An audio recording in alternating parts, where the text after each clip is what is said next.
Ladies and gentlemen, I am Tanya Krishna from Financial Express and I welcome you all to the second edition of Digital Bharat Economy Conclave 2024, an initiative of FE Digital. Digital Bharat Economy Conclave 2024 has been designed on the theme of Digital Bharat, unlocking the power of AI. Before we begin, we would like to thank our title partner Google, powered by partner Adobe. We would also like to thank our silver partner Sprinkler. We request you to remain connected with us throughout the course of the day via social media led by hashtag DBC2024. I request Rishi Raj, Executive Editor, Financial Express, to come on stage and share a few words with us.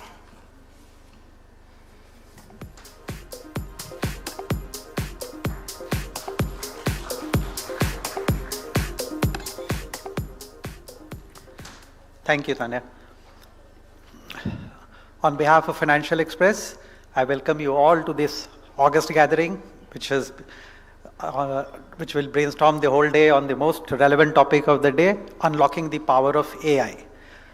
And to share his views on this particular, we have Honorable Minister of IT and Commerce, Mr. Jitin Prasad ji. And Jitin Prasad ji he's holding two such positions which are very relevant at this point of time as far as the government's objectives are concerned. He is Minister of State for Information Technology as well as Commerce and Industry. And at this point of time, it's the domestic manufacturing on which the country has been focusing. The BJP-led NDA government has basically achieved great milestones as far as domestic manufacturing is concerned, with the success of companies like Apple, which have set up manufacturing base over here. Semiconductor companies where Micron has come up, set up base. Even domestic industries like Tata have entered into the semiconductor industry. So at this point of time, after achieving the domestic scale, it's the exports which is on the focus. And here Sri Prasad's role becomes very important because he's handling commerce, which deals with export, as well as IT, which is into the domestic aspects of it as well. And coming to the topic of the day on AI, which is a very relevant thing in terms of it, because the government has been talking about a Digital India Act, an omnibus kind of a regulatory framework, which will also look into AI and how do we regulate it without stifling innovation. There are several risks which have been flagged with AI, but regulation cannot be heavy-handed. It has to be a light touch kind of a regulation which minimizes the harmful effects as well as unleashes the innovative spirits of the industry. And here, the role of the government and the industry is very important because it's the two have to work as stakeholders, as partners, so that the power of the AI can be unlocked in the real sense. So I won't take much time here. I would welcome Sri Jitin Prasad ji to come and share his thoughts on this and lay the roadmap which the industry needs to follow, and also share his views which way the government is looking at the entire thing. Please, I welcome.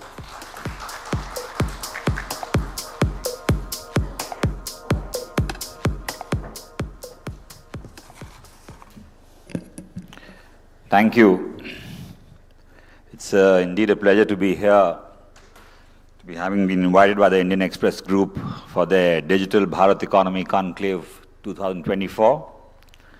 And I'm glad that I got to meet Mr. Oni Rajan Shankar, the editor, Sri Rishi Raj, the executive editor, Sri Sanjay Sandwani, and in this room, the various players, stakeholders from the IT industry, some friends from the media.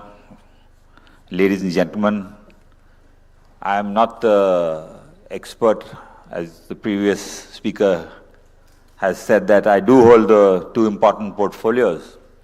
And for the other manufacturing and PLI schemes and how well we are doing on the electronics front, you will have to call me for the other seminar, which is based on the electronics growth story of India. But today, for the AI and the digital economy part, I will stick to the prepared text. So I shall begin by saying that the foundation of the digitally empowered Bharat was laid with the Digital India program launched by the Prime Minister in 2015. And one critical component of the vision of technology, the Shashakt India, is the artificial intelligence mission. And since the time I've got the responsibility of this portfolio, the AI mission has been a topic of discussion and the priority of the government. And as I'm sure you all are aware, and that a budget outlay of more than 10,000 crores has been sanctioned for this AI mission. And the government is in the process of consultations with various stakeholders. And only day before, I was in a roundtable conference with various stakeholders, with startups and AI and other industry leaders. The government is in the process of consulting with people, taking their views, and to ensure that when we formulate that policy, all aspects are met, and we are timing it right, given that we have the immense potential of skilled IT people in our country, given that we have the biggest data in our country, and the challenge is now to ensure that that budget outlay that we have is spent in the right direction and that the priority of this government is met, and whatever that we do does impact the people at the grassroots level. That is most important. So I can say that AI has begun to display its tremendous potential to transform societies and individuals in domains of healthcare and to education, to agriculture. Even its economic potential is evident from a PwC research that says AI will add another $15.7 trillion to the global GDP by 2030. The India AI mission is set to catalyze AI innovation through strategic programs and partnerships across public and private sectors, by democratizing access to computing power, improving data quality, developing indigenous AI capabilities, and attracting top talent. The mission aims to drive responsible and inclusive growth with India's AI landscape. It will also foster industry collaboration, provide critical startup risk capital, ensure that AI projects have significant social impact while adhering to ethical standards. Realizing its immense value, we have a vision for the India AI mission: make AI in India and make AI work for India. With a clarion call of AI for all and missions funding, like I said, more than 10,000 crores, our government's focus has been to catalyze the AI ecosystems through, which I'm sure you are aware of, the 7 key pillars. The India AI compute capacity, which is most important, aims to create a stable AI computing infrastructure equipped with 10,000 GPUs to meet the growing demands of India's AI startups and research community. The India AI Innovation Center focuses on developing and deploying indigenous large multimodal models and foundational models for critical sectors, ensuring that our AI capabilities are tailored to India's unique needs. The India AI datasets platforms, like I mentioned, aims to streamline access to high-quality, non-personal datasets. This platform will empower startups and researchers with data they need to drive AI innovation. The India AI Application Development Initiative, which will promote AI applications across critical sectors, encouraging development and scaling of impactful solutions that can drive large-scale socio-economic transformation. The India AI Future Skills aims to bridge the skills gap that by increasing the availability of AI courses, establishing data and AI labs in Tier 2 and Tier 3 cities, ensuring that AI education is accessible to all. And this is very important because we want to skill our IT professionals, IT students, with the future skills that they are job enabled, they get to time it right with what unfolds ahead of them. And this is only befitting now that we focus where our real strength is in the tier 2, tier 3 cities where people don't have that kind of access and that kind of opportunity, that we do go down to that level and ensure that the future skills, the courses that are offered are available to all. Safe and trusted AI. As we advance into AI development, we are committed to ensuring the innovation is safe, responsible, and trustworthy. And this is very critical and very important because there are a lot of concerns with the negatives of AI. And the government is fully aware. And we are in the process of brainstorming, consulting people, how to ensure that the AI technology is safe and trusted and doesn't go into the negative aspect of it. I'm sure, and I can assure you, the government is on top of it. We are in consultation with various stakeholders, but as you're also aware, it's very evolving and new to all. So we're trying to be ahead of the curve. We're also in the process of ensuring that by and large people get digitally literate. We have various programs in the government. We want people to adhere to basic common cyber hygiene to ensure they don't fall into traps. But it is going to be a tough and challenging path. The India AI Startup Financing Pillar, that's the one I was talking about. And this is important because the money is there. The government needs to prioritize how to spend it and which direction to, there are people who, been discussing with these startups and other issues which only thrive on the grants of the government. Now, we can't only have people only thriving on what the government has to offer.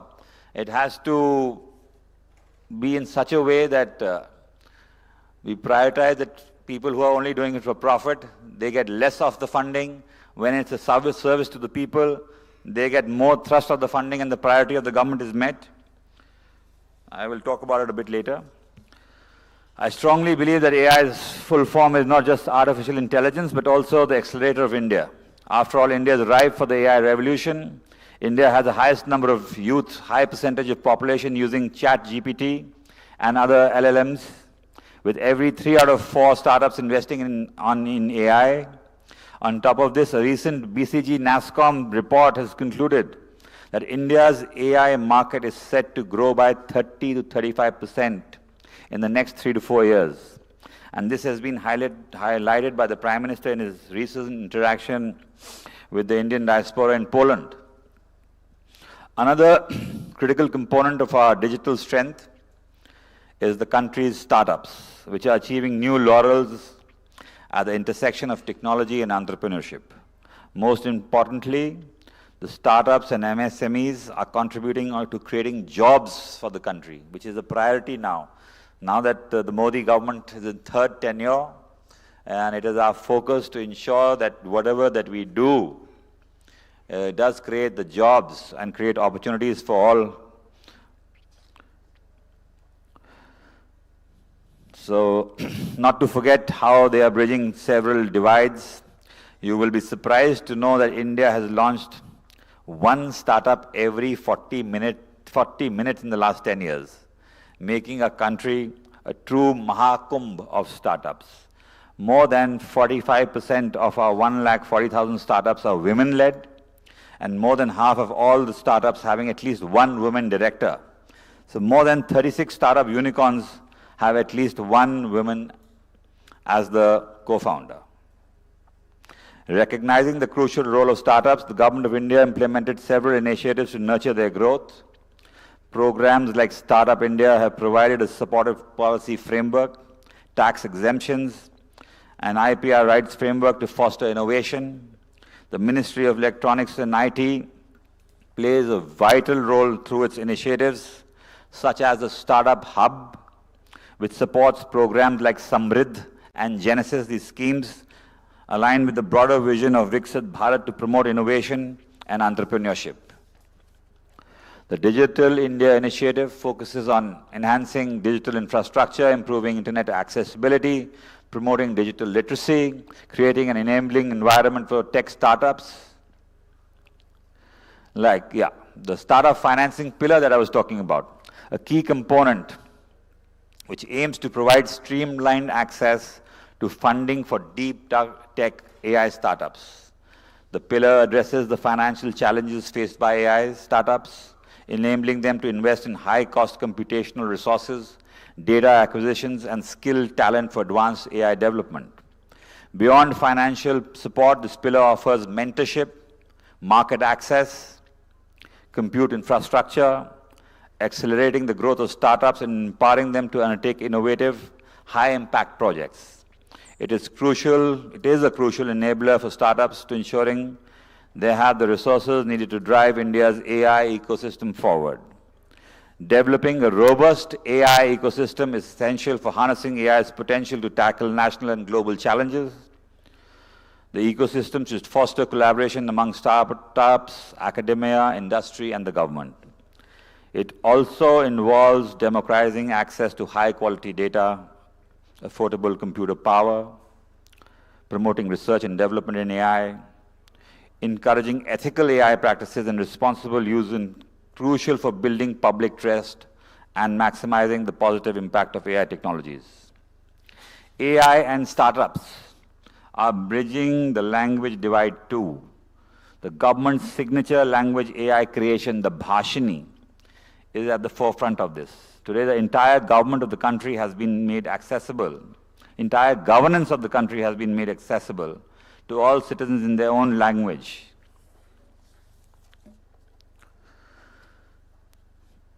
You will be pleased to know that under the Digital India's program expansion, Bhashini languages shall increase from 10 to all 22 scheduled languages by the Constitution. By leveraging AI and machine learning, it enables real-time translation, voice recognition, text-to-speech functionalities, thus bridging the language barrier for millions of Indians. Leveraging the country's technology ecosystem, our startups have contributed to making India's an economy for everyone rather than for economy for a few. After all, more than 50% of all startups have sprung from Tier 2 and 3 cities and towns.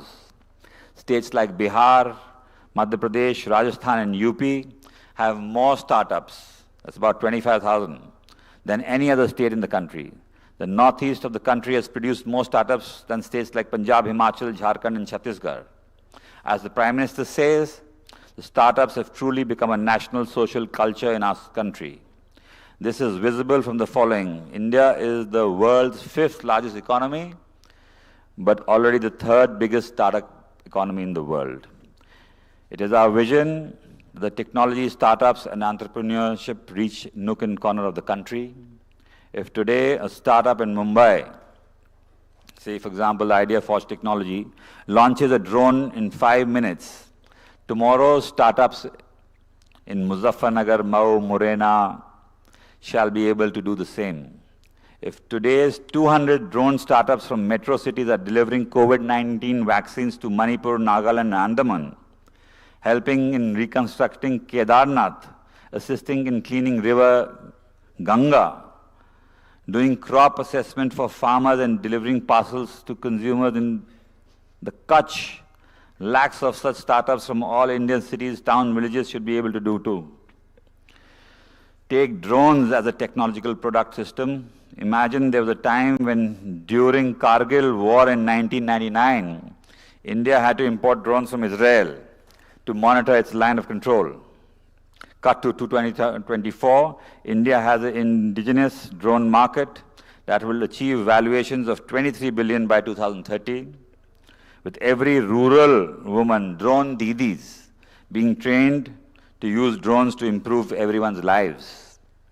It is our endeavor that our work to create strong, safe, and digital Bharat should also mitigate to the inherent challenges related to both artificial intelligence and otherwise.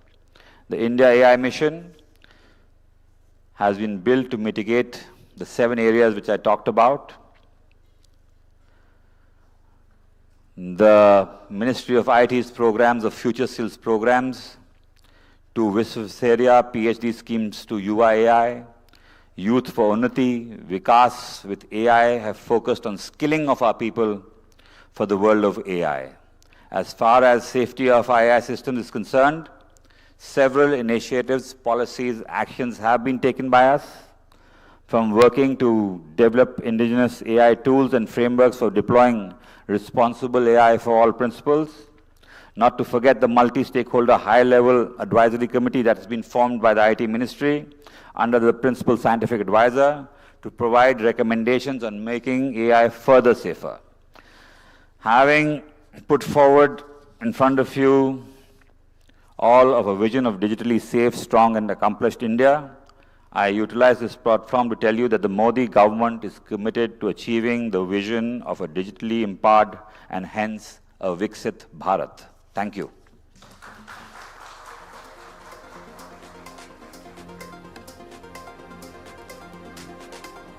Thank you, Honorable Minister. And we now move on to our first standalone session of the day on the promise of AI in transforming healthcare. In this session, the speaker will discuss how AI promises to revolutionize healthcare by enhancing diagnostics, personalizing treatment, and improving patient outcomes. For this session, we would like to invite Aparna Taneja, software engineer, Google DeepMind. We'll wait for the stage to be set up.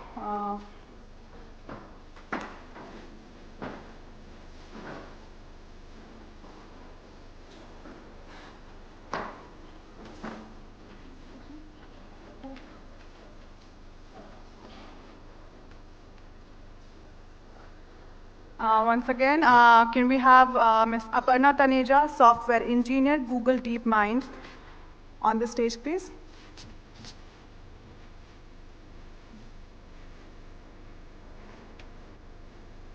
Over.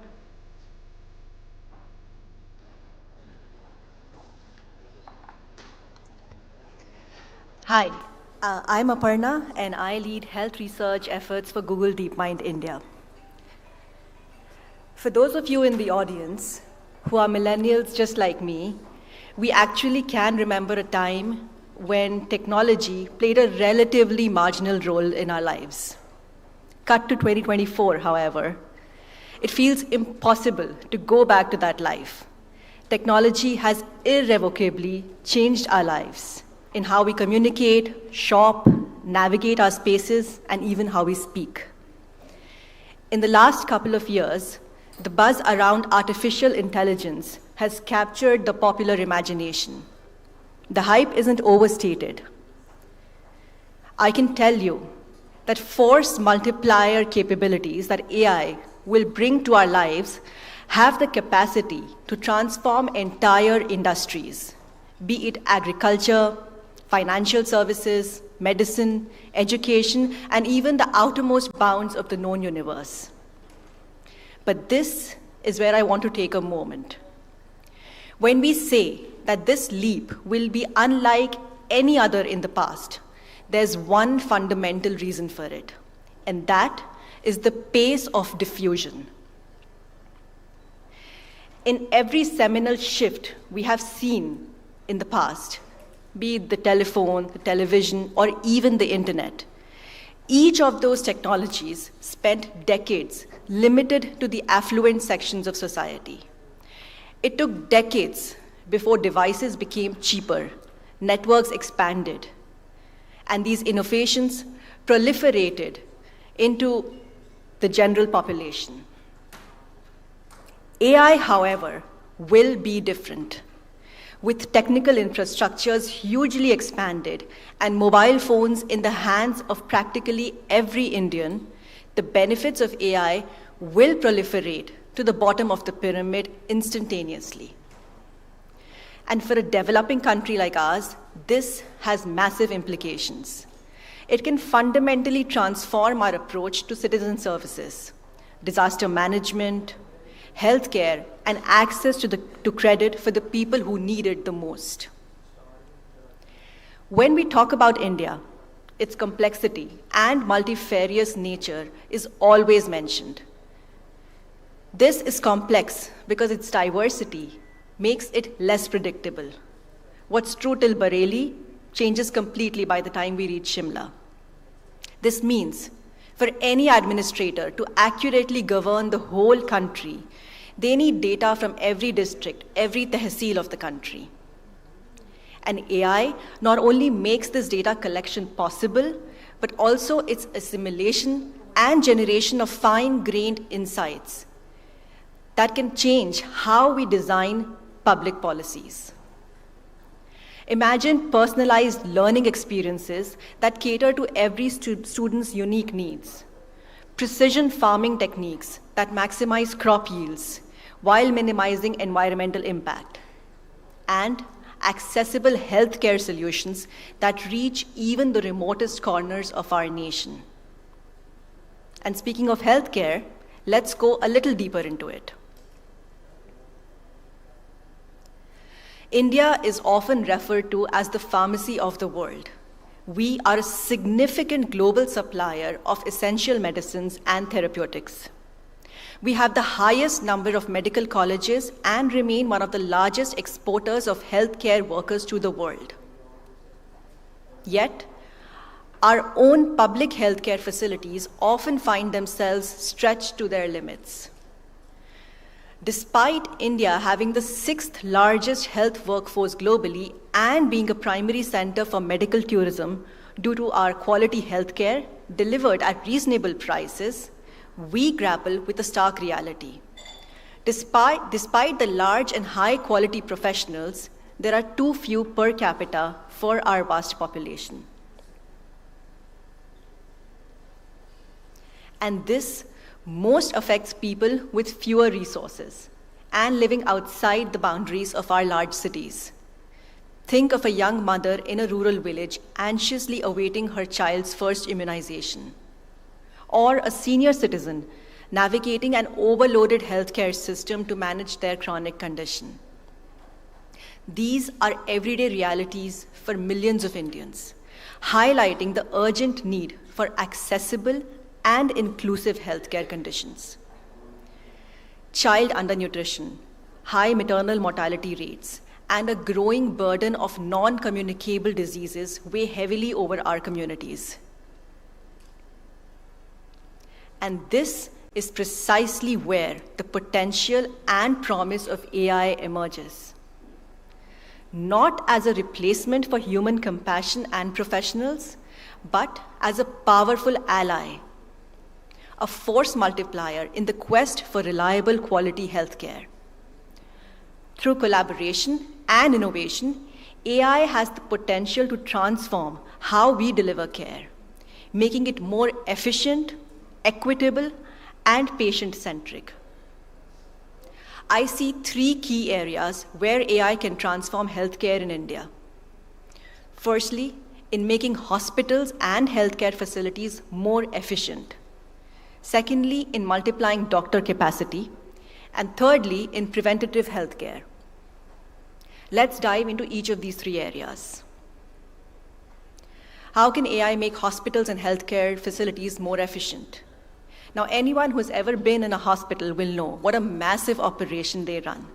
From coordination to patient mapping, it's a complex and intricate balance of logistics and care.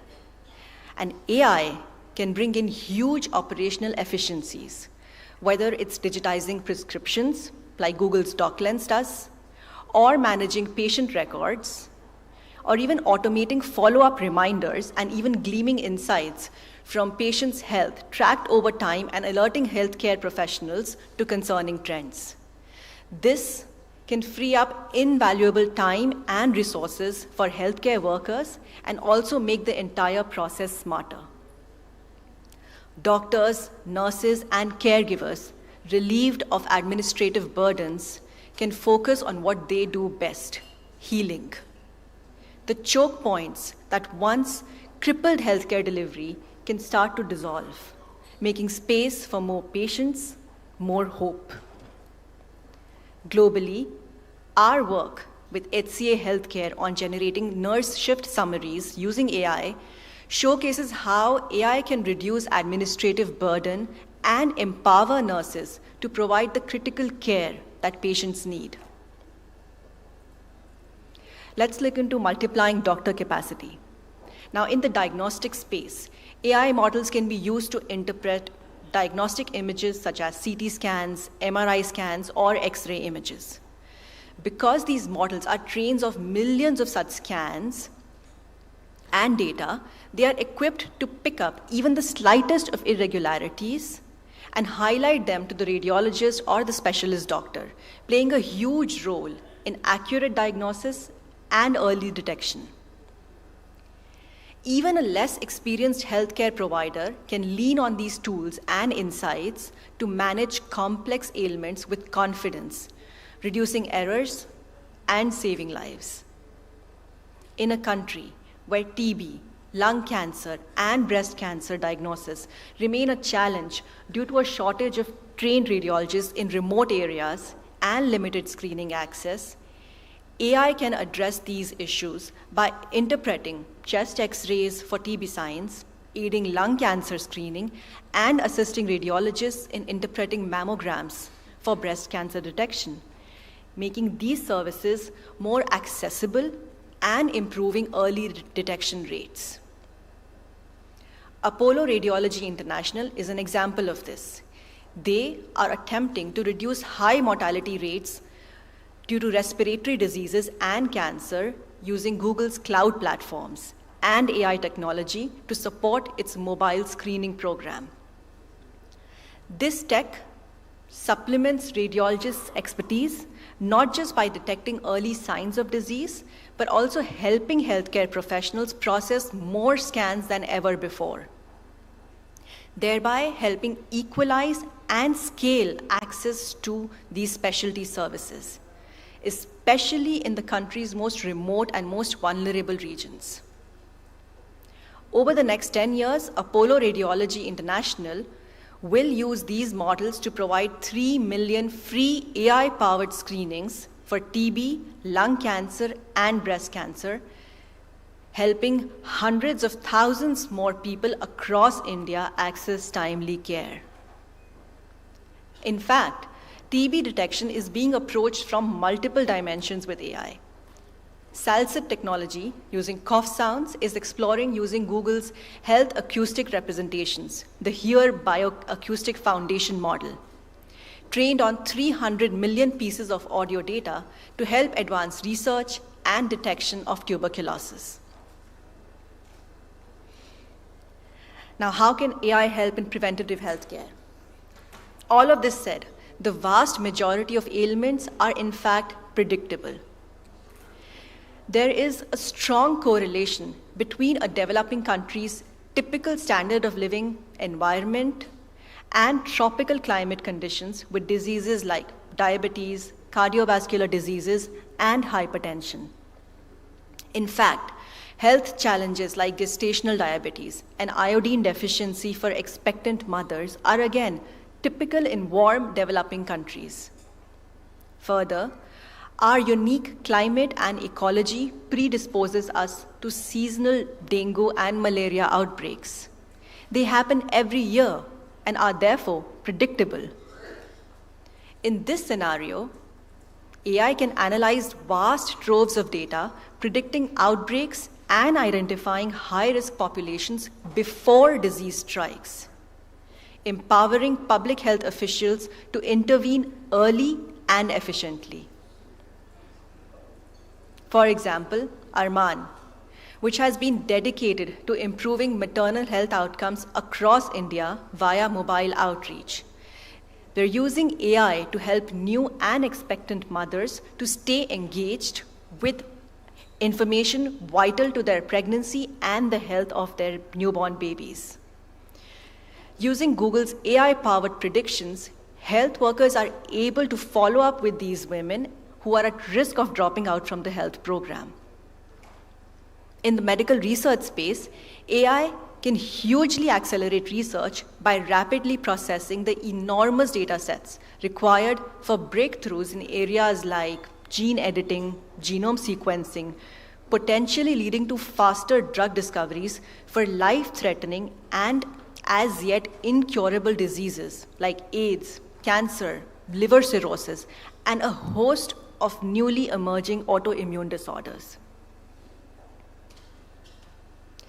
From easing the burden on our healthcare professionals and empowering them with advanced diagnostics to enabling timely, proactive interventions through data analysis, AI is poised to make healthcare more efficient, accessible, and patient-centric. The true measure of success, however, lies not just in the technological advancements, but in the tangible impact it has on people's lives. The young mother receiving timely care for her child, the senior citizen managing their health with ease, the communities protected from preventable outbreaks. These are the stories that will define AI's impact on India's healthcare landscape. While AI is not a magic bullet, it does offer a powerful set of solutions to address India's healthcare challenges. By harnessing AI's potential responsibly and ethically, we can create a future where quality healthcare is not a privilege, but a right for every Indian, regardless of their location or circumstance. Thank you.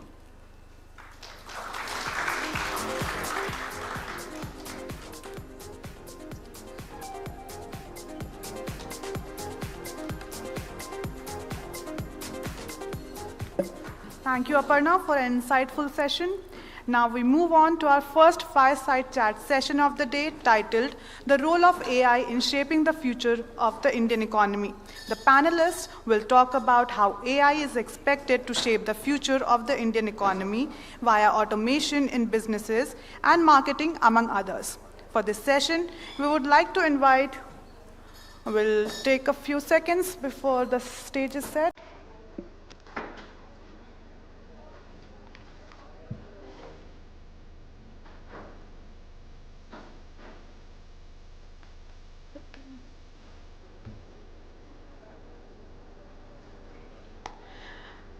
For this session, we would like to invite H.S. Bhatia, founder and managing director, Kelvon Electronics and Appliances, who is going to join virtually, Vinay Kumar, CIO and technology leader. To moderate this session, we have Sanjay Sindhwani, Chief Executive Officer, Indian Express Online Media. Over to you, Sanjay, sir.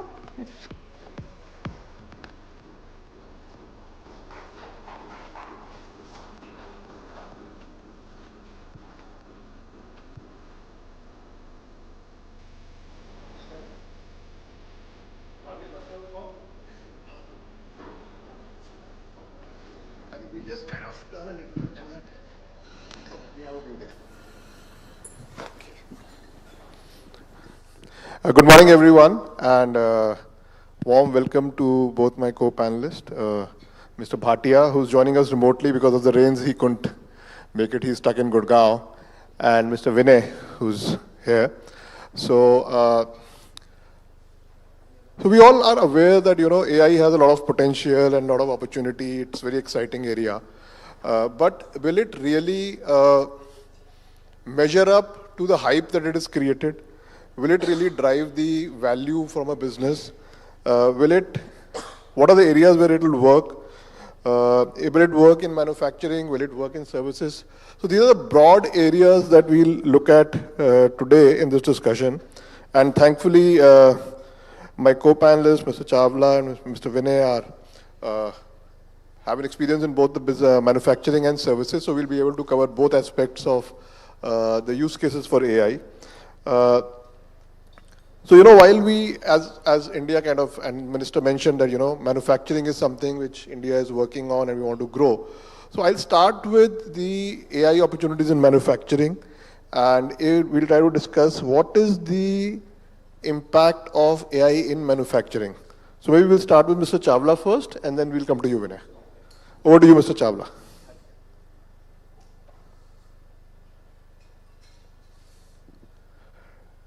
Are we audible, Mr. Chawla?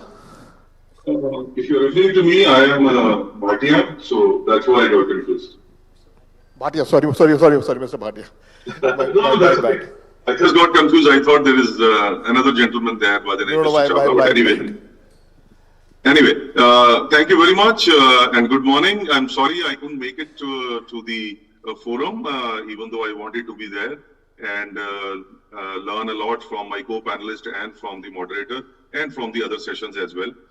But coming back to the question, Sanjay, well, AI has a very definite role in today's economy or life in general.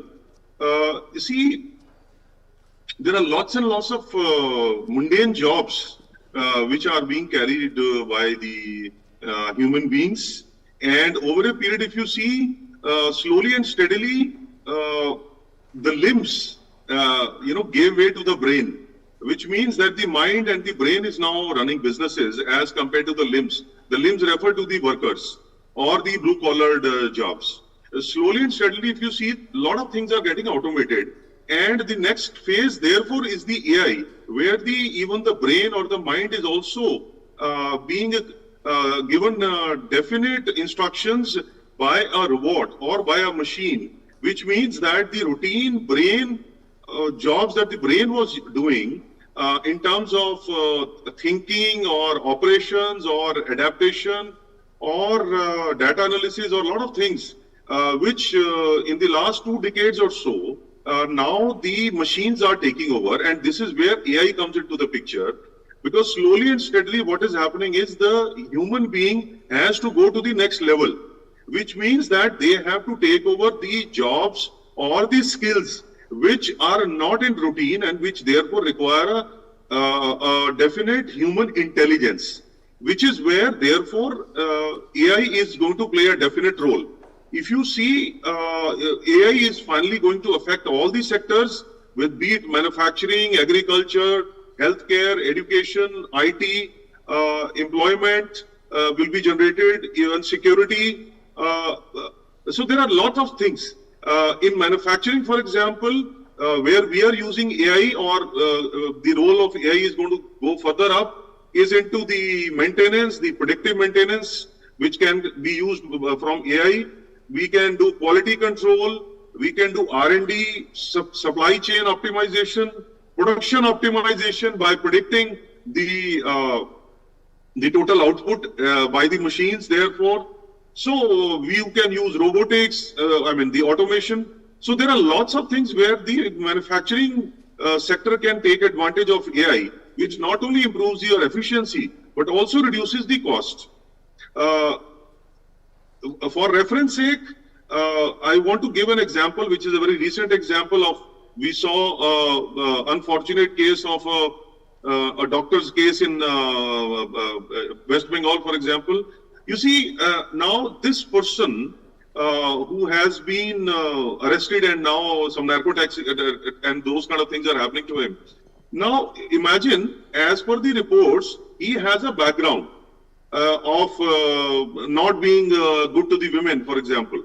So now imagine if all the data of all these kind of elements is fed into the cameras, and in all such vulnerable areas like hospitals or educational institutions or even public places, rather than putting the security outside the campus or outside the public place, if the cameras are fed these kind of data or images of all the people who are like listed in a particular area, especially with related to the women crime, imagine these kind of people will not even gain entry into such institutes or such public places. So this is just a small example of what AI can do in terms of even improving the security.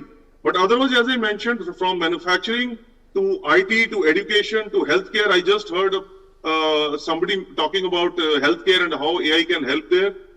Agriculture, there is a great use of AI, for example, to optimize the crop yield and weather forecasting, yield prediction, robotic harvesting, demand forecasting, market price prediction. There's so many things. So if you see, slowly and steadily, AI is getting into all these sectors and all the categories where it will have a definite role.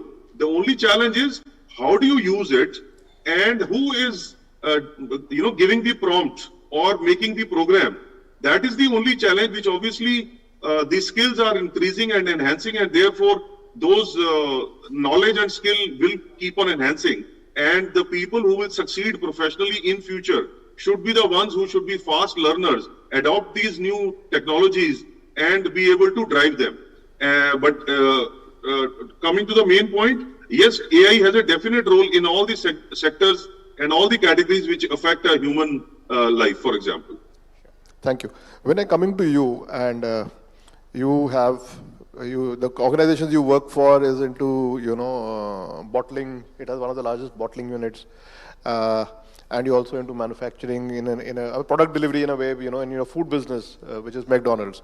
So in your line of business, are there any practical use cases where you put AI to use and you're finding that it's adding value?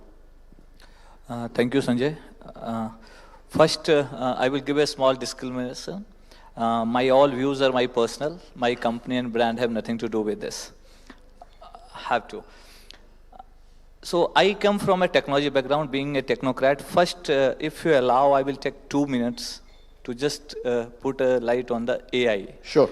Basically, the irony or the trend is going like that. My business leaders, so instead of CIOs, CFOs and CEOs are more talking in any organization on the Gen AI or the AI. But still, that's a small 2-year kid, and you are asking him to run a marathon. So first, being a technology guy, I have to tone down the expectation from the AI, what people are expecting. Then now I'm coming to you, answer your question.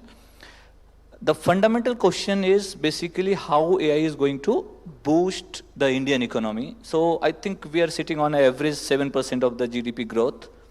And we are expecting, I think, almost 7 or 10 trillion in next 7 years. That is what the government is promising. I will go with your study only, as per the Indian Express, the AI is going to boost Indian GDP by 1 trillion in next 2035 and $500 billion by 2030. If I will go with the subset, that is how the study or the data says. Now come to the huge case. Trust me, we are all talking a lot. But the adaptation of AI, actual in the industry, because I face it on the day-to-day basis, is really very, very low. People are thinking, they will talk. Boardroom is quite aggressive on the AI. When we talk about adaptation, when we talk about the execution, trust me, it's not going the way we are expecting. Right. Because AI is not green, AI is not cheap. I will give you one case. When you run a small query and ChatGPT, I think I can validate, or I will not quote that source, but it is said the carbon footprint is getting generated just to run a single query is almost equivalent to the 5 cars running for a whole month. Can you imagine what we are talking about? But again, that's the need of the hour. So in my organization, definitely we have moved forward. So this was all about, just because you're a technology guy, I have to give some facts before I talk on the AI. In my organization, Sanjay, the adaptation I have done in 2 ways. One, we have one of the most advanced digital manufacturing plant where the IoTs are placed in the all my bottling lines. Data is getting generated. The advantage we are expecting, I will not say we are getting it 100%. The advantage we are expecting is collect the data at the live data, and then maintenance, what is the condition of the machine, we should see live. So the downtime can be reduced. So these all are the expectations. Certain extent we are reaching that. So that is the one case. Second case is we are using AI, or we have just started adaptation in churning the data. Means we generate really a huge amount of data because we are into the B2C business, because we operate world's one of the biggest brand of quick service restaurant, and we generate the data. So earlier it is supposed to be a report, dashboards, but now our business heads, they are aware of the AI, they are used to of chat GPT and all. They say, no, Vinay, I just want to query. So morning I get up, I say how much this product is doing, how much this restaurant is working. So that kind of, again, the second use case what we are doing it. So I think I see two questions emanating from what you have said. I'll briefly mention the first one. The first one is basically what I heard you say is your CEO is now asking the AI system directly to respond and give them answers rather than an analyst digesting the data, interpreting the data, and then kind of presenting, analysis from there. And second is, both in an interconnected world, and we're talking about, an economy which is to grow to, 10 trillion and further from here.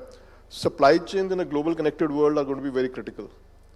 So what is the kind of role both of you see in the optimization of supply chains? Because as India aspires to become a global manufacturing hub, the efficiencies of the supply chain are going to be critical. And if you look at the last 10 years of Modi government, they've been working on infrastructure, because infrastructure is very critical to having robust and reliable supply chains.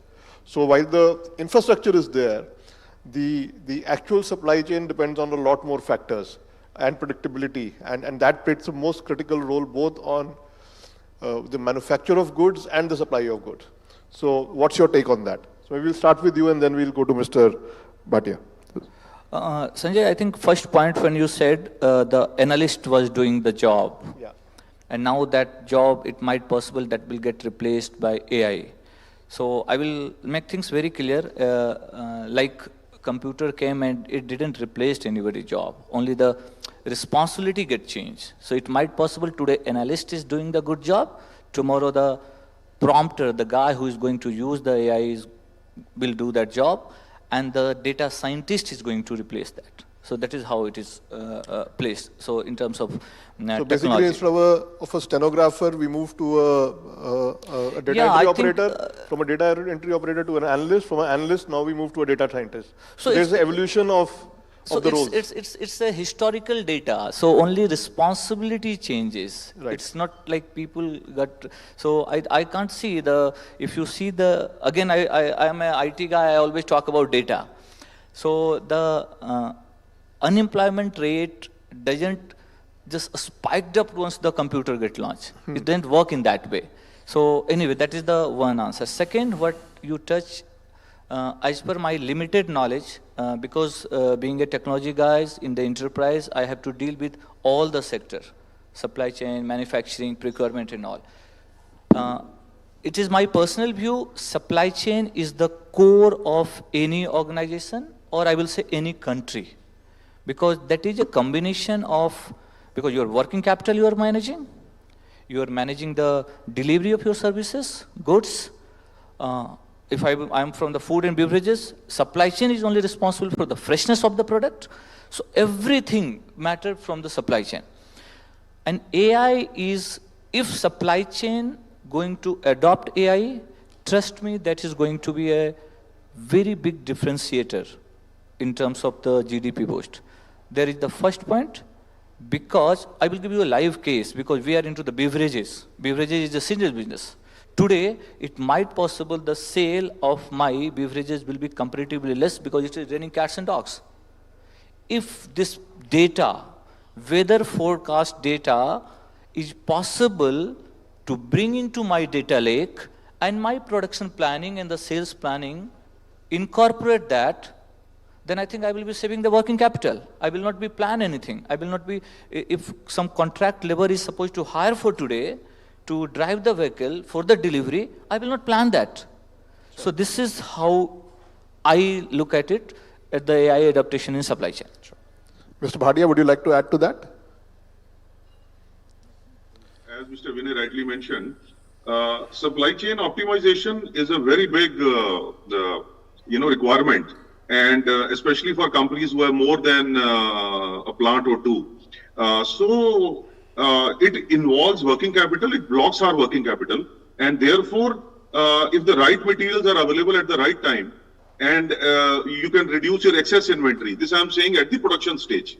Inventory management, demand forecasting, logistics planning, all this has a very big impact on any company or any manufacturing unit's viability or profits. So therefore, supply chain optimization will be a very, very big advantage because it is all data led. There was hardly any human intelligence involved. It was only data analysis basically. So like Mr. Vinay also mentioned. So supply chain optimization, I think AI will have a very, very big role because you feed all the data and you get all the answers. I mean, after that, obviously you have to give the right prompt and then you have to take the right decision making based on that. But in addition to that, you also have predictive maintenance where if you have some pattern or anomalies, you can always, perform timely maintenance rather than going to a stage where, there is a breakdown or there is a problem. Similarly, on quality control, today what happens is a product is made and that at the last stage when it goes to the testing stage, then only we come to know that this product or the entire batch has a problem. But if the quality control, AI is incorporated into quality control, then we can come to know at the right stage, at the manufacturing or the assembling stage itself, rather than catching the problem at the testing stage. So, you see, it is not only supply chain optimization, but also predictive maintenance, quality control, then it also results in production optimization, and also very interestingly, if we can feed, for example, I come from a consumer durable industry, and taking Mr. Vinay's example, if we were to feed the weather that we went through this summers, for example, none of the consumer durable companies would have run out of the air conditioner and the cooler stocks. It is because the sales did their own planning based on last couple of years data, but they did not take the weather into account actually. So these are the interesting developments that probably we can incorporate, which helps us in optimizing our businesses. Sure. Thank you. Now, changing gears, I think let's move to the services sector, because probably the impact there is going to be much larger and probably sooner than in manufacturing.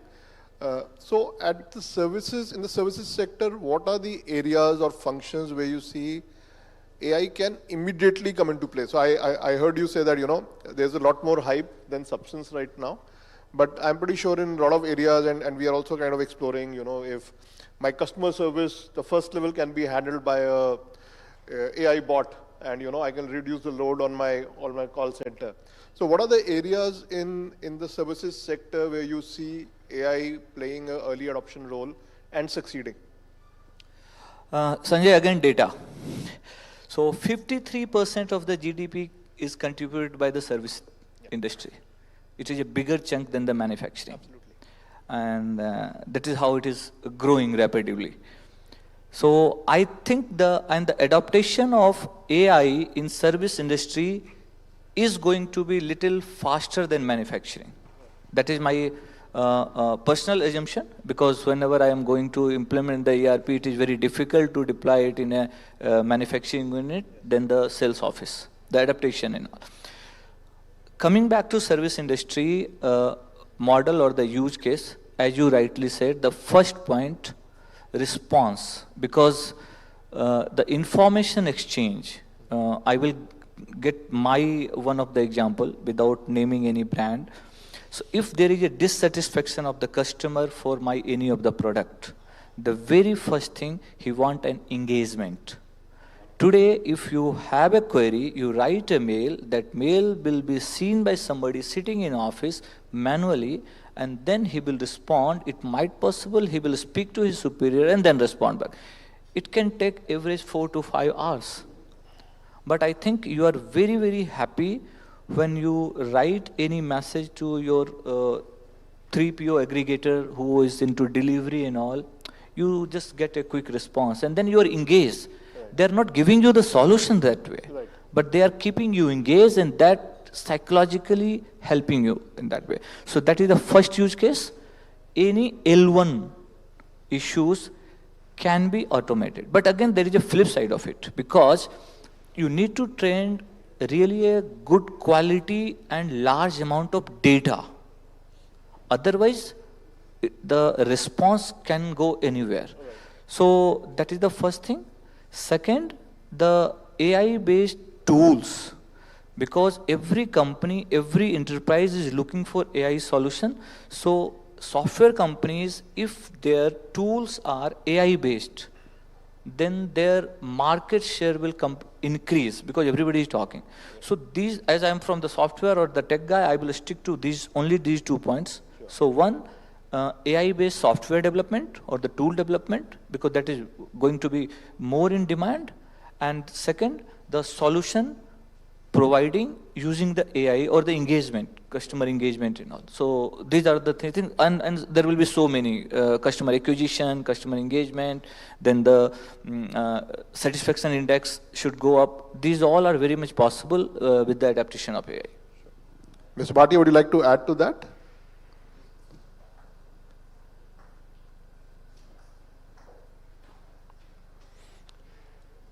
We are not getting your audio. You're not getting my audio? No, now we are getting it. Yeah, okay. Am I audible now? Yeah. Okay. So, first, I would agree that services adoption for AI is much faster and is probably going to be more relevant as compared to manufacturing or therefore any other sector. So, for example, the customer service, for example, something which is very dear to our industry, the customer service, especially the after-sales service or even the pre-sales. The customer service in AI hands gives a very good customer engagement to a prospect who is, looking for your product. And this is coming from various stages that a consumer will be engaged with a company, for example. So if you see, even when he's searching you, looking for you, and he's looking for you at a website, and then he visits your website, and then he is engaged with the data or with the information available. If you see pre-sales or post-sales, there are so many things that he can be using. For example, the virtual assistants, the chatbots, and there could be, videos, the AI run videos. So there are a lot of things that a customer will get into before he has to reach out, because the first 15 or 20 questions that a customer will seek, whether he's making a sales related decision or he's bought a product, those are the normal, points that a customer would like to know. And therefore, if they are fed into the system via the AI, the customer is engaged, it saves a lot of problems for the services industry, also for the customer, because he feels that somebody has got in touch with me very promptly. Because the first issue that a customer faces is that nobody has responded. The TAT is not being followed in terms of the contacting of the customer. And also he may have certain regular issues. So those kind of issues can be taken care of unless he reaches a point where the chatbot or the system then, takes him to a actual person who can actually then take care of his problem. So if you see in healthcare, in finance, in IT sector, in the post-sales service, there are lots and lots of industries where probably AI will play a great role in terms of not only taking care of the routine jobs that a human being has to take care of, but also giving a good satisfaction level to the consumer. And I think we are running out of time, but I would like to ask one last question. Basically, generative AI, one of the things we've said or we've heard is that it can code, and you being from a software background, how efficient or how much is the efficacy of generative AI, writing code and replacing software engineers? So is it something that needs human supervision and it actually just kind of adds to the efficiency of the coding process? Or is it something which can ultimately replace basic coding and, jeopardize India's software industry in a big way? I don't think so, because fortunately, I came from a coding background. Once a coder, always a coder. So nobody can replace a coding guy. The difference is very thin. The creativity. So my answer will be little non-technical. So creativity, and because the syntax, if I write a select a star from something, a SQL query, So GenAI is bringing the code from the previous data, which code has been already written. It's not creating anything else. That is the answer to yours. So that means it will not create a code, it will bring a code. Right. Second part is, it's very funny. The perfect GenAI is supposed to behave like human. So ultimately, if he is behaving like us, then it's a perfect GenAI. So we are superior. That is how we are the benchmarking. And the third last comment I want to give you, at least in this kind of forum, we are talking about GenAI. Adaptation is the second piece. The minister is talking, you people, media, we technocrats and the business heads like Bhatia Sahab is talking about GenAI is really very, very important because, and this is the first step. And I believe the first step is half done. So I think we have just embarked on the journey. This is my last comment to you, sure. Sanjay. So I think the time's up. Can we take a couple of questions? Any questions, gentlemen? I think there's one over here. Can you please provide the mic? Please introduce yourself, your name and organization, and then ask the question. Yes, so. Yeah. Good afternoon, sir. Myself, Sudhish Bhatia. I'm Chief Engineer at Gangaram Hospital. So we would like to know how we can implement in one area is the health medical side and another area is our engineering services. So both are very important to us. See, how you are going to implement that is definitely... What kind of, how to start with the AI and what will be the exact role for us? So I think the first... It's a new subject for us, so I'm here just to know how we can do it. Or a path, how, or a brief synopsis, how to go about it. So I think in the interest of time, I will just give you this food for your thought. First, let's start talking about AI and what is the end result you are looking for the AI. Because as I said, whenever you are going to talk to your board, I am going to bring with the AI, trust me, they are only hearing what you are bringing on their table. Below that, there are a lot of investment. Really, initial cost is very, very huge because then you have to think about the ROI because bringing a AI or bringing any application to the enterprises is not the good way of working. What is my personal view? Because when you work with a tangible company, you have to bring the ROI. So today, if you have finalized, okay, let's do this automation, or there is a one machine on the engineering side, let's put 5 sensors, and that sensor will bring the data, and based on that data, some decision will be taken. That is how it is going to be? Right, sir. Will that addition is going to add any value? And trust me, above you, people understand only 2 things. I will go with Hindi, kitna bachega, kitna laega. It's very simple. Very clear, sir. So if you are anything, justify that, I think you are open for the adaptation for the AI. That is what is my principle. Main area of concern in the engineering is the consumption of the power, because in any hospital, the 50% of the power bill is of the HVAC system. So that's the most important area for us. Breakdown. I think we can take the conversation offline. We will take it offline because I can see lots of signals coming. Time's up. Yeah. Yes. So thank you, Mr. Bhatia. Thank you, Vinay. I think it was a very interesting discussion, and I hope the audience found it valuable. Thank you.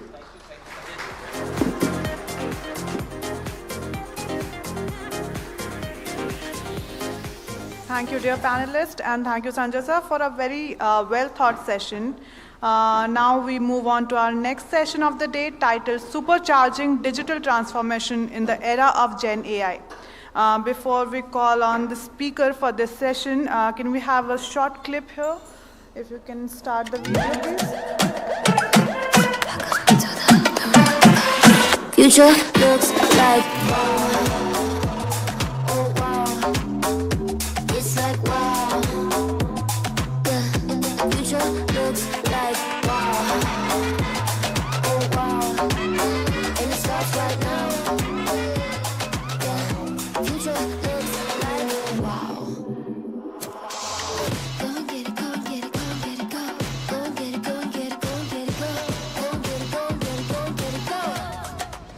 coming up right now, and it's looking like how? Wow. Wow. The future looks like wow, and it starts right now. It's like wow, we should do this, yeah. It's a brand new future. Wow. That was interesting. And for this session, we'll explore how generative AI is revolutionizing digital tech strategies. And for this, we would like to invite Ajay Joseph, Head, Sales and Channel Digital Media, Adobe. Over to you, Ajay.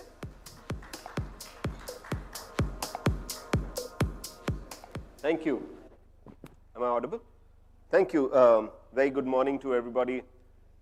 On a rainy day in Delhi, thanks for making it through the crowd, through the traffic and all the chaos that the rain brings with it. But of course, the relief, right? So it's great to be here. What I'm going to do over the next 15, 20 minutes is to basically give you a sneak peek into how Adobe has been on this generative AI journey and what can you expect from us, how we seeing some of our customers actually deploy and adopt generative AI as we speak, and where do we think that the future holds, and what are the things that you can expect from generative technologies from Adobe's fold, right? I much would have been said about digital transformation, and I think the fact is that digital is clearly transforming economies, right? And that's a reality that all of us in our lifetime would have seen such a massive impact, right? And today, if you look at something as ubiquitous today as a smartphone, if you thought about it 15 years back, it was absolutely next to impossible to imagine that there would be so many people who would be working off a smartphone, right? I was talking to somebody the other day, and they said, they got a BlackBerry phone, in about 15 years back, and at that time, the novelty of that you can get an email on your phone was just dramatic, right? Today, a lot of that is par for the course. It's actually a given.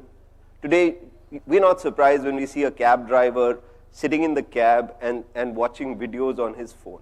And that's really been the power of what digital has done for people, right? Look at payments. I think payments has been transformational, and what the whole digital transformation's done there has just been dramatic.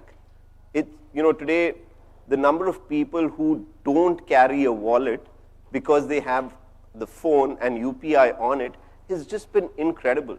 And that is a reality that we've all experienced. And what that has been doing really is that it's really charging this whole economic revolution for the country, right? And actually globally. And in India, the beauty has been the Wang trifecta. For those of you familiar with it, the fact that we've got identity sorted, we've got cheap data, and we've got a great payment infrastructure. All of those three things have come together to actually land a massive impact on our economy because of digital transformation, right? And I think the best is yet to come, but already I think we've made stellar progress in that area, right? Today, if I look at it, as per a McKinsey study, they said $154 billion was to be added by 2024. This was a 2018 study. And I think that's been far exceeded purely from an impact that digital has had on the economy, right? If you look at government's digital push, right, the estimate was that 20% of Digital India aims to elevate the digital economy's contribution to the GDP, right? I think again, that number might still be conservative. I think that's going to be a much, much larger impact. And if you look at the amount of stuff that's happening on the digital front across various industries, right? Whether it's agriculture, whether it's manufacturing, whether it's tech, right? You're seeing digital becoming almost the norm rather than something that's an add-on, right? And so a lot of businesses are today saying that 62% enterprises are saying that they expect more than 50% of their revenue to come via digital, right? So that's massive, right? So I don't think I need to re-emphasize the impact of what all of these digital technologies are having on the transformation, right? And the beauty is that the new kid on the block is generative AI, and everybody seems to be talking about it. And the big question is it a shiny new toy, or is it actually going to make an impact to your business, right? And that's the thing that we all are trying to figure out, whether how much of this is hype and how much of this is reality, and whether it's going to affect your and my life, right? But the more we have seen generative AI, we're seeing that this is actually a fact, and this is actually impacting your ability to do your business that much easier, better, faster, cheaper now, right? And I think those 5 things, like the previous speaker was mentioning, kitna hai aur kitna jaldi aayega, right? I mean, so that's truly what generative AI seems to be delivering, and that has a potential to add $17 billion to the India market size by 2017, right? So, sorry, 2027. So there is here and now, and there are benefits, and our belief is that this is continuously going to keep evolving as more and more use cases come to life for generative AI. So let me take a step back and try and give you a framework to think about when you're looking at adopting a generative technology or a generative framework. What are the things that you should look at, right? So the way we see it is that it's built on 4 core pillars, right? One is that you need to ensure that whatever technology you choose to build your generative capabilities on is future ready and is business grade, right? Because whatever you choose to make a decision on is something which will be powered by a lot of data at the back end, right? And that data at the back end needs to be trained in such a way, shape, and form that it's going to start making sense to your business, right? And in the tech world we call it LLMs, but end of the day, the fact is that it's trained off of a lot of data that you feed into that LLM, such that it's going to give you and your business things that are useful for your business, right? So that's point number 1, that whatever you choose, you've got to ensure that it's future ready and it's a business grade solution. The second thing that continuously has to be front and center with generative technology is the security of it, right? Because if you don't have things that are enterprise grade and secure, then generative AI has this ability to hallucinate, right? And that is another reality that we've experienced after the initial hype of OpenAI, where people started realizing that a lot of the information that you were getting through prompts was probably not verified, was not there was not enough context on it, but people were taking it as the truth and running with it, right? And that starts to pose challenges, not just at a business level, but at a legal liability level also, right? So you've got to ensure that continues to happen. The third piece, what we believe, which I think has always been the promise of technology, right, is the ability to deliver hyper-personalization, right? If you talk to any marketer, the holy grail has always been, can I do mass marketing to you, right? The idea is, can I do this at scale, but can I still make it very, very centric to you, right? And how do you do that? And that continues to be a big challenge that everybody continues to worry about and work towards. How do you make that happen, right? And the last, of course, which is the frontier that I think over the years, and if I look at my journey over the last 20 plus years, collaboration and productivity has been something that's been critical to tech adoption and what it's made possible, right? So if you look at the COVID era, the 3 years, all of us continued to work, especially in the tech industry, without any downtime, and it was only because of the power of all of these tools and technologies to be able to give you that collaboration, right? And that's a frontier that you need to start seeing come to life, not just in being able to meet with people, but the next steps of how you're going to go about doing it, right? And I'll tell you what I mean. we continue to see, a lot of people, a lot of teams in, say, who are creating an advertisement, right? So there's somebody who shoots the ad in a remote place, right? That ad needs to be then transferred to a central place where somebody edits it, and then somebody creates the final artwork around it and then starts to publish it, right? Is there a better way that you can collaborate on it? Can you make it more productive? Can you make it more seamless? That continues to be a big, big frontier for everybody to keep pushing, right? We've been doing this continuously. We've been building our AI model for over a decade now, right?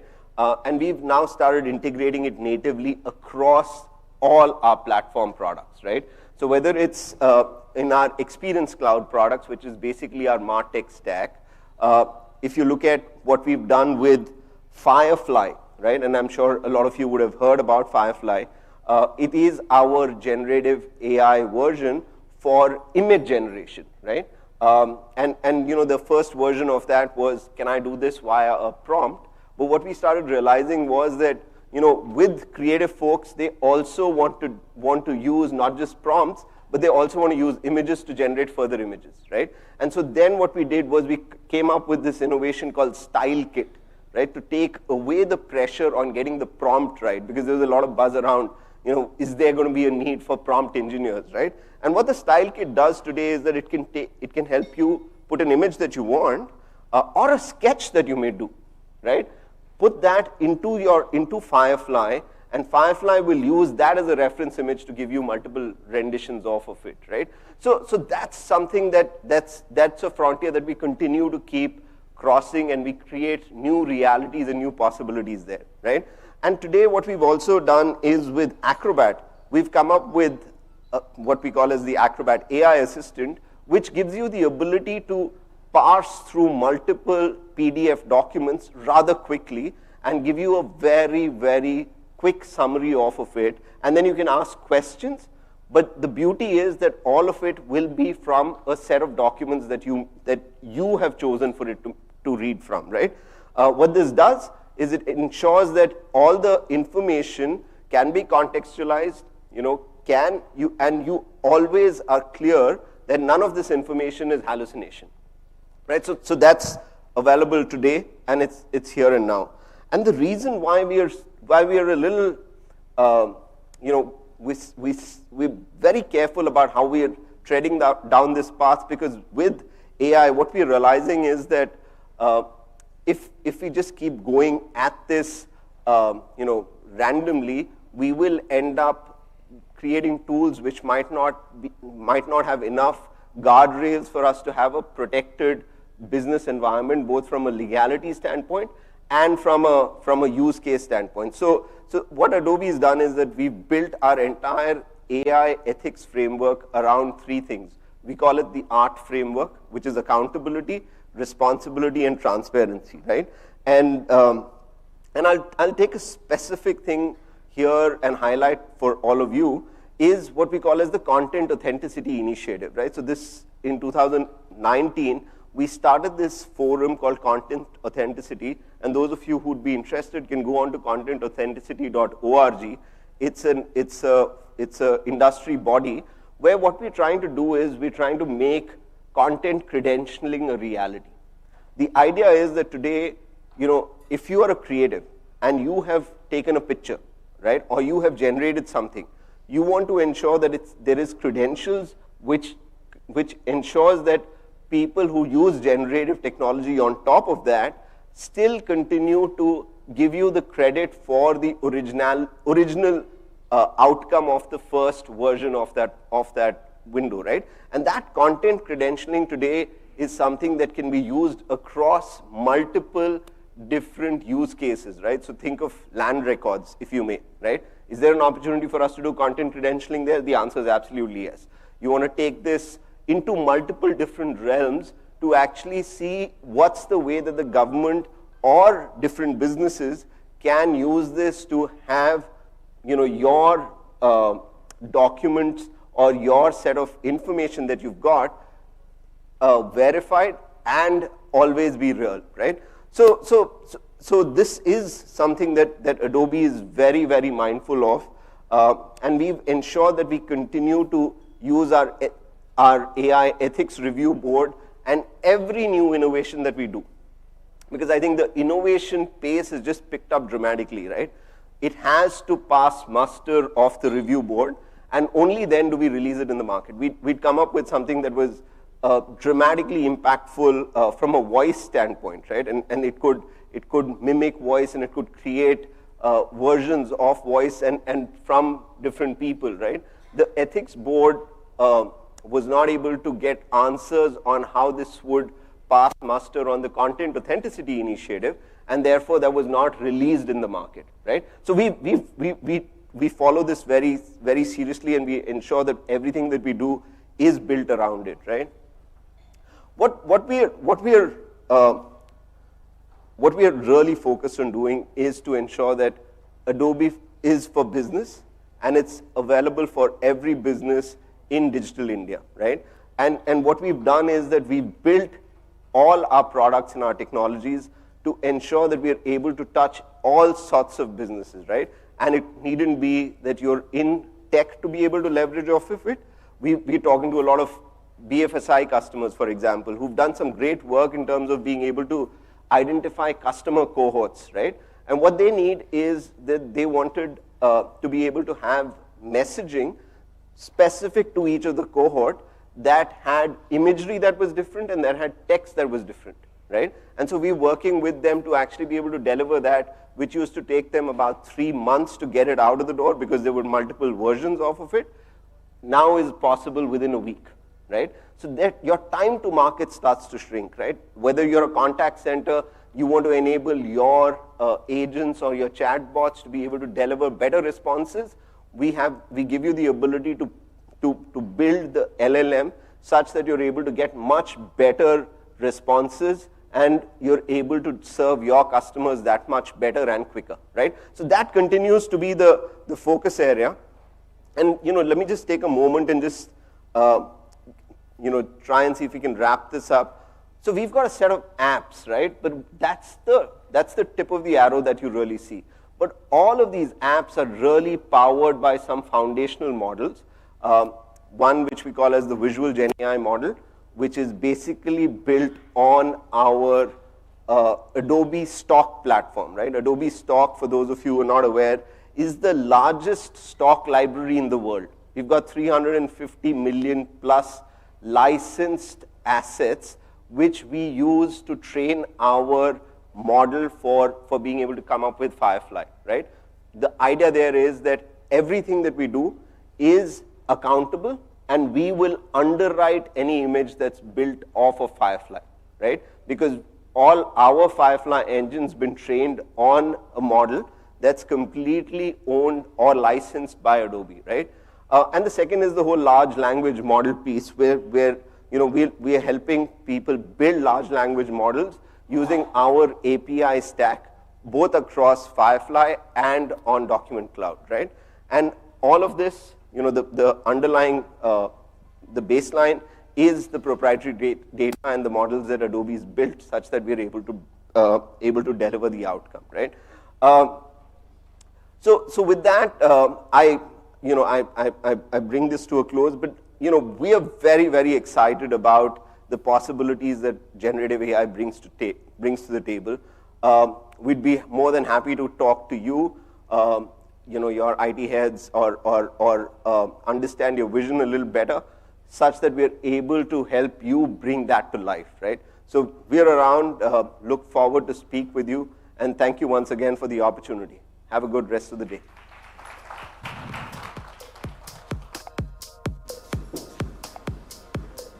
Thank you, Ajay, for an insightful session. If we could set the stage for our next panel discussion.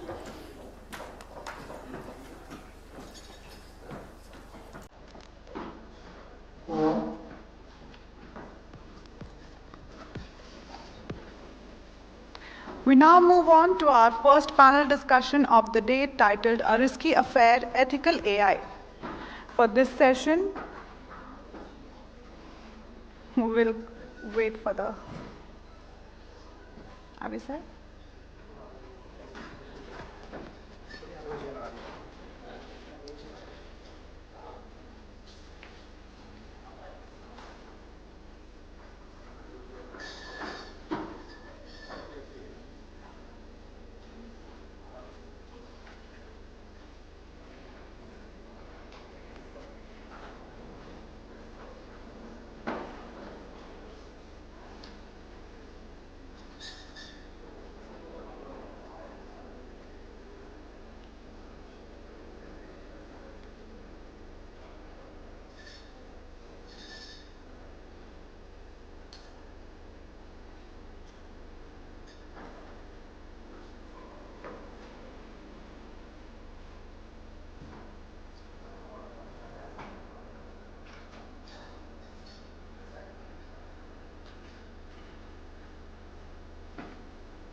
For the session on a risky affair, ethical AI, may I please call Nikhil Pahwa, founder Media Nama, Dhruv Garg, lawyer and tech policy advisor, iGap, Vivan Sharan, partner, Koan Advisory Group, Abhishek Gupta, Chief Information Officer, Chief Digital Officer, Dish TV, Atul Govil, Chief Transformation Officer and Head, SAP and IT Corporate, India Glycols, Anuja Dhawan, Co-founder, Dubverse.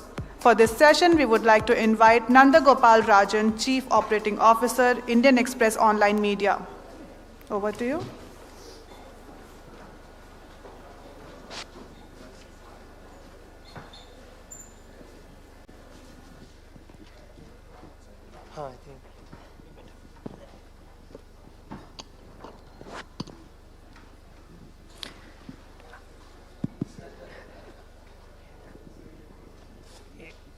Hello everyone.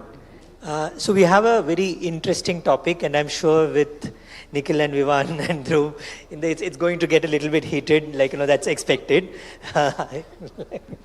No, so yeah, but I think to set context, we will start with Abhishek, and I've asked Abhishek to sort of set the context on how do we look at ethical AI, how do you explain ethical AI to the general public? Well, the word AI has become a buzzword in the last 3 years, and I think it all started with the ChatGPT, the true democratization of the technology that we all know as AI. Let's take an example. We all know about driverless cars, autonomous cars. Now think of a scenario when this car meets with an accident. So who will you hold accountable for that accident? Or take an example wherein this autonomous car reaches a situation where it has to decide whether it has to save the pedestrian or the driver on the road. So it's typically an ethical dilemma, and that's where this concept of the question of ethical AI has arisen. So it's basically a set of principles which governs how do you design and develop AI, keeping in mind the human ethics and behavior. So that's how I would put it in the context of ethical AI. And this is because of different reasons. For example, how do you train the data? Is the data biased? The example of the autonomous car, the user accountability. Who is accountable for the outcomes of using the technology of the AI? So I think that's how I would see the ethical AI. So it is not limited to somebody sending you a job application using ChatGPT. So, even I think that's also not very ethical use of AI.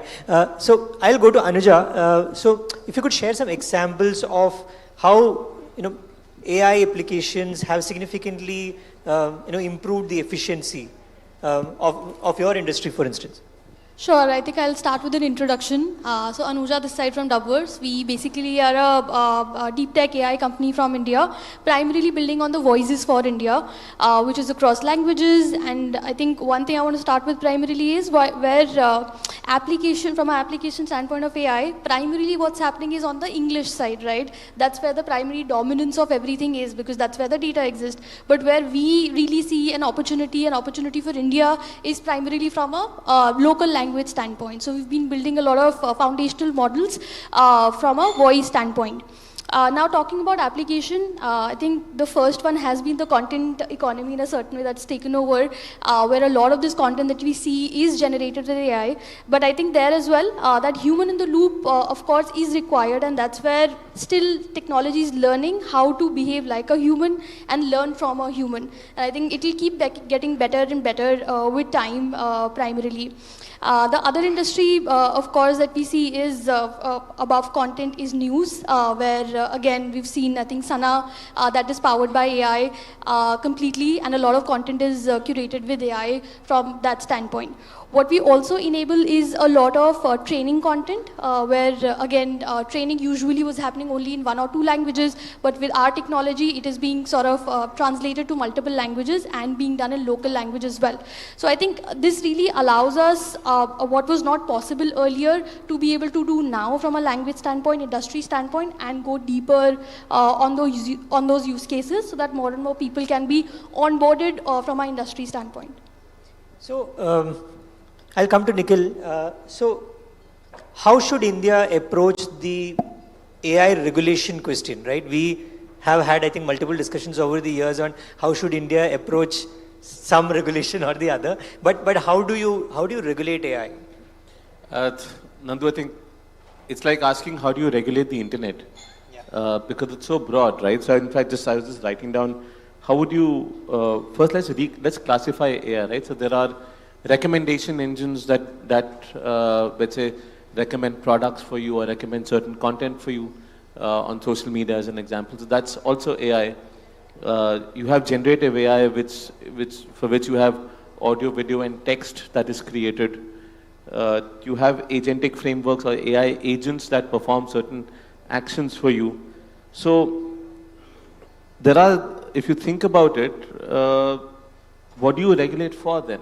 Do you regulate for liability? Let's say it does something wrong. Like one example that I was discussing with Dhruv, in fact, was this idea that, it happened on a TV show once, on a news show, that they were doing a news show about a child who asked Alexa to order a dollhouse. And on the show, the person said, Alexa, order a dollhouse, is what the child said. And 10,000 homes, which had Alexa and were people watching those shows, that ended up ordering an Alexa, ended up ordering a dollhouse, right? So how do you attribute who's responsible for that order which got placed because someone said something on a TV show, right? So there are a number of complexities in terms of attributing liability or responsibility for actions. Then also, who do you regulate? Do you regulate the developer? Do you regulate the entity that's deploying the AI? Or do you regulate the user who's performed certain actions? So like I said, it's a really broad question in terms of how do you regulate AI? And it's not then, do you regulate AI separately when it comes to sensitive use cases like healthcare? And do you treat it the same as, let's say, generating content? So this has to be a more nuanced conversation, because at one level we have to regulate for harms, but AI is also immensely useful to us. We also have to regulate in order to enable people to develop more tech, to create more use cases, to deploy some of those use cases.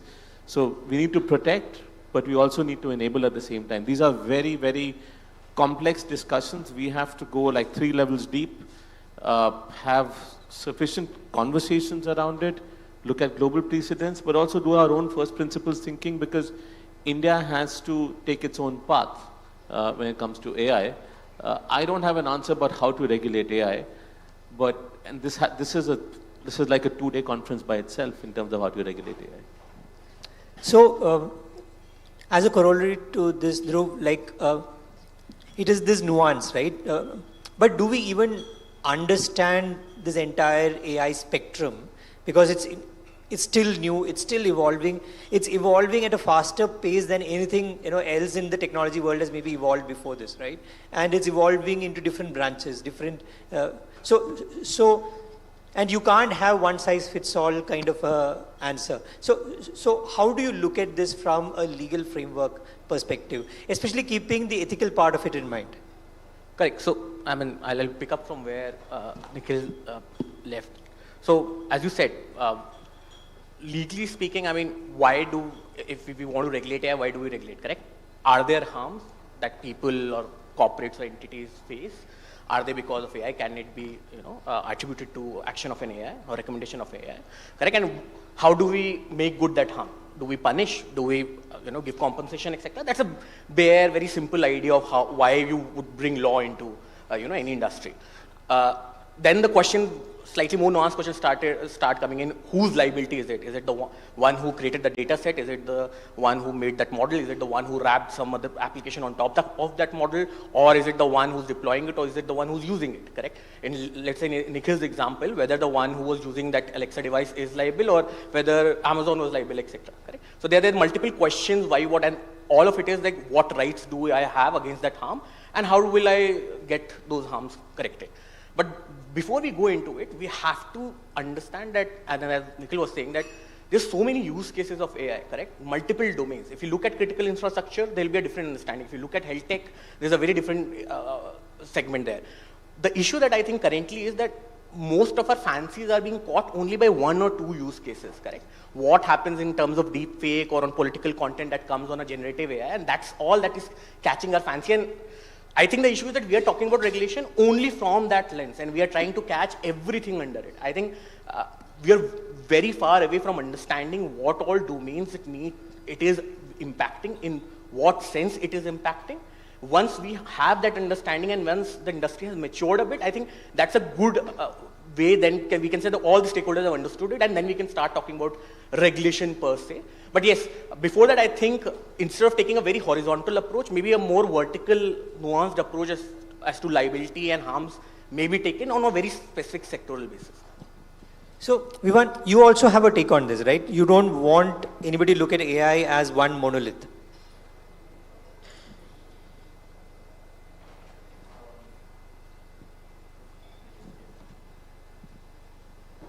Thanks. I have the privilege of coming after everyone, so I can maybe try to summarize everything as I respond to you.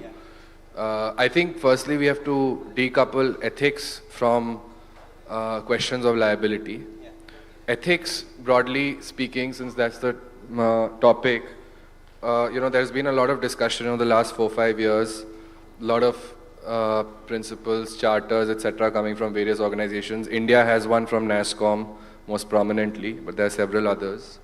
And they tend to circulate around 4 or 5 constructs. Beneficence, doing good as a welfare construct, non-malfeasance, autonomy, justice, and explicability. Broadly, I mean, this is how the literature summarizes the literature, in a sense. I think, so from that vantage point, then the question is, who is this ethical principle construct aimed at? And as Nikhil alluded and the previous speaker, I think Abhishek also mentioned there are different categories of AI. We have to be very clear, and Nikhil also said, we are getting slightly obsessed by a few categories, but there are various categories. So there's autonomous vehicles and generative AI, and there are many ways of categorizing and putting this into a taxonomy. Then the next question is, and the what is, of course, how do you maintain ethics? So the next question becomes, how do you do this? How do you translate from theory to practice ethical AI? And I think a lot of slip between the cup and the lip here, but, and this is not novel what we are discussing, because it's, the slips have also been discussed in theory quite a bit, but there are a few problems. So one is when you think of laws like data protection, for instance, there are principles even in those laws that can be construed to be ethical, like data minimization and purpose limitation. Now, how do you create accountability frameworks for engineers who are working on apps which are designed to maximize data collection and maximize purpose, because that's the way in which venture capital will come to them? So there is, translation from a legal principle to an engineering principle requires a certain transmission mechanism, of which there is a lot of literature too. So it's not like, and we can come to that perhaps in the second round in terms of solutions. Then people mentioned also a way to translate ethics into practice is look at harms, and work around think about a legal framework around harms that also is linked to what is unethical. And that's the direction in which the European Union has proceeded. They have a law that's harms-based, but I would argue that a harms-based law has a very central failing, which we ought to consider in India for a minute, which is that the harms-based law does not account for things like power imbalances between deployers and users. Now, if the deployer happens to be the state, which is deploying facial recognition technology, and even if it is a high-risk technology, the state will obviously be giving itself the license to operate that technology. Does the user or the affected party in this case have any rights in this instance? What is ethical in this construct where the AI has already been deployed in my built environment, lived world, whatever you want to call it? And I think that's, for me, if you look at the hierarchy of priorities, getting the ethics of AI right for state deployment is the first point of departure that we should be discussing in India if we are to prioritize rule-making, law-making, guidelines, ethics, etc. So, if I can come back to you, this interesting point of power imbalance. There is something that I have been thinking. So, often we think about harm, but is there an undue advantage that also works out in a country like India, where a company that is deploying AI at scale has an undue advantage, and it's not maybe ethically right in a country like India? So again, on the power principle, there are two ways to look at freedom, right, from power in a sense. So there's the John Stuart Mill notion that I have the right to non-interference, that you should not, you should be able to wave your arm around, while you're standing around me. As long as you don't hit me, I'm okay. And that's the liberal principle on the basis of which a lot of our ethics is created even today, right, in relation to AI. But if you think about the power imbalance question, it's more of a positive freedom. It is, do I have the right to opt out of being around you, for instance? And in the case of, like I said, my existence within a built environment where I'm walking into an airport or I'm in any other facility where I don't have the option but to use that essential infrastructure, that imbalance and the ethics around it is a very critical question to address first. And corollary to that is, even though we keep talking about platforms as if they're essential infrastructure, they're not. I can turn off, I don't need to use Google search since they are the sponsor here, or is there any other Adobe for opening a PDF? I don't need to. Or whatever else they're doing now with AI, sorry to limit them to the PDF world. So if I can opt out, I think I take care of my positive freedom, and I'm much less worried personally about my digital freedom on the app world than most lawmakers are, and I'm much more worried about my digital freedom in my essential infrastructure environment than lawmakers are. Yeah, Nikhil, you wanted to come on. So let's talk about, I just want to add to what Vivan said, because he's raised a really important point. For about, I think, the last 5 or 6 years, Telangana police has been stopping people, or Hyderabad police has been stopping people on the road at different points in time and putting a tablet to their face and doing facial recognition. That impinges on our freedom. That's using facial recognition to basically check about a person without what a person is doing, who they are, etc., without probable cause. That is a violation of privacy as well, but it happens unfettered, right? You also have a situation where Delhi police, for example, has been doing predictive policing, which is mapping certain areas, and they're judging people by where they come from in the city of Delhi that we are in. So where is the restriction on the state to start classifying us as particular types of individuals, either based on where we come from or just randomly stopping people on the road and doing facial scans? There is none. And that's one of our failures, one of the failures of our data protection law as well, where it gives publicly available personal data an exemption from restrictions under the Act. Which means that if anyone here, if your photo is up on social media, anyone can basically create a service where they're copying all of your photos from social media and can use that to profile you, can sell it to companies who are doing facial recognition without your consent. And so we're in a situation where under a law, our privacy has been taken away from us, especially for AI. And I think that's a law that needs to be amended from a privacy perspective. And I have more to talk about privacy and AI later, but I think our the situation with AI and with the data protection law is a disaster. So Atul has just joined us, so I'll bring him into the conversation. Atul, have you seen or have you encountered specific challenges in your industry which are in the context of ethics and AI?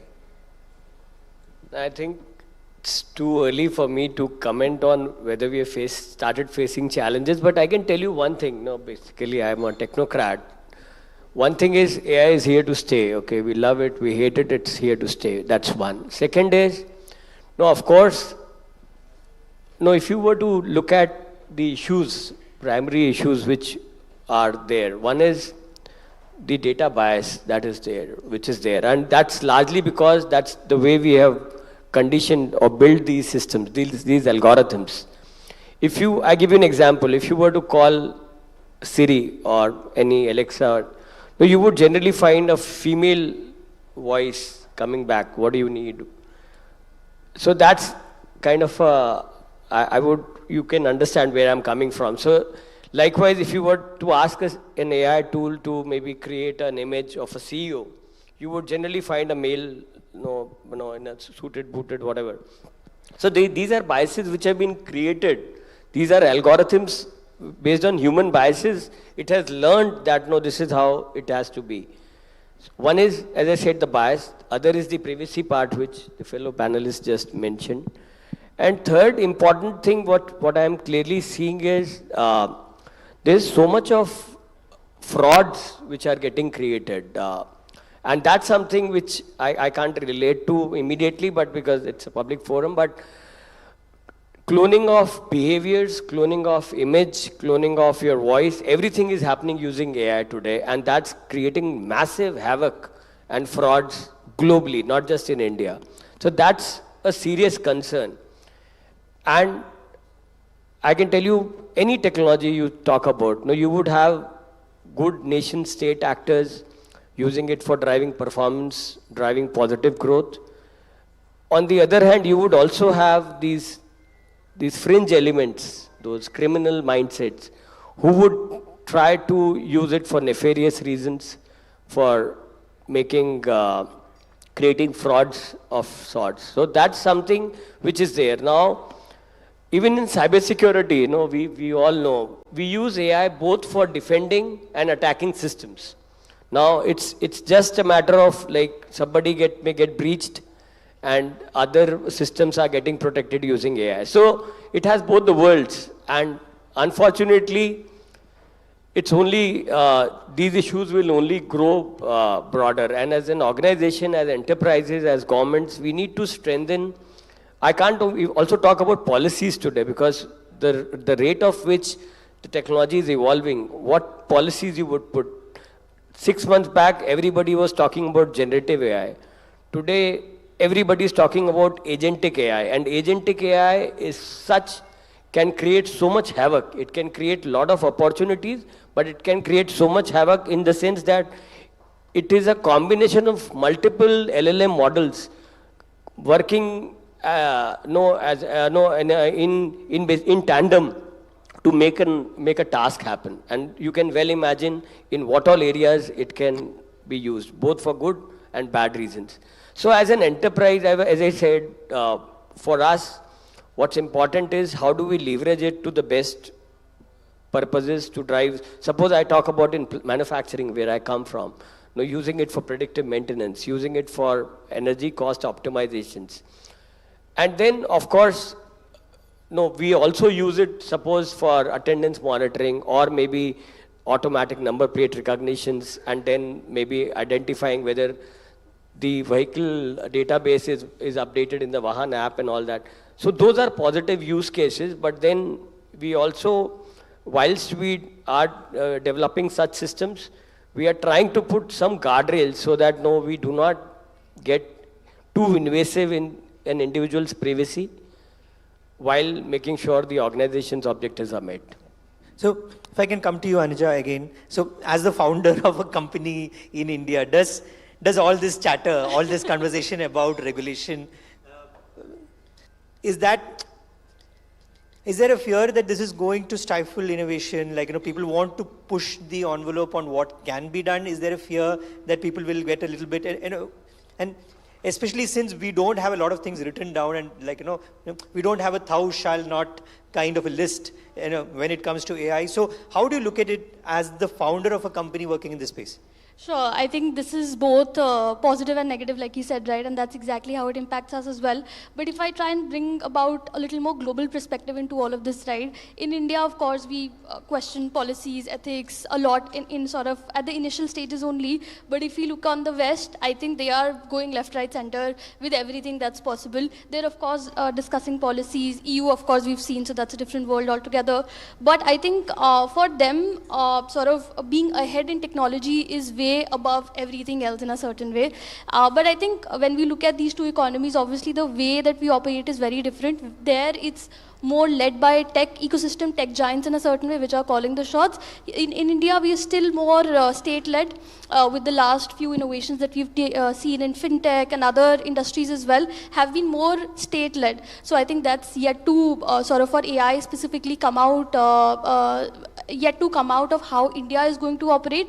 But I, as a founder for 3 years, how we've sort of tried to navigate a few things, I still think there's a larger role by state that will be played for us to do something with a larger outcome in a certain way. And that's where we are sometimes not competing with the West on very similar grounds. The basis, the fundamentals in a certain way change a lot, is what I would really want to put out. So that's how I would say it's impacting. And other point I really want to add from an ethics standpoint is the open source of AI in a certain way, right? So if a company is doing it, if an industry is sort of doing it, there is a name attached to it, and you can go back and question, have guardrails, have all of those things defined. But how AI technology is progressing, open source again is a double-edged in a certain way, where that's really required to come out so that more people can build on top of it. But if you sort of put it out there, the anonymity of the internet really takes over, which sort of really harms, mostly harms, and a very less good sort of comes out of it. So I think that's another point of discussion, I think, for all of us and for the state as well, to really identify how that is being looked at from a country standpoint. Add on this point, just I'll take 30 seconds. No, there's another aspect of which we need to think about is, AI has this promise of replacing jobs. Yeah. Typically, organizations believe that if you deploy AI, you'll be able to let go of this much percentage. And that percentage is going higher every progressive month. So what's happening, if you clearly see there's a pattern, you would find in due course of time that organizations like, I can't name those big tech giants, you would find that there will be an unequal distribution of wealth happening, wherein these large giants with their software agents, tools, would now come to us and to organizations. They will say, we will charge you $20 or $30 per seat, per person. You pay us, and whilst you do so, you can let go of 30-40% of your people. So that's the promise. So this is a huge issue for a country like India, wherein we've got massive population. So what will happen is wealth gets accumulated to these large giants based out of the West. And here we've got people who have deprived and they have lost their jobs to automation. So we need to also work on these lenses, because it's not just about privacy. It's about your existence, your own job, which is at stake. And there is another country or state which is making sure that they are doing it ethically, of course. But as a country, as a policy, we need to make sure that out of that pie which goes there, how much gets retained here so that we can upskill our team to be ready for the future. So I wanted to ask Abhishek the same question that, but I'm reframing it a little bit. Is there a way to figure out, or is there a way to tackle this ethical question, especially in a country like India, on how AI is sort of diminishing the human role? But it doesn't always have to be diminishing the human role, right? It can maybe create new opportunities which maybe we don't know of right now, but that is how all new technologies have, I'm sure, about 30 years back, I come from Kerala, we have seen a lot of protests against computers. Right? So we have always had that pushback when new technology comes in, because we really don't know about the new opportunities that these are going to open. Are we in a phase like that right now? So you took us 30 years back. I will take you, maybe 60 years back. So this concept of, ethics and then technology is not something new. This has happened in the medical science sphere as well. So way back in 1970s, there was a lot of work going on biomedical science, and where the concept of how much is too much when you take people as the subject. And for about 4 years, the best of the minds of that time, they came together, and then a report was published, which is known as the Belmont Report. So that's a report which in this conference, which happened for about 4 days. So that conference hall was Belmont, so it was in Maryland in USA, and that's why it is called as Belmont Report. And so the idea was to give some guardrails on what is the right way of doing it. And if I summarize it, so the two salient point was, think of people, human, respect for the people. So whatever you're doing, whatever study, research you're doing, you need to keep in mind the central idea of the respect for the individual or the human being. And this is true even for the, the topic we are discussing today. The second thing, which even Vivan discussed about, was the beneficence. The concept of beneficence means thou shall not do any harm. Yeah. So the concept is that whatever you are planning should be in a positive and ethical way. So if you are planning to do facial recognition, to do certain crime detection, so that should be a opportunity where you are not thinking of anything wrong. And then, of course, have rules and regulations. So the same report is now being used by any researcher. The concept remains the same, because at the center is the human being. And so the basic concepts remain the same, and that is to be used and can be used even in the Indian context. Of course, some country-specific customizations are required, which I am sure would be done. We are talking about Data Protection Act. So that is one area in that direction. And as this technology will evolve, I think today, probably I have a different view that today we as a country have to exploit more of the technology and not restrict ourselves because we think that this will do us harm. And as we evolve as a community, maybe as industry or the use case, the voices will come together, and the society will form the rules and the regulation which are required to make ethical use of the AI.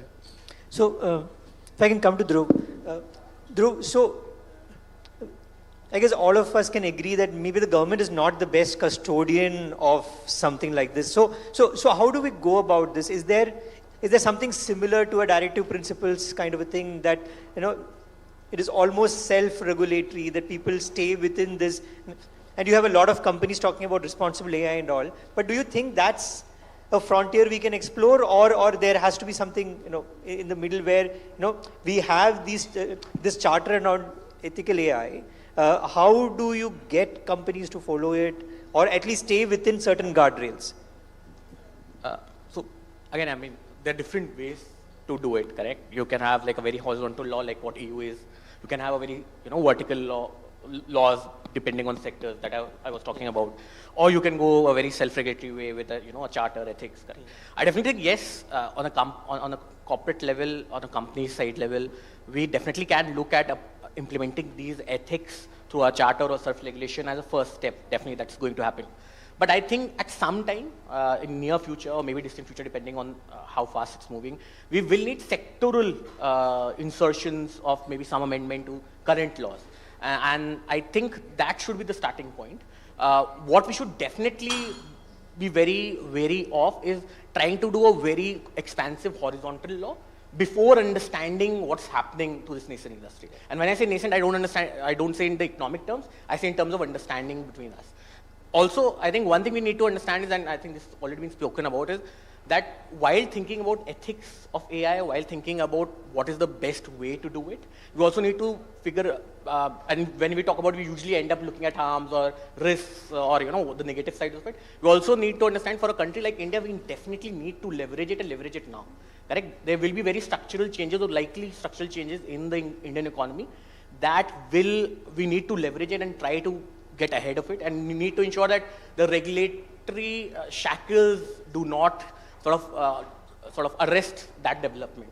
As to, and sir had already talked about, that there will be obviously disruption in job markets, etc. But there will be other avenues that are opening up. For example, I'll give you very quickly, and I think Nikhil wanted to say quickly that, while there might be some changes in the job market, but what will happen is you'll see new jobs coming up. For example, AI drones, correct? There's AI already being used in drones. We are seeing women in agricultural, small tier 3, tier 2 towns. We are looking at villages, etc., where women are able to use drones for agriculture purposes, for pesticide spraying, etc. And this is possible because the delta of that skill has been reduced because of that use of AI. I was talking to some agri-tech AI company which said that we thought that we are only going to supply to the smaller farmers, but now the bigger entities, most of our money is coming from them by giving them agri-tech insights through AI, and we are able to subsidize the cost for the smaller farmers, correct? And their efficiency and the efficiency of their labor is increasing. So that structural change, there are a lot of positives that we need to sort of look at it before all saying that, there will always, all these harms will be there either on the economic side or on the, right side of the rights and damages towards the individuals. Yeah, Nikhil, you had a point to make. Very quick point. We've been talking about ethics in deployment and usage. But let's also talk about the ethics of creation. Yeah. Right? I mean, the AI that we have today is built on scraping vast amounts of data, vast amount of information, vast amount of copyrighted information from authors, publishers, news publications, YouTube videos, etc. Without any consent. Not just without taking consent, but without paying for what is effectively copyright violation. There are court cases regarding this. But also scraping a vast amount of public data from the internet. So there are real challenges with the ethics with which many of these tools have been built, many of these models have been built. And the question is, who accounts for that? Look, technology often operates in gray areas, and it gets built in gray areas. Like, for example, if you look at mobile wallets, right? One of the first few wallets in this country was Mobile 360 from the Times of India group. The RBI banned it within a couple of days, back in 2005. So, and it wasn't regulated at that point in time. Then the payments wallet regulation came in 2009 or 10 or somewhere around that time, right? So technology gets built in when there is a regulatory gray area. Now the point is, how do we apportion for the violation of copyright, for the violation of privacy that has happened in the past? Can you actually delete that information once you've trained the model? I don't think that's technically feasible. So we have a problem to deal with in society with the AI that's already there. And how we solve it is, I don't know how we're going to solve that problem. So, and it could well be the last question because we are almost running out of time. So I'll come to Vivan. Vivan, taking off from what Nikhil is saying, is there a business opportunity in creating a product which is like, you see organic food, you see sustainable technology. Is there a way to say, you create an AI product which is been ethical from the start, from the data, from the training model itself and in everything it does? Is there a business opportunity like that? Or is it always going to have a shade of gray? It's too expensive to be ethical in AI is what I can tell you, but I'll leave it to Vivan. No, I agree with Nikhil. I mean, look at various examples in the digital space, private browsers, all sorts of secure and private by design devices. They tend to be more expensive than, other devices or products that may be mass market. So embedding ethics in a product comes at a cost. Yes, we have to be willing to pay that cost. We've had a free ride on the internet for a while now. The state has to be willing to pay that cost more than anyone else. They have earned revenues from digitization for the last 10 or 15 years, almost in a windfall way. And some of the ways in which we as society can recover those revenues that the state has earned, one of the most important, and it is also perhaps a business opportunity, is through education. And embedded ethics is very much an answer to how to go about looking at proliferation of ethical AI. Embedded ethics is a construct which links to engineering education particularly. And I mean, look at the state of our engineering schools. They're far from looking at multidisciplinary inputs which can help engineers understand the implications of what they're building. But that's where we need to get to. So when we talk about multidisciplinary modes of education and the new education policy, we have a framework to think about some of this responsible design construct percolating into education.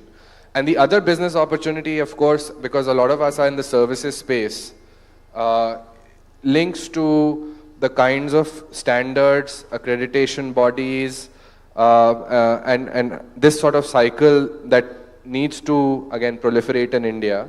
So for instance, and this stems from a strand called aligned approaches to ethics. So there is, for instance, the IEEE, which is a global internet body in a sense. It has something called the Global Initiative of Ethics of Autonomous Systems for Ethically Aligned Design, a mouthful. But that's a standard for autonomous systems built in 2019, implementable, not vague, doesn't have notions that are very hard to translate for engineers and so on and so forth.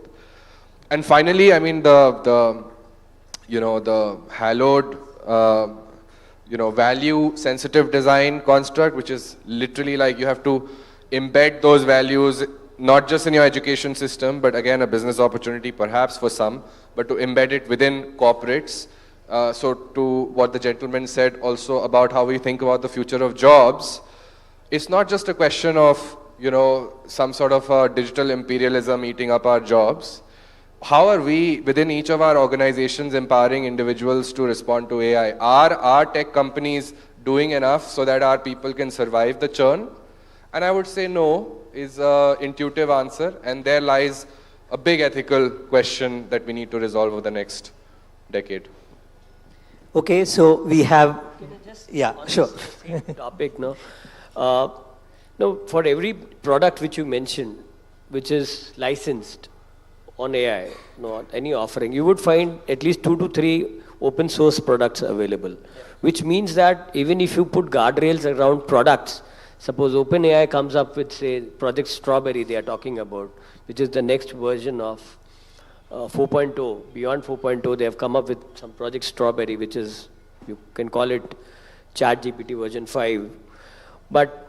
But you would have the llamas of the world, llama 3s and more of the world. So there is so much which can be done using open source, even if you, so I think it's, as machines are getting more intelligent and trying to become, gain that AGI stage, artificial general intelligence, I think it's for us as humans to basically drive morality in and then only maybe make sure that the ethics rule higher than just the tech. So, you want to make a point? I think it's only right that you make the last point. Yes, please. So only rightly mentioned, right, that AI is only learning from what humans have done. Yes. So the ethics, I think, also sort of will be carried on with the same sort of ecosystem in a certain way. So I think we, as whatever we do from our day-to-day, as an industry, as an individual, I think it's all of that is mirrored in a certain way that it's showing us. So, yeah. So it's, at the end of the day, only as good as the humans behind it, or as ethical as the humans behind it. So on that note, I think, I think we'll end this panel. I hope all of you have some interesting takeaways and will become a little bit more ethical in your approach to AI. Thank you.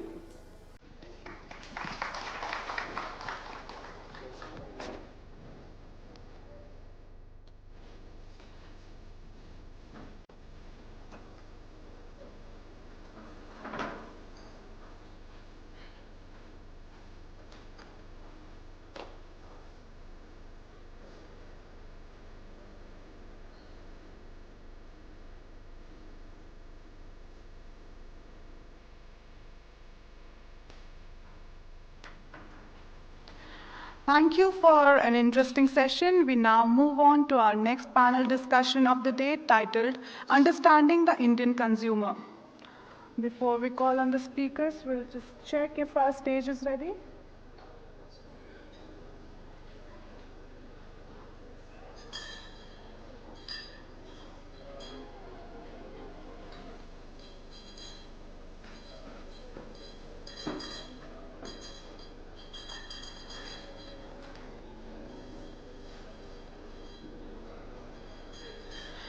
For the session on understanding the Indian consumer, please welcome Abhishek Mago, Chief Marketing Officer, Travel Wings, Vikram Singh, Head, Digital Marketing, ITC Hotels, Abhijit Bhattacharya, Chief Marketing Officer and Senior VP, DLF, Pranay Roy, Head Marketing, India, Nothing Technologies.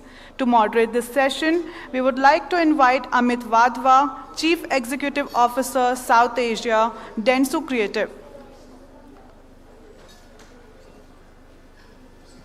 Over to you, gentlemen.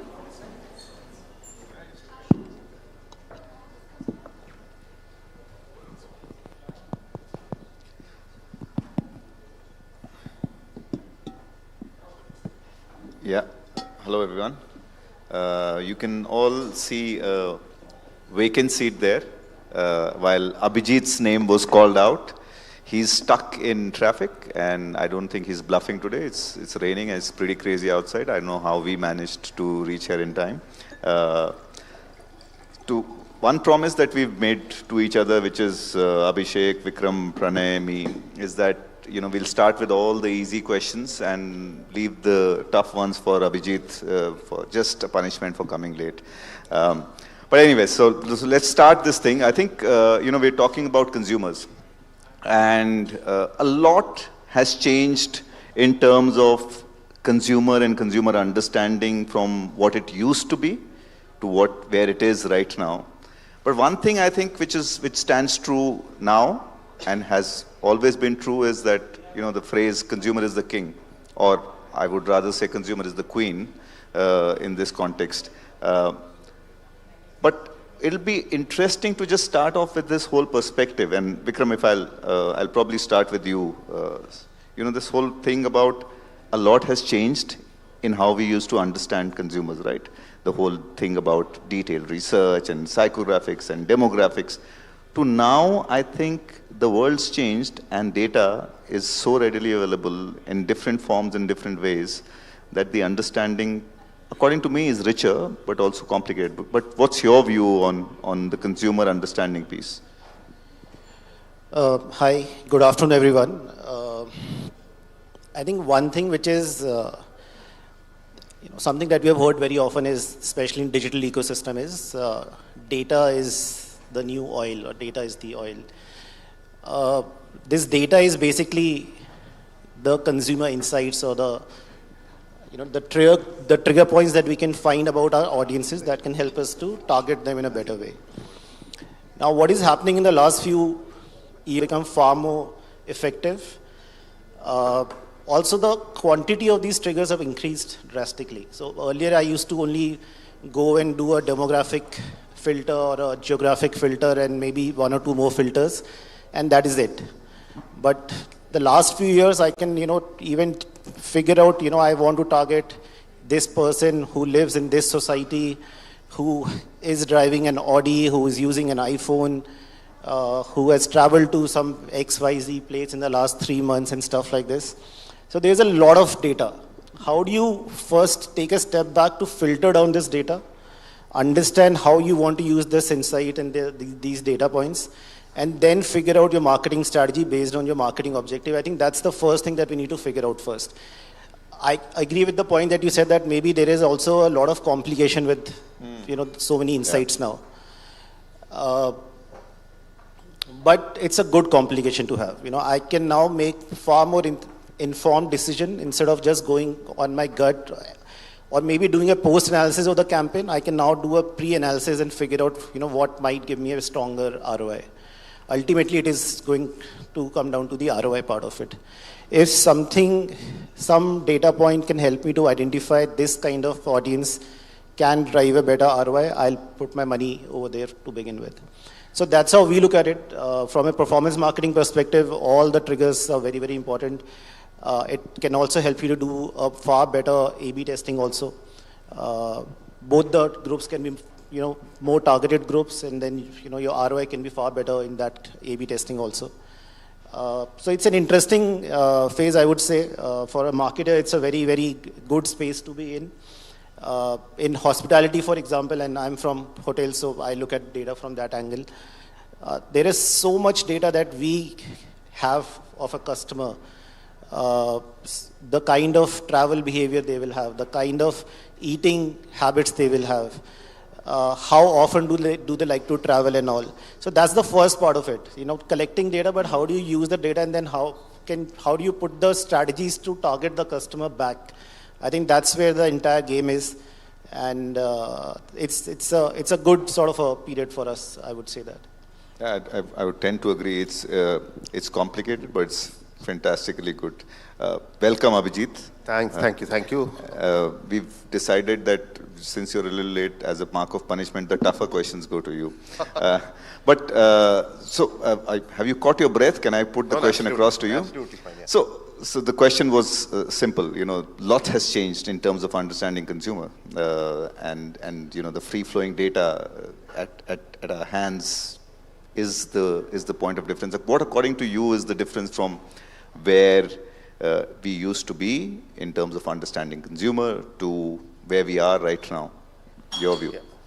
No, I think it'll depend on from where you want to start off. And if I were to look back when we first started marketing in the marketing careers, see, a lot of the data about consumers was largely claim data, attitudinal information, and not behavioral information. A lot of the data was in silos.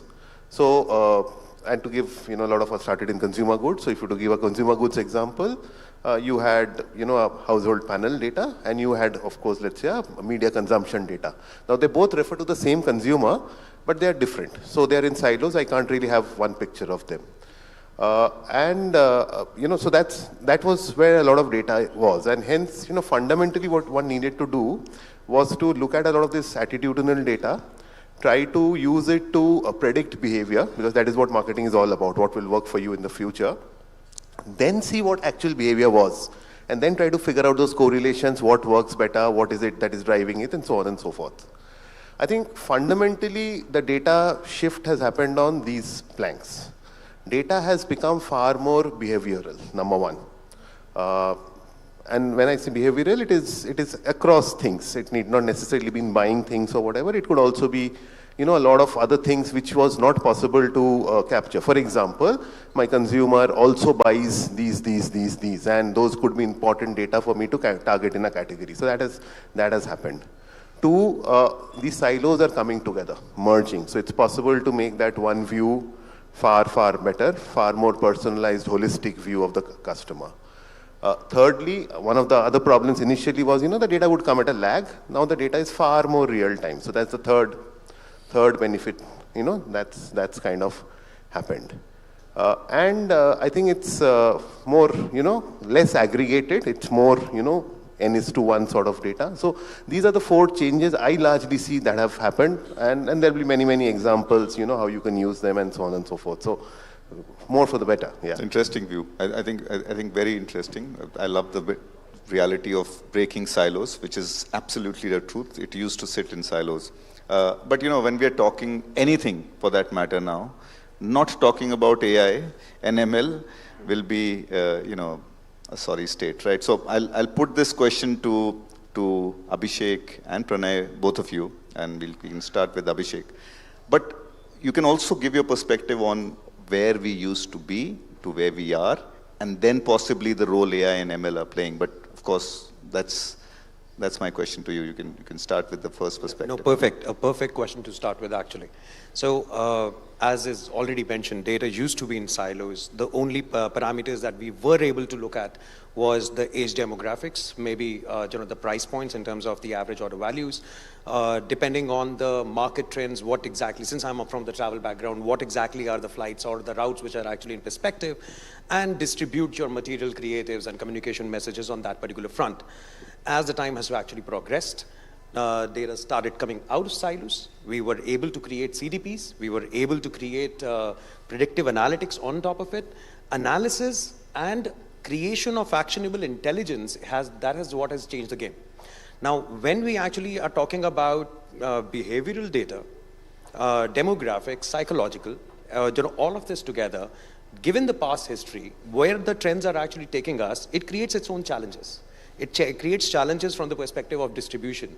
my analysis might be, at par with the market standards, or maybe, going a little above that as well. But am I able to communicate with the customer at the right time and at the right point when he's actually looking at the product that we want to sell to him?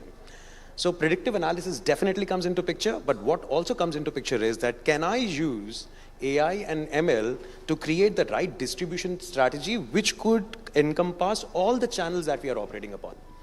We're talking about performance, we're talking about displays, we're talking about social, we're talking about retention. When we're talking about all these channels, every channel has a separate time frame in which you can track a particular customer, target him and get him to come to the portal again and get a purchase done.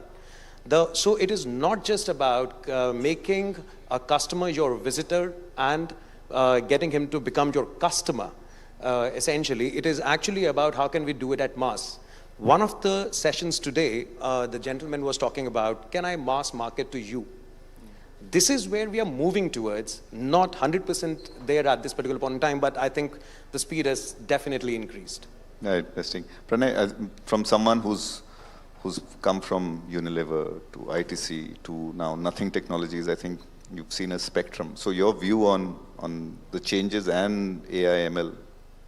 Yeah, so I remember initially when we used to do our research, the 2006s and all that, so a lot of it was data which would come to us after 6 days, 7 days. We had 7 days, 14 days, 21 tracks. So we always, and like somebody said, it was all stated behavior. It was not actual, we couldn't see them the way they were doing it. It's moved forward to the point, I remember we were working with CDPs and we were working with, let's say, a lot of CRM data. You could do analysis to the extent that you could create cohorts out of the first party data you had. You had trends, and so much so that with the trends you would know what would be the next product they can buy. And now we've reached the state of AI where I remember just yesterday we wanted to do an analysis on the reviews of a certain product. And so you also have to understand AI, there was machine learning and there's natural language processing, obviously. So machine learning was always there. There was never an issue. For the longest time we were using it in some form or the other. The BI tools had it.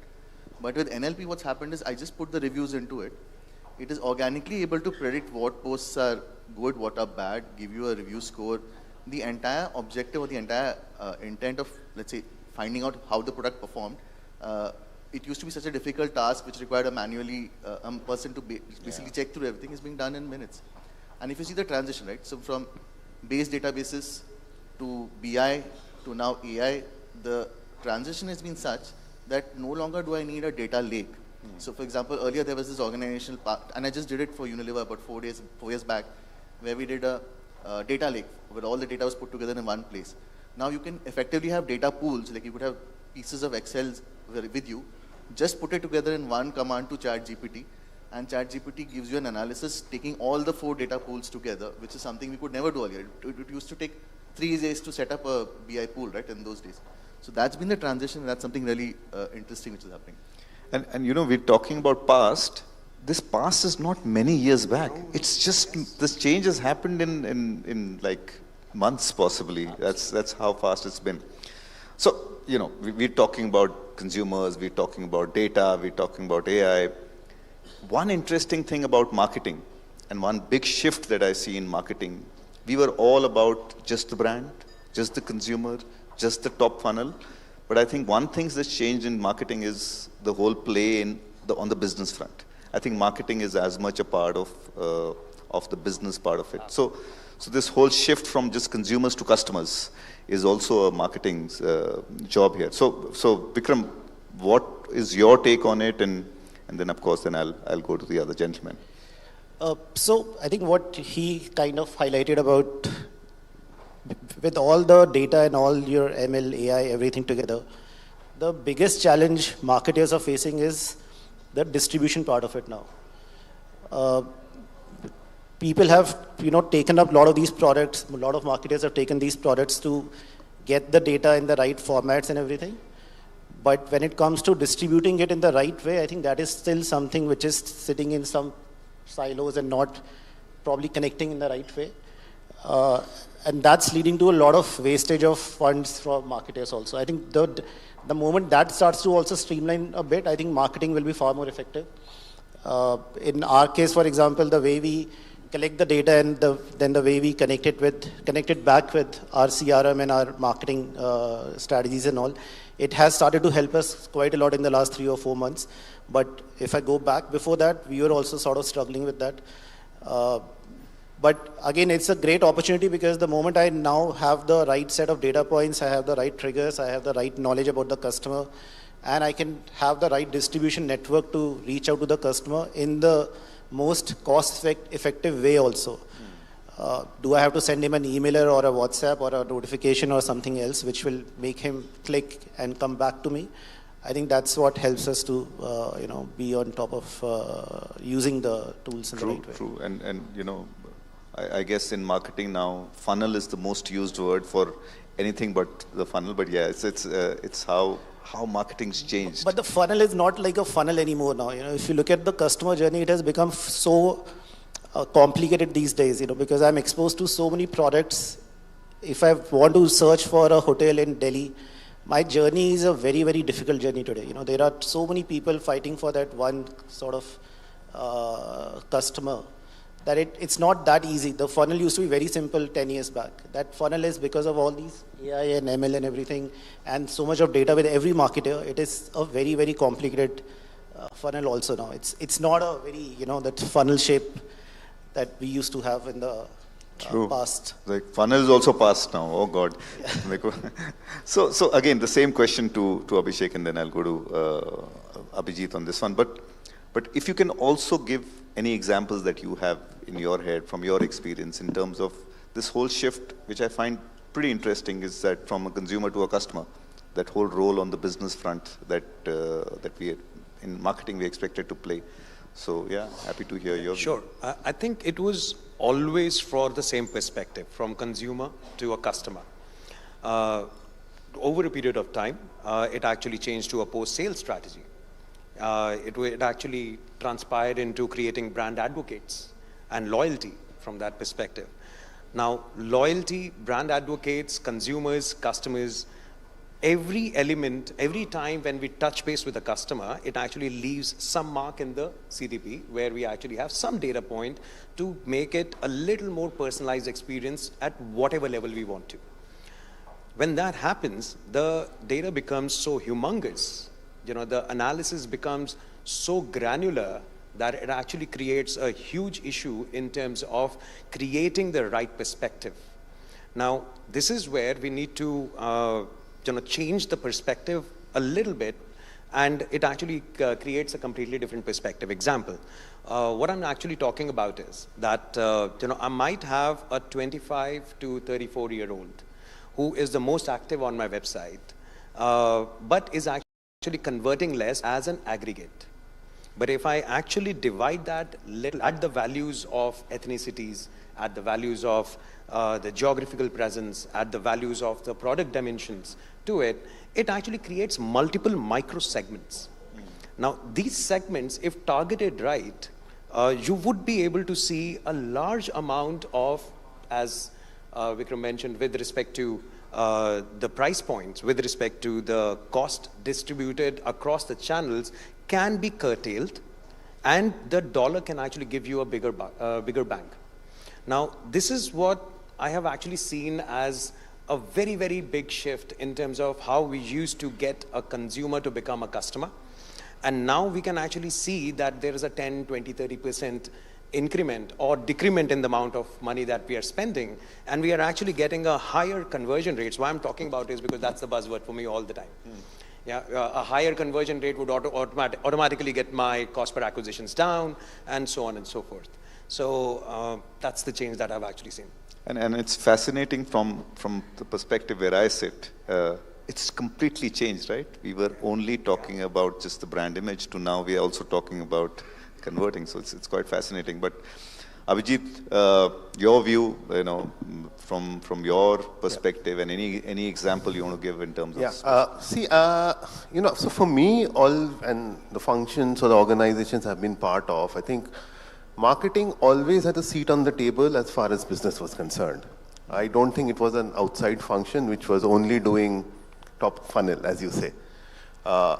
So in various and very different contexts, it was trying to get more customers for the business, to get customers to consume more, And how do you get customers to consume more? Either create new occasions, or give them a reason to consume, okay, something more, some different offering, etc., etc. So I think marketing always did that, in my opinion. And hence, I'll give you some examples over the years. So something from my previous employment, you looked at data, and I touched upon attitudinal versus behavior, and I said why attitudinal data or claim data, you always have a challenge because people claim, overclaim. We all know that, as we were taught that as marketing students. Social settings, blah, blah, blah. And hence the challenge as a practical marketeer is to model it, to see what comes out of it and match it with behavior, blah, blah, blah. But if you get into reasonably behavioral data, try to capture that, you may able to understand. So one of the examples was, and when I was part of a consumer goods company, and we were working on some food products, what you did was you captured people's behavioral data over a period of time, cross-category.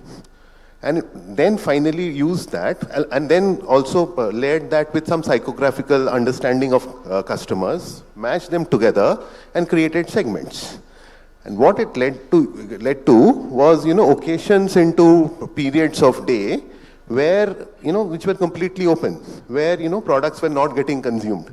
It gave you ideas as to what sort of products you can create. Now today it's a beautiful idea. It says that, you can come up with a new product here, gives, a new occasion to consume, a reason to consume. It tells you what time of the day, blah, blah, blah. So influences everything right from your communication to product mix, to, the product structure, to packaging, and helps to drive business. Now this is an example from a little back. And this was far before, words like CDP and, ML and, AI, etc. became fashionable. They, of course, always existed. So that's the thing. Now, if you were to take recent examples, and which is the point I made initially, is that the change that I have seen apart from data becoming less aggregate and more personalized, less attitudinal but more behavioral, more real-time, and more cross-category to hence, give you a more holistic view of the customer by and large from a variety of sources. Now, if you look at that, a lot of our opportunities have come from there. Today it's possible, for example, in my current business, to go and look at people who buy very expensive cars, right? And I can, cut that by price point, the type of car, etc., etc. And have a certain set of other behaviors, so buy a certain type of brands and tailor my communication to them, right? It is possible through a lot of this cross-media tools that are available to say that if I have been exposed to a certain type of communication on TV, specifically target those people on another medium with a more, easier to understand or a more actionable messaging. Right? Lower down the funnel. So it's possible. And we've done that. So now, how is it, how does it help? And it's dependent on the brand problem. Now, if I'm on a brand where I want to drive greater frequency of messaging, I want to make it more salient, and I can't do on TV beyond the point.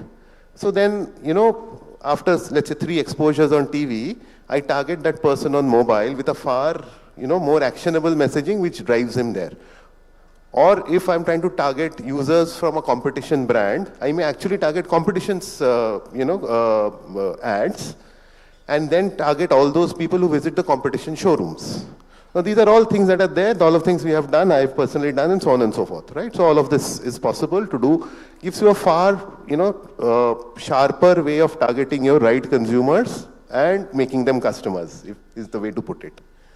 Now, this is easy when you know what to do. Sometimes, you'll get data from cross-category, and you may not know what exactly to target. So then the challenge there is to use the data and try to find out discriminating variables which will, which drives, any marketing action is finally there to, move some metric, either a mind metric or something like a leads or whatever in our current business. So whatever variable in that data is helping you move that is the one to drive. So some of those experiments, etc. help. So I think, in a sense, I think it always existed. It's just that the nature of the data now makes it a little bit more granular and moves on those 4 things that I said have been the changes. So I think there's something very interesting you said. While we're putting it and making it sound so easy, the times that we're living in, the changes and the pace at which the changes are happening, it's quite crazy. And I think we're also learning on the go and figuring things out on the go. And yeah, you know, few years back, if you told someone what CDP is, they'll probably say it's a vehicle number plate than anything else. But yeah, it is that. Yeah. So, you know, we're talking all about disruption. We're talking about how times have been disrupted, how our understanding of consumer has been disrupted. You know, we're talking about disruption to a different core.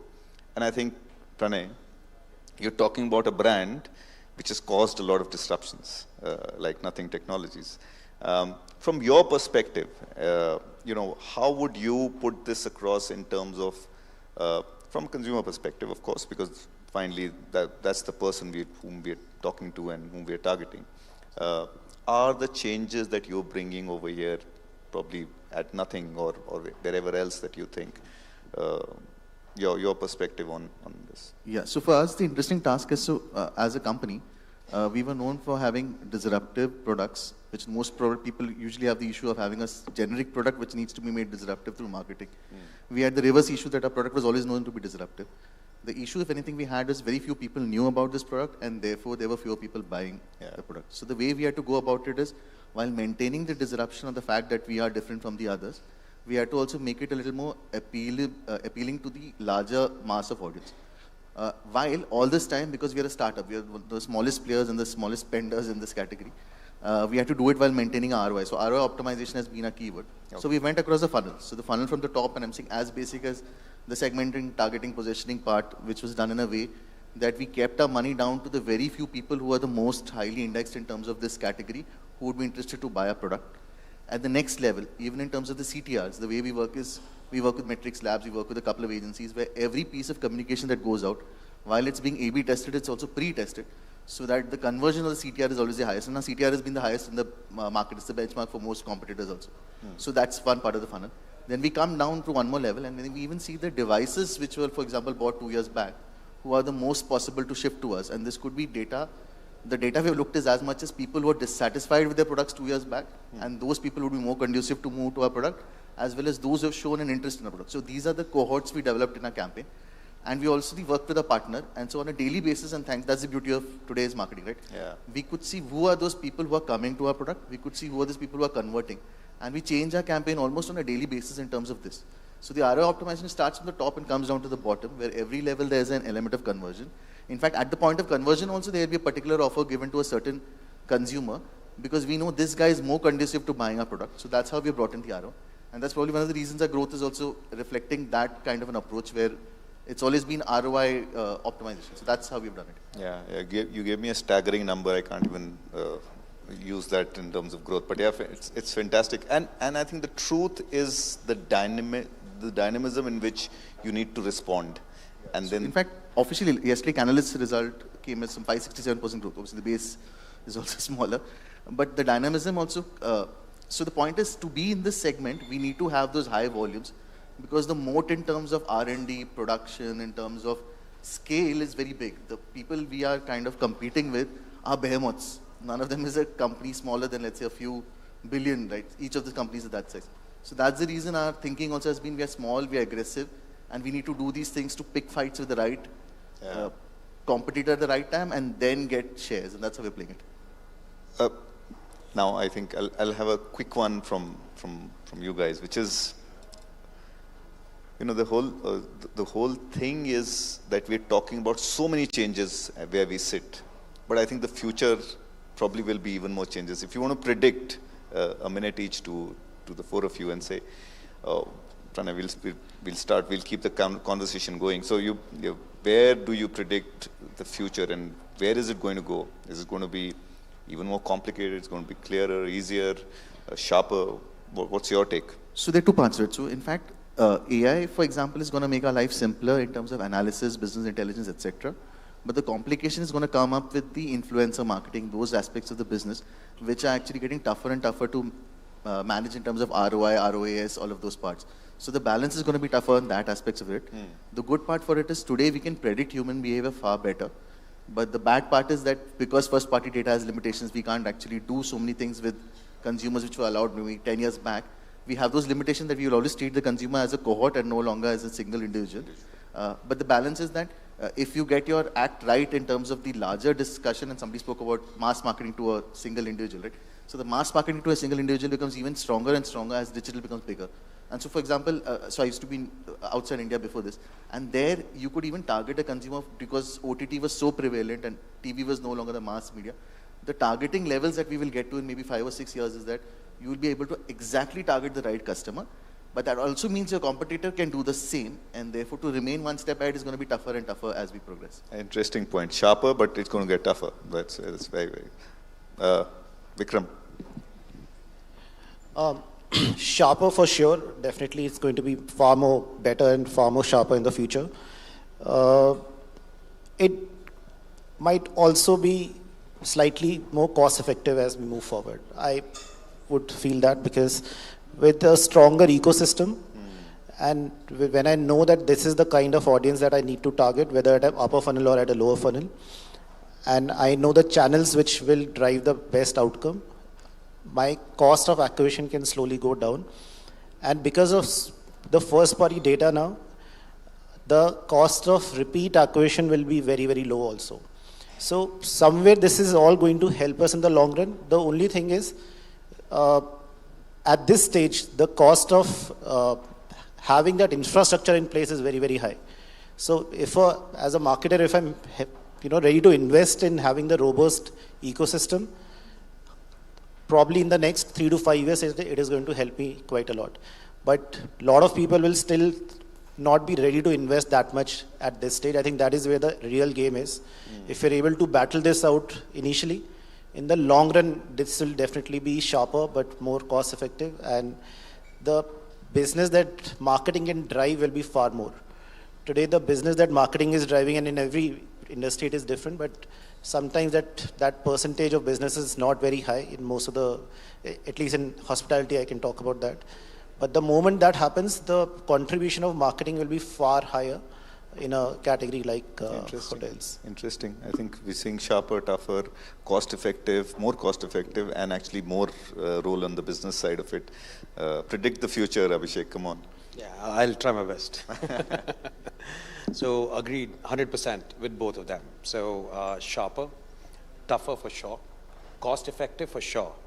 The speed of delivery and go-to-market would increase tremendously, but not just for me, for everyone. But that could be the changing factor, or rather that could be the differentiating factor, because the speed of delivery would not just be defined by the AI that is actually coming out in the market. It also depends on how well we exploit it. So a very big demand of upgrading the skill sets of your team members would actually start coming into picture, because if we cannot use a tool right, then it cannot really deliver the results. Yeah. So at every level, we have to define the checkpoints in terms of what are the skill sets that are required to do that particular job, right? Get the teams upgraded, make sure that we are actually one cohesive team which can actually make sure that we become more sharper and more cost effective and make it tougher for the competition. Third, or the fourth would be that there would be an increased dependency on technology, as in your own technology team. Marketing is nothing but tech dependent as of now. A lot of developments are actually defined by the marketing. So to his point, we are definitely having a seat on the table at all points in time. But the sooner we get those algorithms in place to work for us, the faster we would actually become more cost effective. And that's going to be the ultimate goal. Fantastic. Abhijit, the toughest to put you on the spot, three people have given exhausted all possible opportunities. Let's see if you have something new to add. I can be that person in, group discussions we used to have who summarizes everybody and says, this is what, what the group meant. I could do that. Do that. But I'll skip that. So, it's actually the most difficult one, and none of us are, the Paul the Octopus. Became very famous in the 2010 Football World Cup. But by and large, I think I would agree with most of the points that are being said, and I hope we move there. But fundamentally, I think 1 or 2 important points I think we should talk about. One is, if you look at the industry over 20 years, marketing industry, and you see what has happened is access to advertising or good advertising has been available to a wider range of organizations. 20 years back, maybe 20 or 30 companies made good ads. Now it's possible, right? Similarly, access to technology in terms of making products has become far easier and so on and so forth. So I think this thing, access to technology, data, tools, etc. is going to be far more democratized. And hence what will be the differentiator is what Abhishek mentioned, is your ability, your skill sets in doing that. And hence getting your teams to upskill, get the right skill of people is, I think, fundamentally more important. So that is going to be a differentiating factor. I think jobs will change. So there's a little bit of inconsistency in delivery in a lot of things today because things are manual or whatever it is. I think a lot of it will become technology driven. So there'll be far more consistency of delivery. I think, copy writers would become, people who read and vet copy, possibly. So I think these things will happen. I hope, acquisition costs do come down and so on and so forth. I really hope so. Because customers, as more and more they're exposed to some of these, the customer behavior would also potentially change, and which I don't think we are kind of factoring in. So, but yeah, hopefully it's a far better, braver future. Lovely. I think interesting that you managed to actually bring out that perspective of democratizing the whole part of it, which I think is brilliant. I know we are up on time, but I'll still put that question quickly. One word answer. We talked about a simpler world in the past. We have much more control. We're talking about a fast-paced, more complex world now, but more richer. I possibly know the answer from how you've been answering my questions, but quick one from Pranay onwards. Past or present? What do you prefer? Present, obviously. Yeah? I thought in you. Present, definitely present. Yeah. It will be an evergreen question. 6 years down the line, we'll still ask the same thing about this time. So yes, present time. No, I'll go with the group, yeah. Consensus. So a fantastic, I think, great conversation. Thank you, guys. I think lots changed from where we were. But I think interesting times, and like you said, democratizing is the word. So yeah, we're doing fine, we're doing great, and lots more to happen in the future. Thank you guys, thanks so much for the conversation.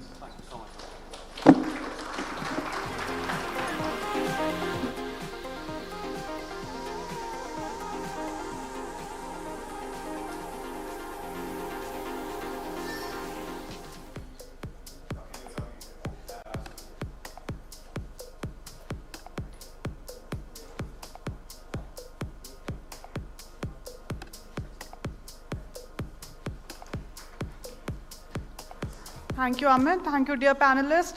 Now we break for lunch, but before that, we would like to thank our title partner, Google, powered by partner Adobe. We would also like to thank our silver partner, Sprinkler.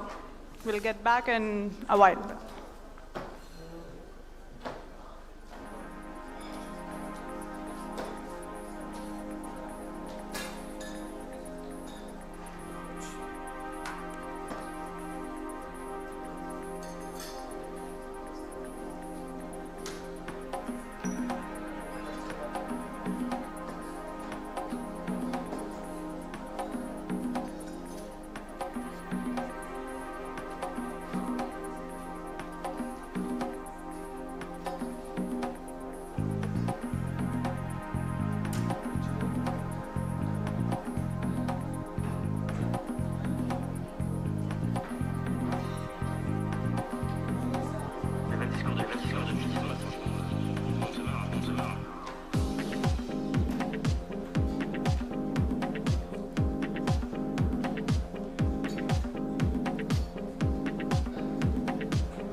Future looks like wow, oh wow. It's like wow, yeah. Future looks like wow, oh wow. And it starts right now, yeah. Future looks like wow. Go and get it, go and get it, go and get it, go. Go and get it, go and get it, go and get it, go. Go and get it, go and get it, go and get it, go. It's coming up right now, and it's looking like how? Wow, wow. The future looks like wow, and it starts right now. It's like wow, we should do this, yeah. It's a brand new future. Wow.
Future looks like wow, oh wow.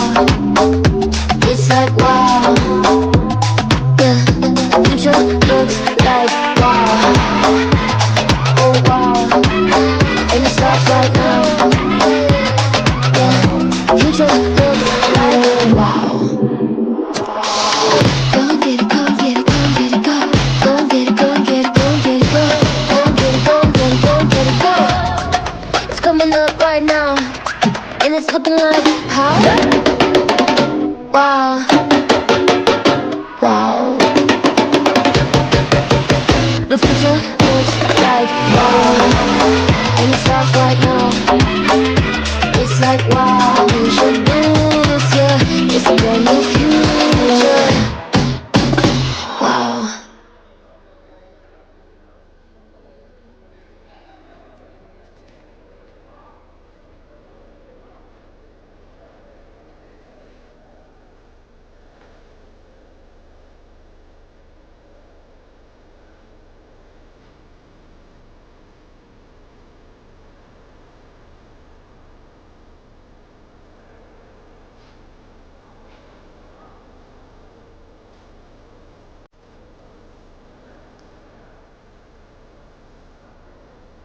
We're starting in just a few minutes. We request you to please take your seats.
Easy one.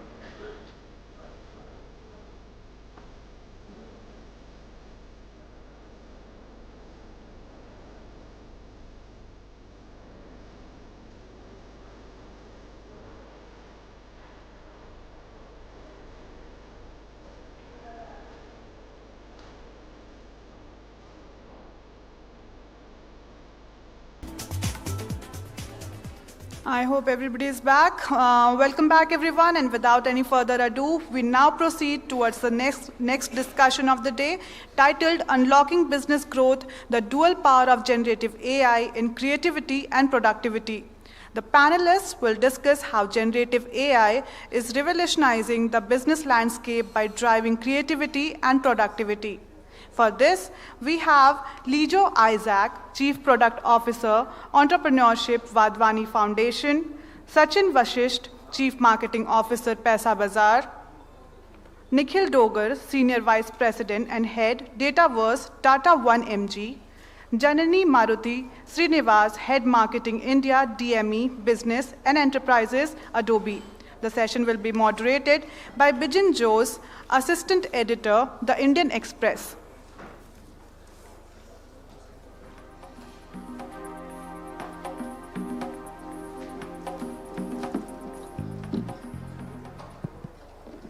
Hello. Yeah, right before we start, I want to understand how many of you use generative AI tools in their daily life. Can you please raise your hands? That's a good number. So yeah, so the context has already been set. So I would straight away dive into the topic. So firstly, I would want to understand from any of you can answer, like how do we strike a balance between creativity and productivity with respect to generative AI?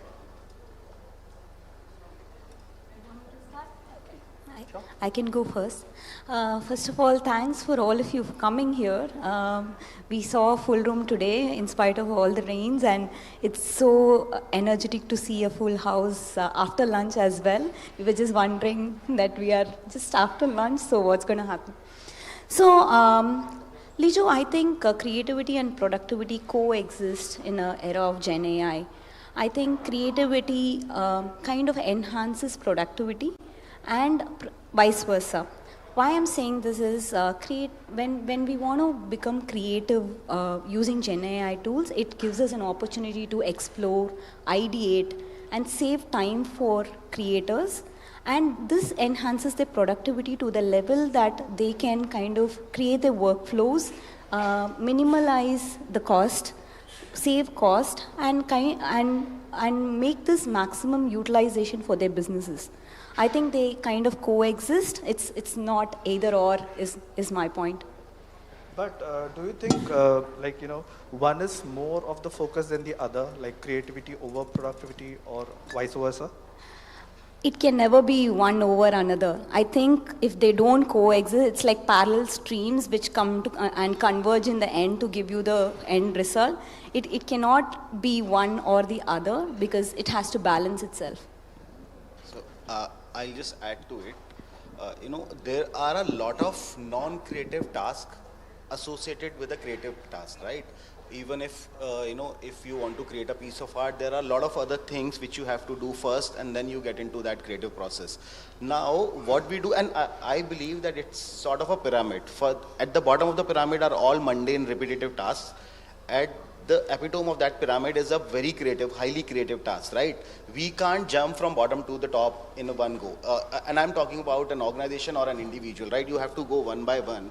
So as an organization, first you need to deploy AI in solving all those repetitive tasks and get the efficiency, and then move on to the next level, right? For example,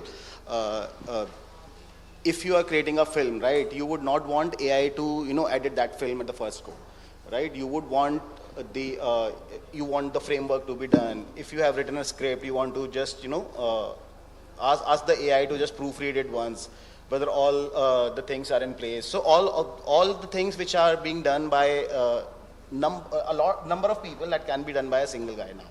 So I believe it's currently it's a time of more of a co-pilot than just giving everything to the AI. AI should be used by humans to improve productivity.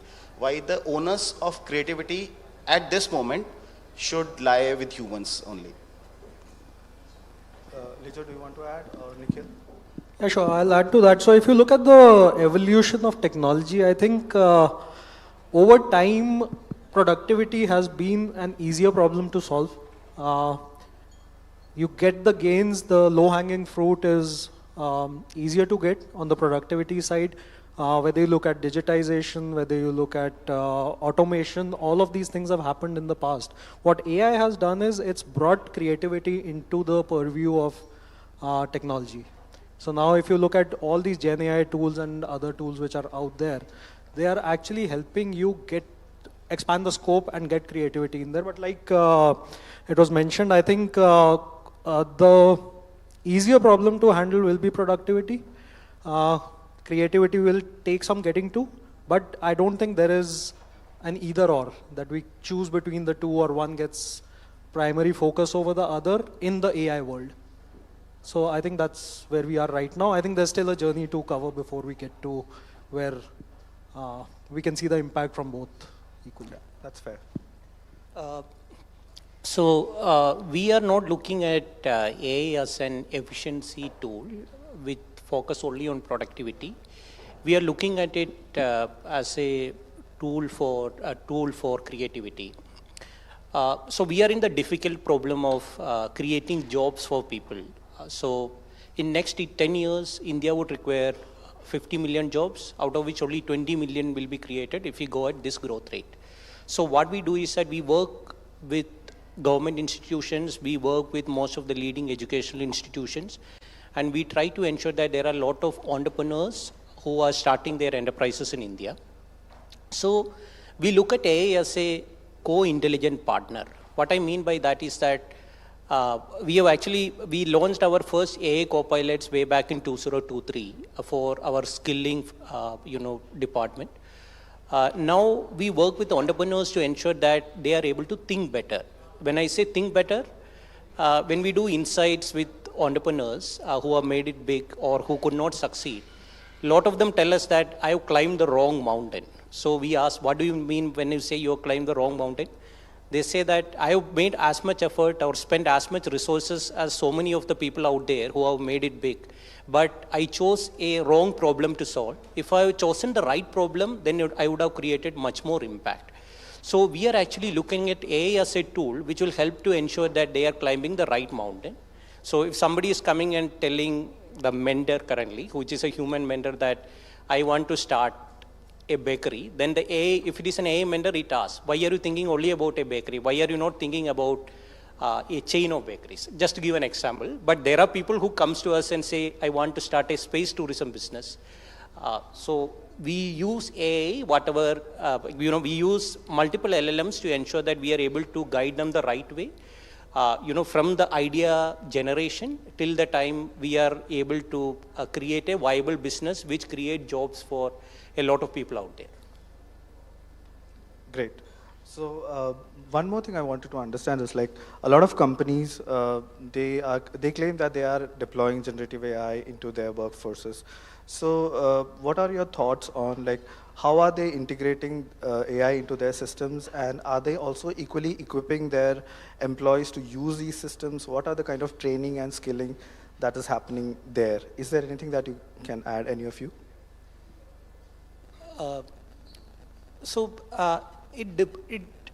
We have seen multiple entrepreneurs who are deploying AI. We have tried deploying it ourselves as well. So it depends upon the vision of the organization, where they are looking at AI as only an efficiency tool or as a tool which will help them to improve the productivity. If they are looking at it only as an efficiency tool for cost cutting, then it's a very narrow use case, I would say. But if they are looking at AI as something which will ensure that they can grow 10x, then there is a lot of power in that thought process. So centralized systems which focuses only on productivity gains by optimizing the cost is a very short use case of AI. Typically in those kinds of organizations, AI is seen as an IT department tool, while it is not. AI is a tool for all the departments out there, all the divisions out there. The The issue is that a lot of people does not know how to use AI. When I say how to use AI, even for using ChatGPT, it's really naive prompts that a lot of people give out, and they feel very happy about the response. But if you know the prompting techniques like chain of thought, anything like that, if you are able to equip your employees and enable them in the right way, then you will be able to extract maximum value out of AI by using each employee as an enabler. That's what we have seen happening in a lot of the companies out there. I think what companies have to do is think of AI as a digital transformation tool, right? It cannot just be in the, like Liju mentioned, it cannot be one department's problem. It has to come through as a DNA of the organization that they kind of embracing AI. And it should start from knowledge workers. They have to be skilled enough to show them the value of using AI and how productivity can be built. And there are multiple tools which kind of enhances knowledge workers' productivity, right? And also the other departments on what are the skill sets that is required. I think we need more number of educators and more number of courses are available. I'm not talking about courses. I'm talking about more practical knowledge into use of AI. I think somewhere organizations have to be more brave for this change, and they kind of embrace it in their whole strategy planning to kind of implement this. So just want to add one thing. The biggest challenge in implementing AI in any organization, there is a fear associated with the word AI, right? Common people, they think that AI will take jobs. It may or may not be true, right? It may be true in a few cases where the job is so repetitive, there is no added value which a human, there's no value which a human is adding in that task. He's just doing it. Those jobs might be at risk, but it's a very generic fear, and it's there in the technology team, it's there in the marketing team, it's there in the ops team, it's everywhere, right? So the first thing which we need to do is try to educate more, like she said, and convey that it is more of an efficiency tool, like he said. So it's not for the cost cutting, it's for getting more efficiency. So from the current negative connotation, we have to create a little positivity around it. Second thing is, it's a change management thing. It's not a technical challenge. The bigger challenge is the change management. People, when we ask people to use it, the first point is that if I'll start using it somewhere down the line, I might not have a job because the AI will start doing my job, and then what will I do? So that mindset is the biggest roadblock. Now, in our organization, we have started using AI across. So we are a digital first company, and we have been using AI for last many years. The difference between AI and, there's a little difference between AI and generative AI, right? Generative AI is something which can create content. That content is in the form of text, is in the form of images, video, or synthetic data, right? In any form of content, if an AI can create, it's a generative AI, right? And there are use cases across which can tremendously increase the efficiency of an organization. I'll just give you an example. Till about 3 years back, we had a 120 strong technology team, right? We started working with Microsoft, started building a co-pilot for software developers. Since then, our number has come down now, while the efficiency is more. Because people, while they used to code using the GitHub and all these directories earlier, now AI can do a lot of that task instantly. Earlier, they used to spend hours in finding a code, then doing the testing and everything. Now that can be done in an automated fashion. Similarly, for content, while AI can write the entire article, but there is a problem with that. So first problem is that search engines now have started identifying the difference between a human-generated content and an AI-generated content. And Google especially has started penalizing that, right? So a lot of companies, they just put a topic, take an article and publish a web page, but that's not the right way of doing it. Right way of doing is creating a co-pilot for all these content people. So can just give AI the task of suggesting structures of an article, what issue, topics can be included, what are the relevant topics which are there, and then write a holistic piece of content, right? So these sort of things which we are doing. Another, which is a little bigger project for us, we are dependent on call centers because we are in the business of selling financial products. And unfortunately, as of now, it is very difficult to sell financial products without a human intervention, right? You need a call center guy to call and explain these products to consumers. Now, the biggest use case for us when it comes to generative AI is if we can create an agent co-pilot, who can start the conversation with the consumers, take it to a certain level, and then hand it over to the agent. Of course, it'll reduce our cost, but it'll improve our efficiency drastically, and it'll reduce the wait time for a consumer.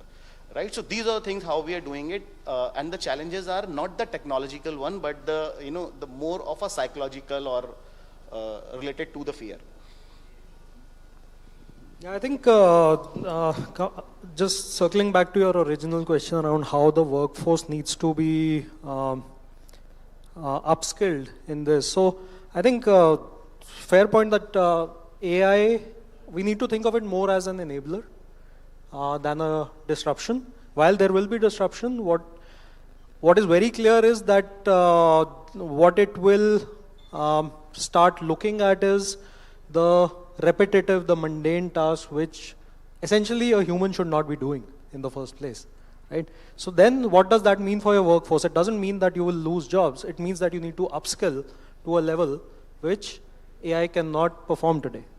And that is the part where you need to ensure that all your departments, all your teams, all your functions are actually looking at how will AI enable their function, how will it enable their outcomes, because it won't magically happen by itself. And it's not like it's going to come out of the air and it's going to happen by itself. Someone needs to deploy it, someone needs to enable it. And for the ones who are using it, how do they upscale, how do they actually become the ones who are running the technology instead of the ones who are using the technology. So I think that's the part which we all need to make sure that our workforce is aware of. They're not caught by surprise, because whatever is coming, it's coming. And it's happened through the course of technology. It's not something new. It's just the nature of technology has changed, but the evolution has been happening for years now. Lija, you would like to add something? Yeah, I already answered it. Okay. So, when it comes to AI is simply not automating everything that comes across. It is also unlocking a lot of potentials when it comes to creativity and productivity. But at the same time, there are ethical considerations also. So one by one, if you can say how our Indian organizations are adopting and working around these considerations. I can go first. So, see, I think ethics is a very, very, very critical part of this, because it's that nature of the technology which we've not seen in the past. Now, how does an organization actually look into it? So, one, there needs to be a very clear articulation of the policy which you have for AI utilization. Every organization, I think most organizations today are already working on it, if not already put it into place. But there needs to be a very clear policy and articulation so that every individual who is using AI. See, today you could be having a conference call with your colleagues, and you could be running an AI bot on that, which actually summarizes all of your discussions and just sends an email out, right? That's a very, very, very simple use case of AI. Now, how does every employee of the organization know where to use AI, where not to use AI, and how to use AI? Because the tools are all over the place. They are everywhere, right? It's not just the ChatGPTs of the world. It's coming into every single piece of digital product which is out there. So one, I think, is the policy part of it. The second, which is very important, is the data part of it, the deployment part of it, because AI is only as good as the data which goes into it. So on the data side, it's very critical that one, access controls in terms of what data goes where. Generative AI requires us to put in a lot of data into the LLM models which are out there. All these LLM models, they are nothing if they cannot train them without the data. So particularly on the Gen AI side, what kind of data do you start pushing to the models, whether they are your in-house models, whether they are on-prem models, or they are the models which are available out there. access of data, the security of data, and the governance of the data, which goes into all of the AI applications across the board, I think that is super critical. So I think those two things very important, policy side and on the deployment side around data access controls and governance. I just want to add here, the core of your ethics is transparency. Right, and it is the same. Is the case? The case is same with using generative AI as well. You need to be very transparent with your consumers, be it your external consumers or your internal consumers, like teams who are working on these tools.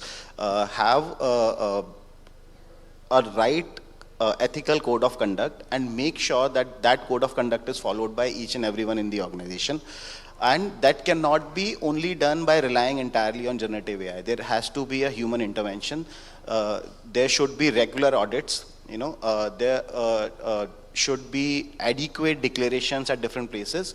Wherever a declaration is needed, be respectful of your customer's preference and the data which they're sharing with you. It has to be secure, like he said. The other things, other very important thing is, which Nikhil also mentioned, when you are training an AI model, the data which you are using, right, it's very common for that data to have some biases, depending on the source of that data and the age of that data. There can be, a few biases. The most common bias is the gender bias, right? And you would not want your AI to be trained on that data. And you can only rectify it when you are auditing it at a regular intervals and catch it when it's happening. And you can correct it in the right manner. So this is very important when you're basically training a AI model. I think there are three things that we follow in Adobe. It's a structure that we follow. It's called ART, right? Accountability, responsibility, and transparency, like Sachin mentioned. Accountability for the generations that we do, for the customers. We have to be accountable as an organization to give the customers the right kind of data that they can use for commercial use. Responsibility is taking responsibility for the content that's being produced, right? What is the source of the content? Are we crediting the actual creators? Is that being, are we giving them credits to that, right? And of course, Sachin mentioned about transparency, saying that this is what this AI can do, but there is these terms and conditions under everything. All of them say, hey, if your model is so good, why are you putting it in? But actually, that is called transparency. You're maintaining that transparency across. What we did a few years ago was a content authenticity initiative that we started, right? Where we've got multiple open source tools coming together to, identify the source of the content and to authenticate it, right? When that happens, people know where the actual source was. When it gets modified to multiple other different variations, you can at least identify with the source. And security is the major threat that is, deterring AI transformations in many companies. And I think if these are addressed at scale, and we give the confidence to our customers and our consumers saying that, hey, these ethical issues are being taken care of, we have an indemnification for you, so that they can they can produce their content very quickly and they can go into the market very soon. So I think that's the format that we kind of follow at Adobe. Yeah, for us, our AI tools are being used by entrepreneurs. So we ensure that we are transparent to them whenever they are sharing any kind of information with us. And whenever there is a source, as Jenny was saying, we ensure that we are transparent to them. So we have got guardrails built in, both for our consumers as well as our internal employees, to ensure that AI is used in a good way, so that there is good accountability on the from the employees, as well as we are transparent to our customers. So there are like adequate guardrails in place to keep a check. Okay. So quickly, I'll ask Lijo, can you just tell us something about Wadhwani Group and the kind of work that it does? Because there's some social element also involved there. It Correct. also functions like an incubator for upcoming entrepreneurs. How is generative AI playing a role there? Yeah, so it's not Wadhwani Group, it's Wadhwani Foundation. So our founder is Romesh Wadhwani, who is based in Silicon Valley, and we are not a traditional non-profit. We are a non-profit which is embracing tech, and we have got our own engineering team, product team, and we work like a new age startup. So Romesh has built 42 companies. He has exited from 38, and his vision is to ensure that we are creating jobs with family sustaining wages all across the world. So we operate in 20 countries. We started with India. Currently we operate in Brazil, Mexico, Philippines, multiple countries in Africa. So from India, we are trying to create AI tools and platforms which will ensure that entrepreneurs all across these countries are successful. And we are not an incubator, by the way. We are a non-profit. We don't take any stake. We work with entrepreneurs. Our courses are approved by UGC, and we design entrepreneurship courses with all the leading institutions in India, the top 200 institutions in an ARF rankings. So we have been in existence for 15 years, and some of the well-known startups like Practo, etc. came through us. So we work with students when they are in the final year of engineering. We work with business schools when they are in the second year to ensure that not everybody become a job seeker. A lot of them become job creator. So we are very excited about AI because what was limiting our growth was the availability of people in terms of trained faculty or mentors who will be able to kindle a spirit of entrepreneurship in the minds of people. So if you look at tier 2 or tier 3 or even tier 4 cities in India, the ambitions are still the same. Everybody has the same aspirations, but they lack awareness and they don't have the resources. So we want to solve it for them. And the traditional VCs focus only on the top, maybe like 100, 500 or 1,000 startups. Who is actually serving the startups below that? That is where we come in. We work with all the state governments in India. We work with most of the incubators in India. We work very closely with the central government to ensure that there would be more jobs in India, sometime down the line. And that will come through entrepreneurs. There will be like hundreds of entrepreneurs who will create hundreds of jobs. That's the way we will be able to address, the job issues in this country and unemployment in this country. Great. Nikhil, can you give us a walkthrough of 1mg and its use of generative AI? Because there's a lot of data also involved in between. Yeah, so at 1mg we are India's largest digital healthcare platform, and we provide, while we provide pharma and diagnostic services, we are also large in terms of content library which we have. So AI has massive implications in the healthcare domain particularly because it can enable patients to be in control of their health outcomes.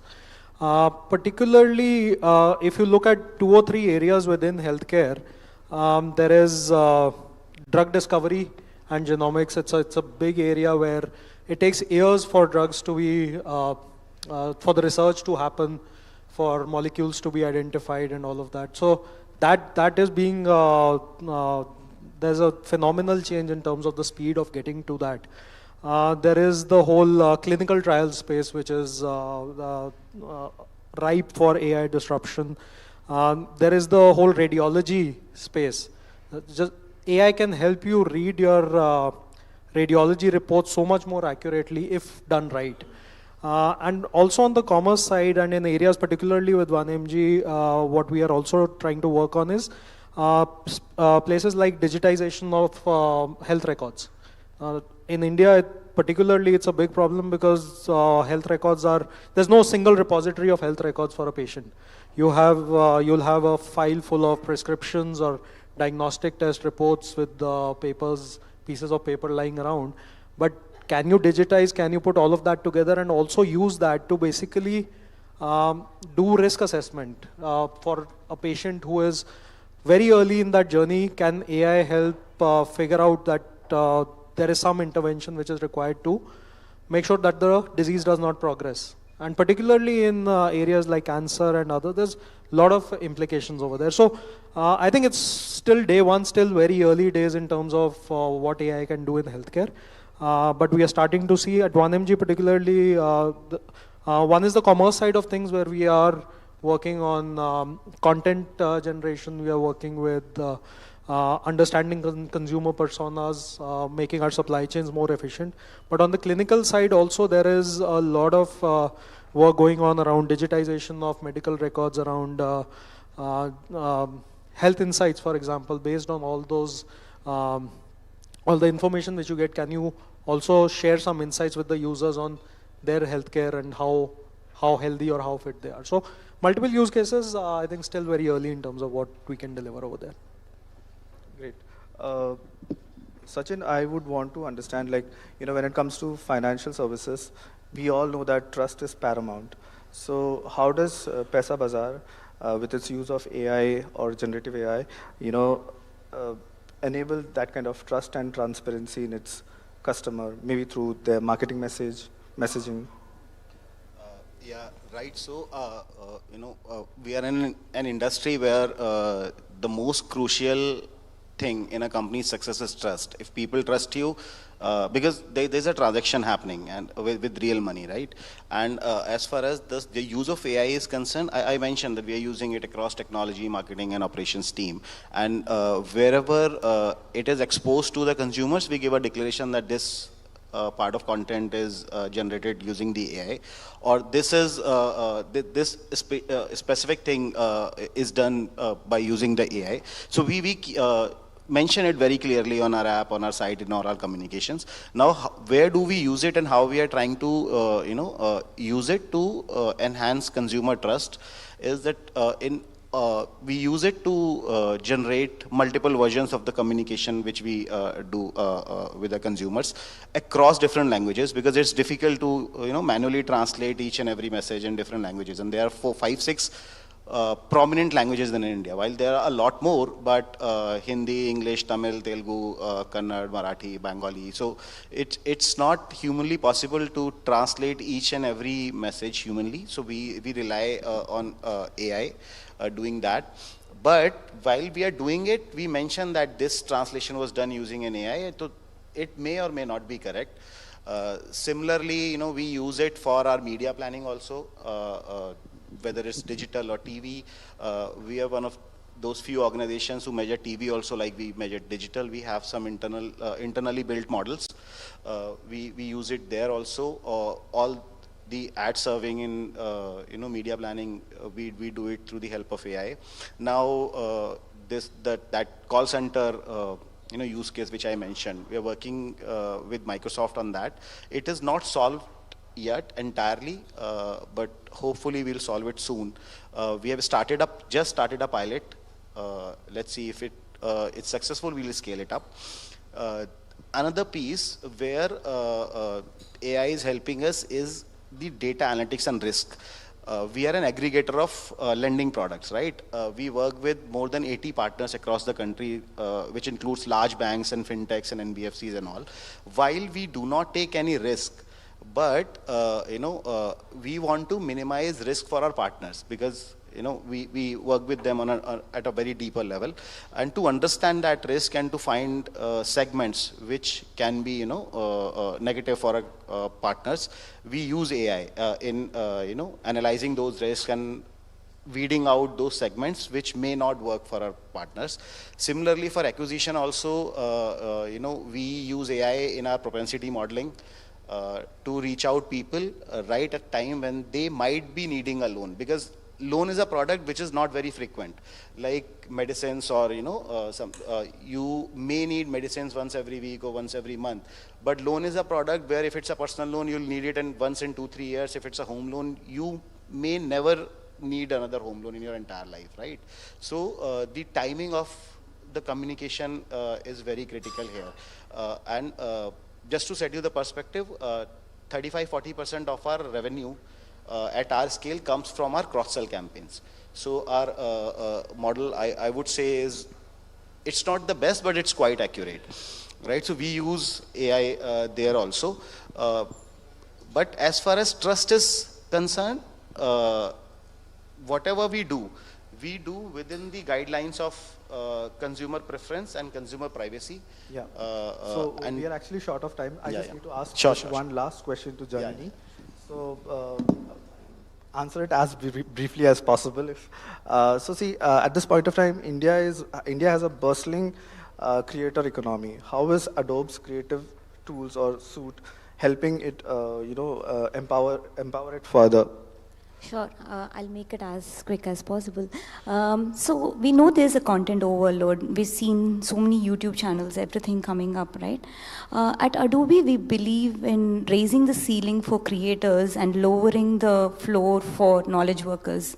With Adobe Firefly, with AI Assistant, which is the latest tool from of Acrobat, I think it's easier to create these content at scale, on brand, and quickly to reach into the market. What Express does for content creators is create these campaigns at a click of a button. And for India specifically, I think we need a lot of localization of the content, right? Firefly is available in like 100 languages with 8 languages in India. You can give a prompt, anybody can use the prompt across to create this. And for just duplicating the campaign into multiple languages, it is a very simple process. I think creating the bulk of the content at scale and still having your brand values and brand proposition at the base is what Adobe is doing for businesses in India. Great. Also, one more thing, all of you will have to answer, and as brief as possible, maybe one small sentence. Like, if AI could automate one thing in your daily task, what it could be? Starting from Lijo. I wouldn't want AI to automate anything. Maybe it should help me to think better, by using AI as a partner rather than as an automation tool, which is like a, surveillance mode. Okay, fair. Nikhil. I think planning and prioritizing is a big challenge. So if AI can help do that, even calendar management is a big enough problem. So. Sachin, yes. I would say if AI could read all my mails and give me a summary. I was also going to say the same thing. Emails, if it can reply back to all my emails and give a resolution to things, I think that would save a lot of time. While Google is doing a decent task in, segregating these emails in promotional or social and primary, but we still need a tool which can, read all the emails and give me the points, in summary, that these are important, these are you can discard easily. Great. Thank you so much. Thank you for all the wonderful responses. Thanks. And for the audiences to listen to us so patiently. Great.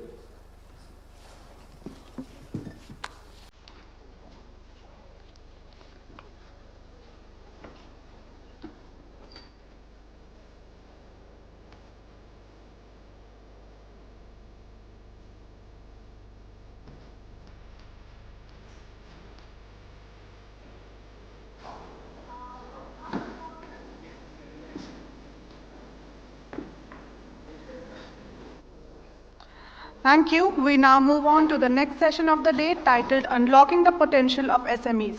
The speakers will discuss how AI is helping SMEs grow their businesses by enhancing efficiency and enabling data-driven decision-making.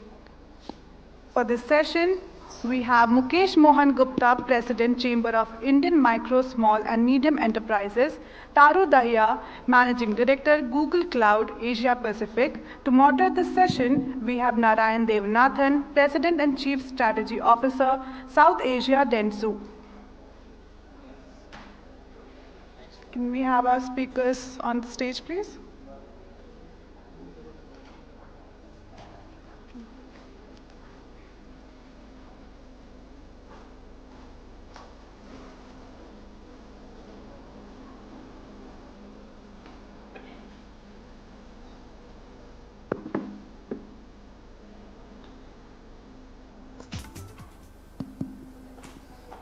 Thank you and good afternoon, everyone.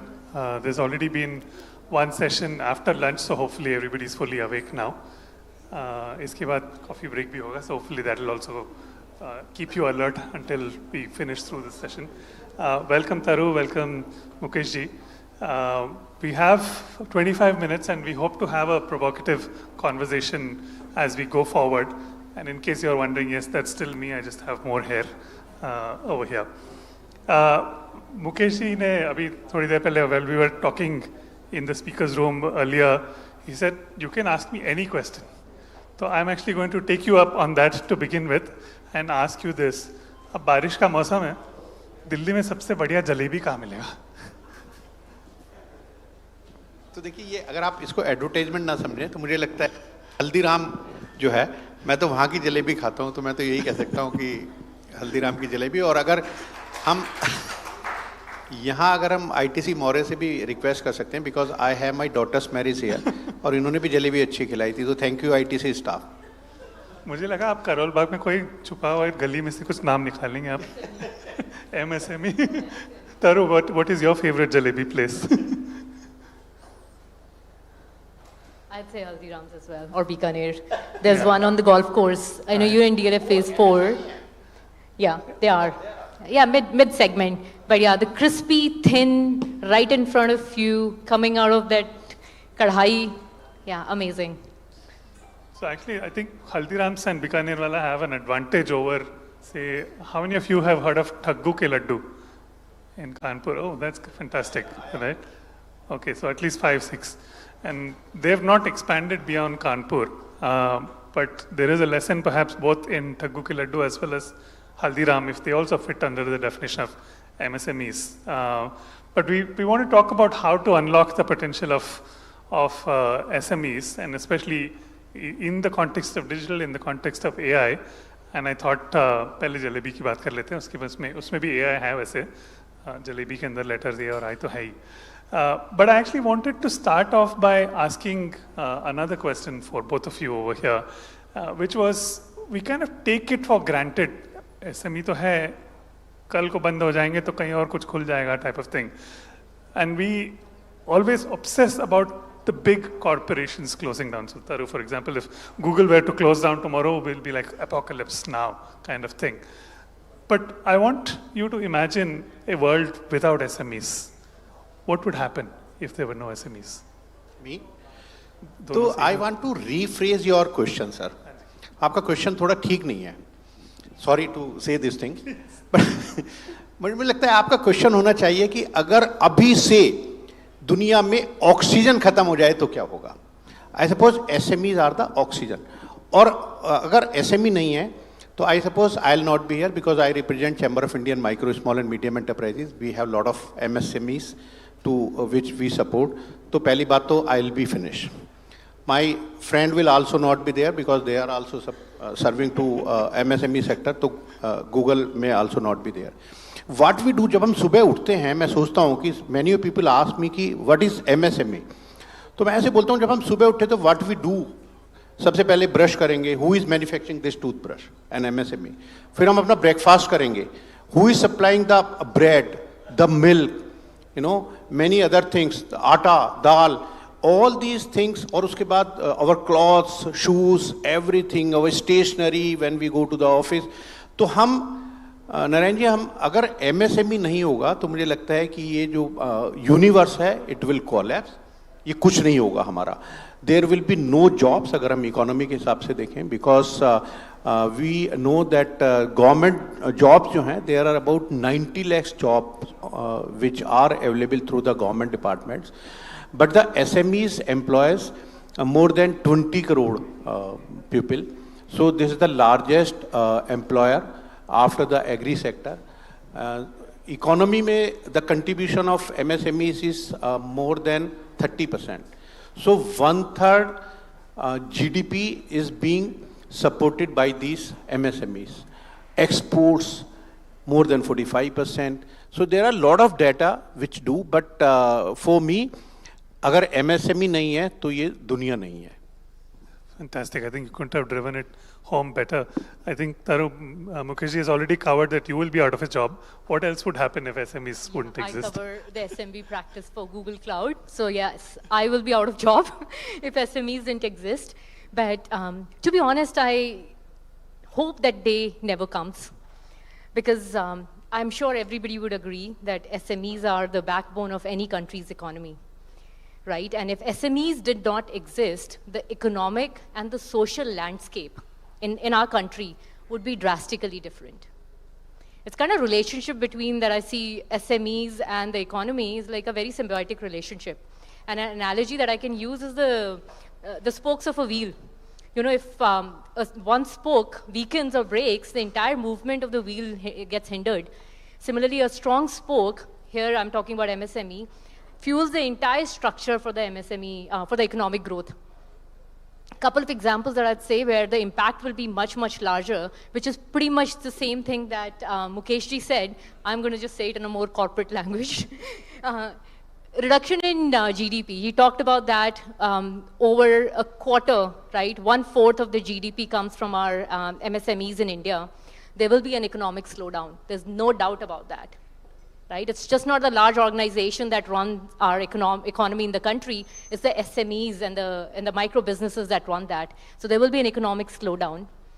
He talked about the toothpaste and the other stories. I'll call that as a supply chain, disruption that would come along if there's an absence of SMEs.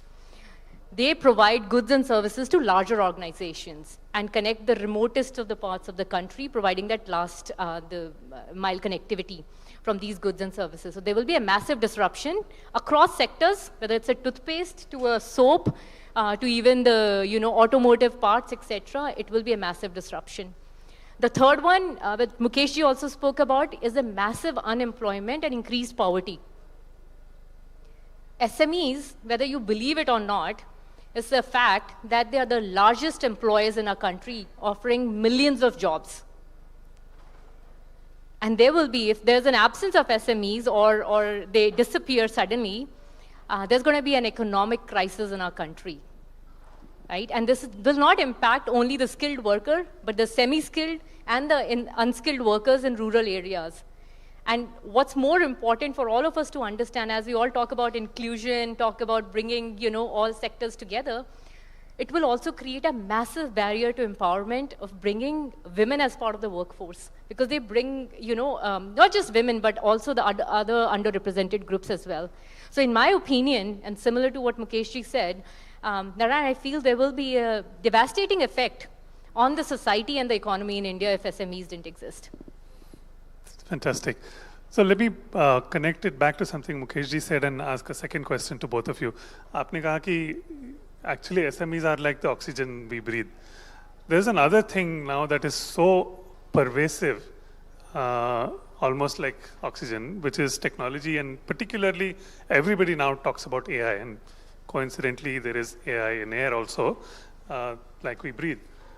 In the context of what is happening with technological changes and revolutions and where the world is moving today, that it almost seems impossible to move forward without technology being integral to anything that you do.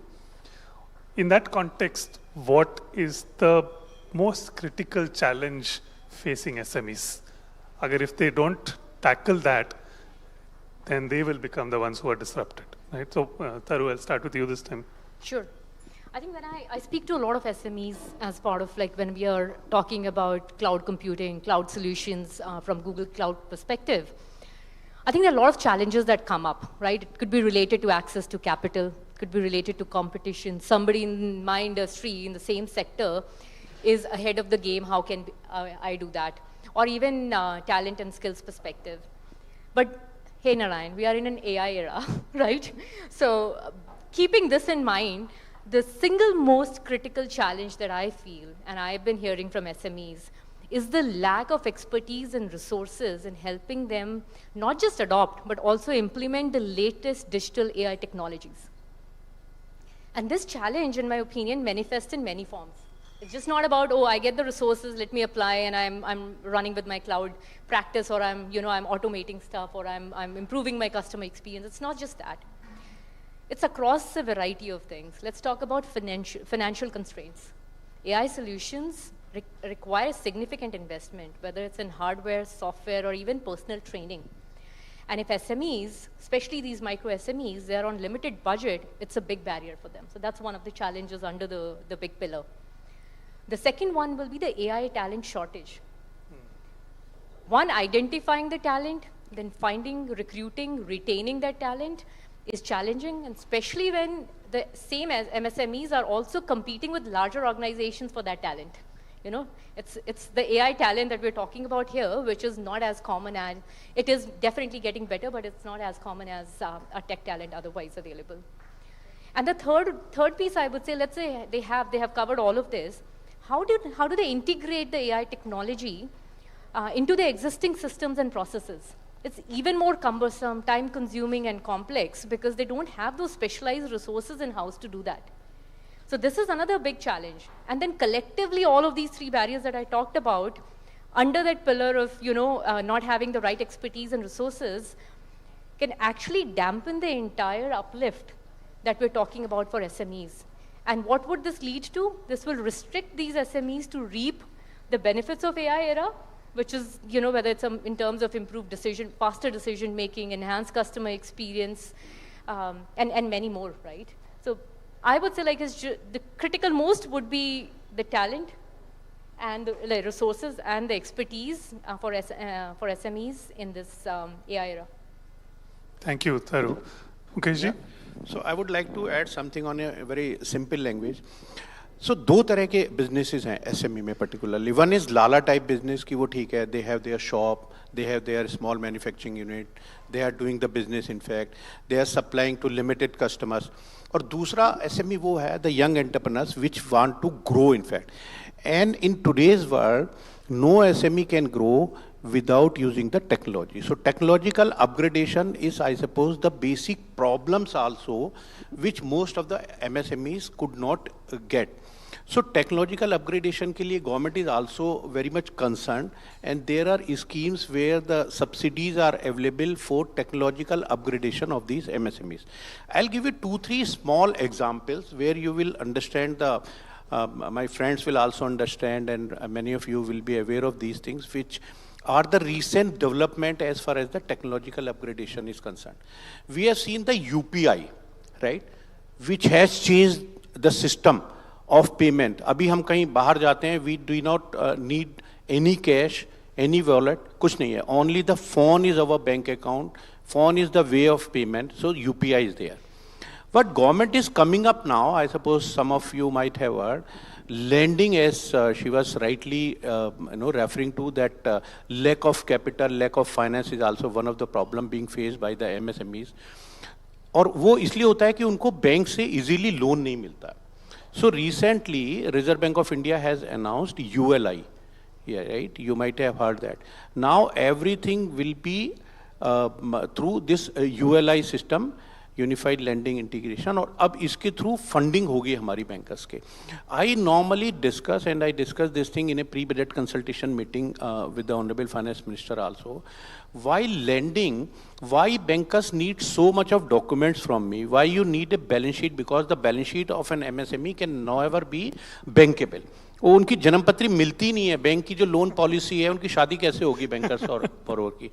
Always used to say कि ये जन्मपत्री मिलती नहीं है, because bankers have their जन्मपत्री as their loan policy. और जो ये MSME है, उनकी जन्मपत्री उनकी बैलेंस शीट है. उनकी मैचिंग होती नहीं है. वो तलाक होना ही होना है, या शादी अगर हो भी गई तो अगले साल. So what is the best way as far as the technology is concerned now? We have all the details available, like GSTN is there. So any banker can see my GST data. With the GST data, they can find that what is my turnover, what is the annual, monthly growth, whether I am compliant, I am paying the GST on time or not. This is one. The second thing is credit bureaus. You know, with these credit bureaus like CIBIL, we know my past behavior, whether I am regular or a defaulter to any loan being taken in past. Then you have my bank account. Now there are good tools, in fact, which can read my bank statement of years or 5 years or 10 years in minutes. They can tell me whether I am diverting my funds to some other purpose other than the banking, other than the purposes which are there for my businesses. So suppose I am doing a business of automobile parts manufacturing. और मेरे bank account से अगर जा रहा है पैसा बहुत सारे बिल्डर्स के अकाउंट में, दे विल इमीडिएटली टेल कि भैया ये तो डाइवर्ट कर रहे हैं पैसे, right? How many cheques are dishonoured, you can find it in minutes. So my bank account is with you, my GST is with you, my credit bureau reports, past behavior is with you, my income tax returns are with you. What else you need? So this is now ULI, which will make the lending very easy. So this is one way of technology. Another thing is, I was just discussing before this session is, many of you will be aware about ONDC. How many of you are aware of ONDC? Good. So are you onboarded on the ONDC platform if you are an MSME? So my suggestion will be, if you actually want to be a technologically growing MSME, not a lala business, please onboard your business on the ONDC.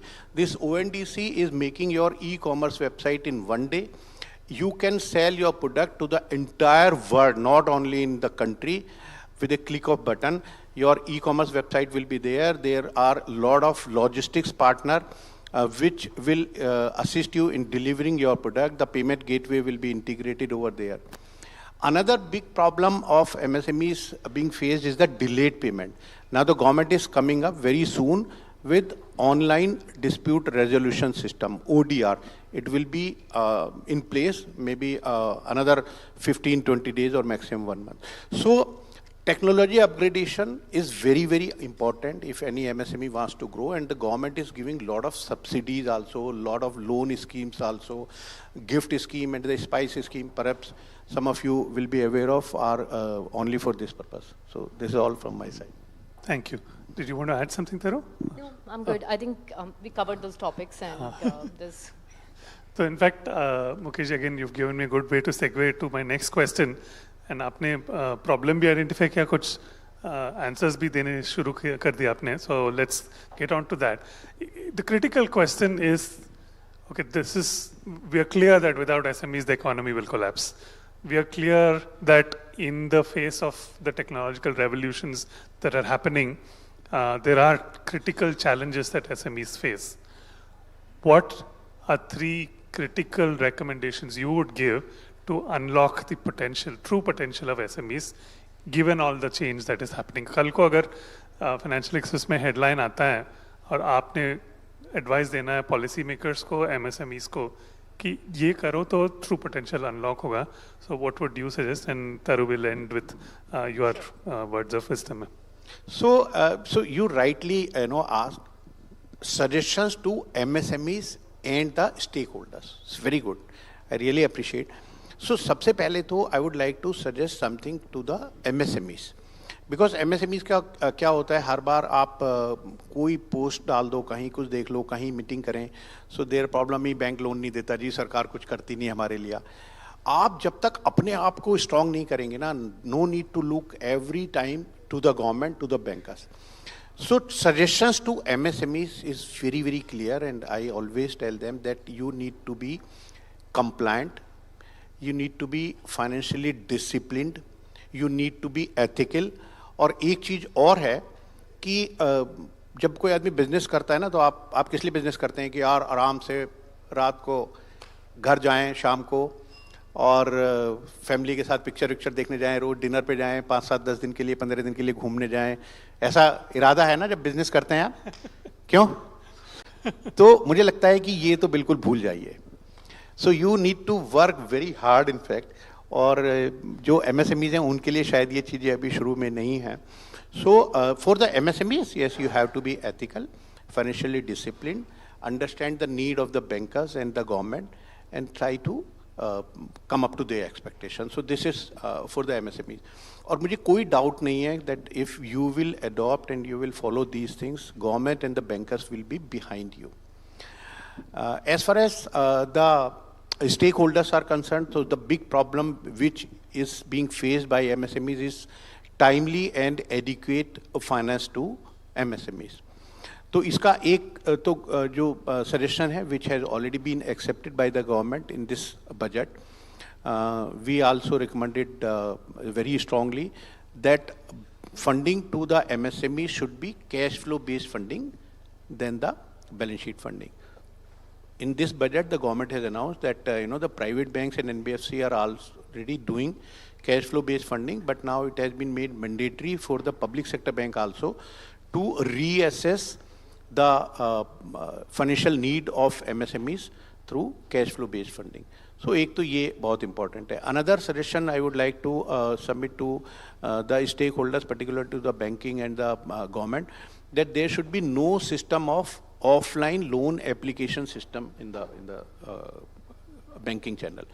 Because what happens, ground level की अगर मैं आपको बात बताऊं बिल्कुल, तो अगर मैं किसी ब्रांच में जाता हूं बैंक की और मैं उनको बोलता हूं कि I have an MSME, I need 1 crore रुपये लोन, तो वो मुझे देखेगा शक्ल, अगर मेरी शाहरुख खान से नहीं मिल रही तो शायद वो मना कर देगा कि भैया इनको लोन नहीं देना है.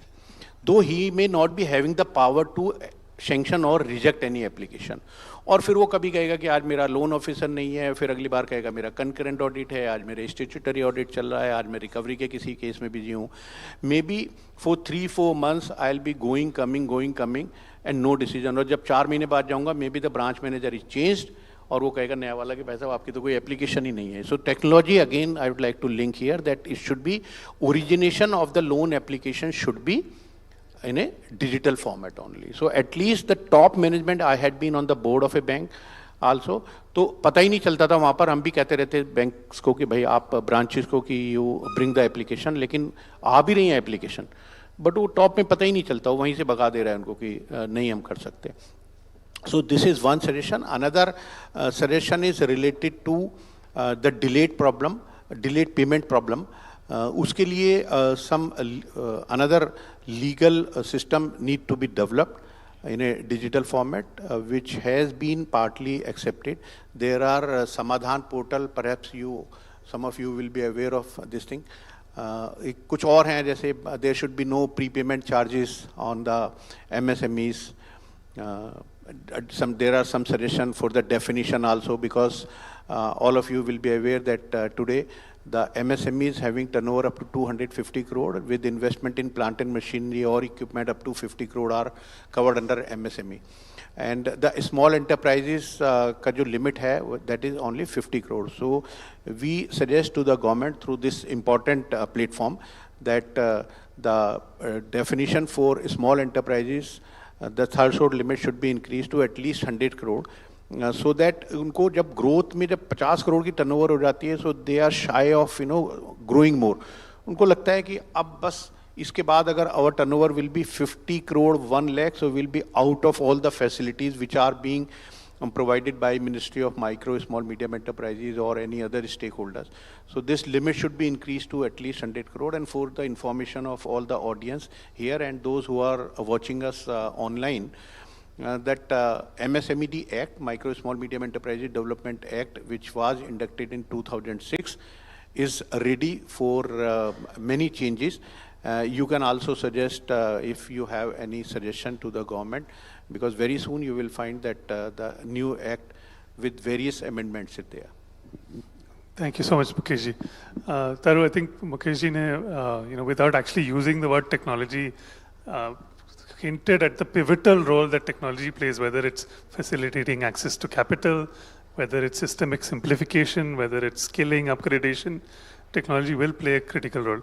I think the other point is, from a consumer economy point of view, with rising aspirations creating incredible demand across the country, the only way to bridge the supply-demand chain gap will be, again, the right deployment of technology. It's clear that it's there, but what specific suggestions would you give to SMEs? Sure.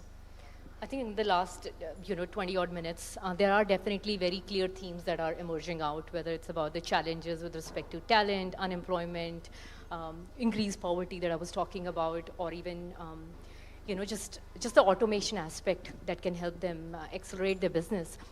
I think it has to be a combination of factors, Narayan. It cannot be one or two things, right? And Mukeshji said it right, both for MSMEs as well as for the government. I'll bucket it in 3 themes. The first one is the digital infrastructure.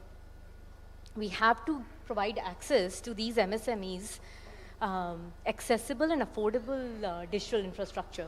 Now, this could mean even as simple as ensuring broadband connectivity to the remotest of the SMEs, or digital payment system, what you were talking about, or location intelligence. A lot of SMEs act as fleet support, fleet management support for large companies. So providing that location intelligence. There's a lot more that we can do in this piece. The other piece within the digital infrastructure is also about equipping these SME owners, what you were talking about, like, small to large, even their employees, for especially in the small business segment, about the necessary skills that they need to navigate the digital landscape. It's important to understand that while they will adopt AI technology, they will get the resources as well, but where are those skills that will help them navigate that? That's the first one. The second, I would say, the measure we should be looking at, and especially for the government side, which Mukeshji hinted on, is the financial inclusion. How do we simplify access to finance for SMEs? Now, this could mean simplifying procedures, reducing paperwork, or even expanding the alternative channels of funds for them.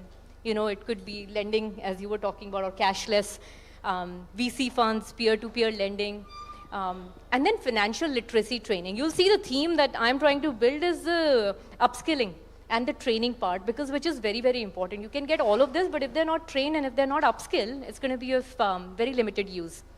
The third one I would say is to create an ecosystem, a very supportive ecosystem, all encompassing, that leads to culture of innovation.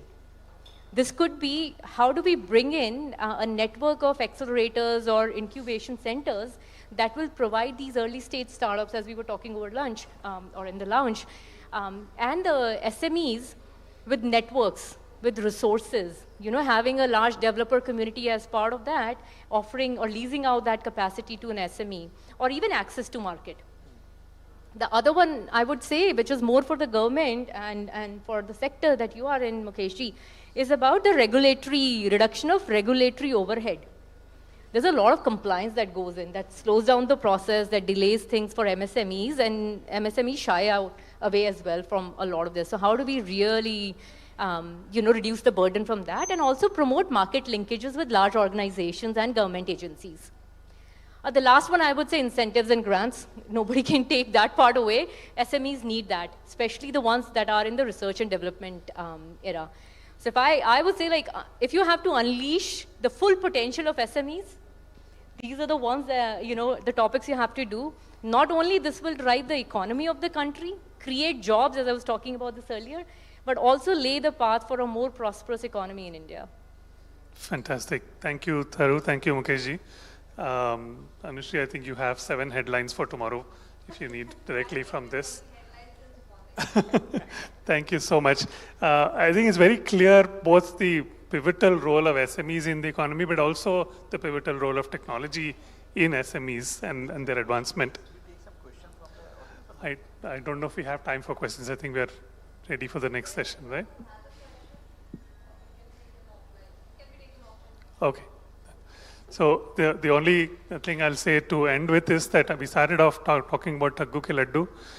If we end up in an analog world again, I can assure you that if you go to Kanpur and you go to Thaggu Ke Laddu, you can still pay only cash and get Badnaam Kulfi also. So thank you for your time and your attention. Thank you so much for your insightful views. Thank you, Tharu. Thank you.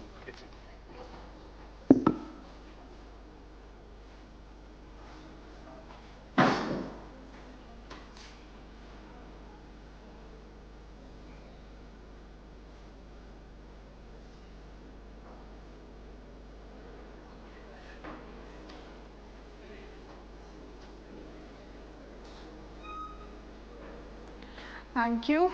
We now move on to the next panel discussion of the day, titled From EdTech to Health Tech to Food Tech, Agri-Tech, How AI is Expected to Transform Businesses.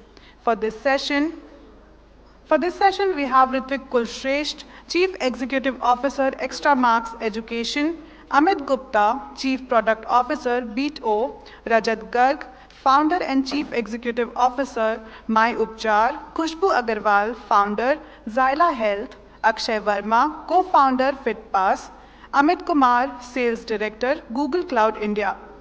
The session will be moderated by Anushri Bhattacharya, Editor, Brand and Marketing, FE Digital.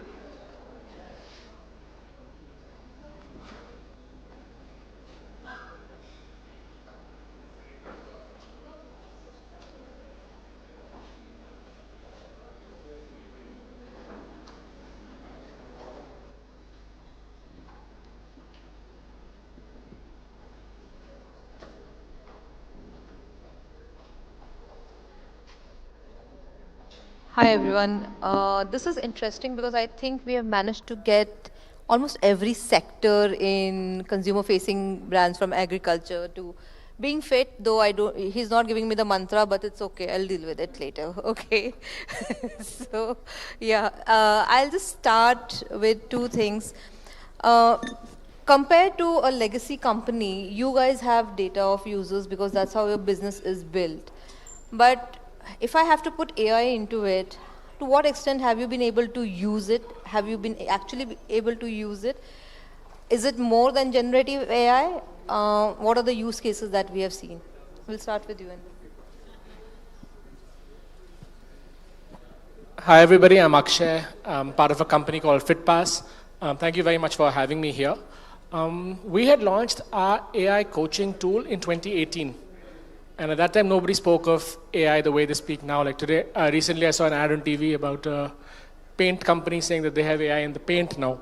So I think AI right now is a very commonplace word with maybe people are not using with the depth that that word should carry or the gravity it should carry. Are we able to use it correctly? I think we're maybe at the surface of what we can potentially use it for. And there are lots of limitations. One is also how much our engineering side of the world understands it right now. So obviously applications theoretically are immense. What are we able to use it as? So why we launched the AI coaching tool was because we're a fitness focused company, your body only moves in 130 different ways. Your neck can only rotate, it can go up and down, go left and right. Your limbs can only do certain movements. So your limbs can only move in 130 different ways. How you combine those movements is how you design circuits or workout programs that work for you. The AI can design faster for you than a human. So that is where our first application of AI came in 2018, where we said we'll start personalizing these combinations with a finite pool of workouts, which you have to combine. Today, how do we use it? I think today I can't even explain it. Today it's permeated every aspect of our business, whether it is acquiring the customer, retaining the customer, understanding the customer, and where we are trying to use big data and AI is to predict health outcomes. So today, in 2020, we had worked with the government of India from 2017 to change insurance regulation. So before that, insurance was a product that was sold by fear. And it was a push product where people didn't want to buy it, but people were selling it. And penetration wasn't increasing. There were many issues. And we basically told the government that either you accept it as a hospitalization reimbursement policy, don't say it's health, because you don't care about how healthy I become or not. But when you speak of financial wellness, you want that I have 100 rupees in my pocket, it becomes 150, right? You don't wait for me to go bankrupt. But in health insurance, you want me to first lose my health, and then you hope that I come out of hospital, that's it, and that your story ends. So we got fitness included. Now, how does that impact your health outcome? Today, health is being priced at basis your age. But is a Bharatanatyam dancer who's 50 equivalent to a 27-year-old who's sedentary? Is an ex-NDA officer or a vet or an army officer who's retired short-term service at 45, is he unhealthier than a 30-year-old who's been sitting for the last 10 years as he's been working? That is not being priced adequately. So that is where I think AI will create a huge difference in the next 2-3 years once all that data is collected. Once the data comes, then we'll be able to do it. So are we using it fully? No. Are we using it in every aspect that we possibly can? Yes. Yeah, I'll take to that. It's all about the data from what I understand, how much you feed data, how much it evolves with time.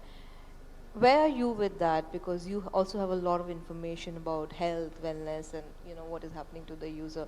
And that, I think, is a very critical aspect because even the government is trying to, get a health sense of the citizen in this country so that, again, there's a direct of hospitalization and insurance that has to be taken care of. Yes, thanks, Anushri. Hi, everyone. I'm Khushbu Agarwal. I represent a company called Xyla Health. Our entire motto is around health outcomes of the end users, and that is what we've been doing since 2017.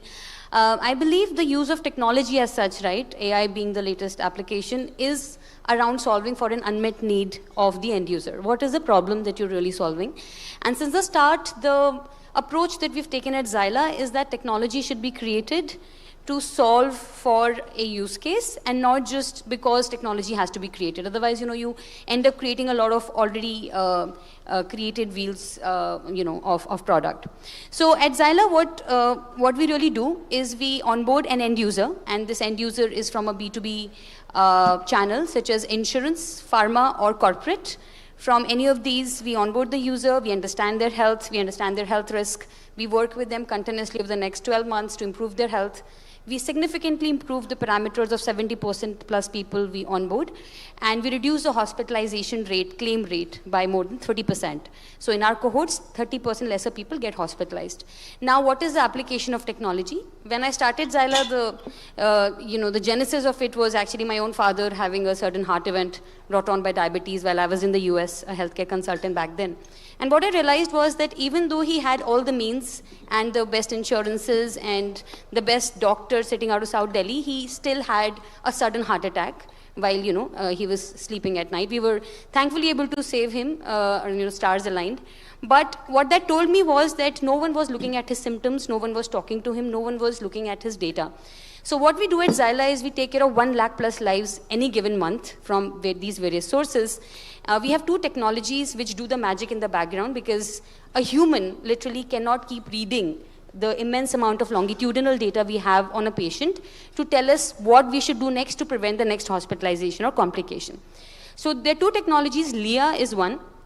So Leah basically collects all of the data of the patient through a chat that we have on the Xyla app. It's very intuitive. It follows up with you, bases your symptoms, your health issues, what you told us about your health and the health plan we want to implement. That's data collection. So that's one application, right? And it is getting smarter every day with the amount of data being fed in, right?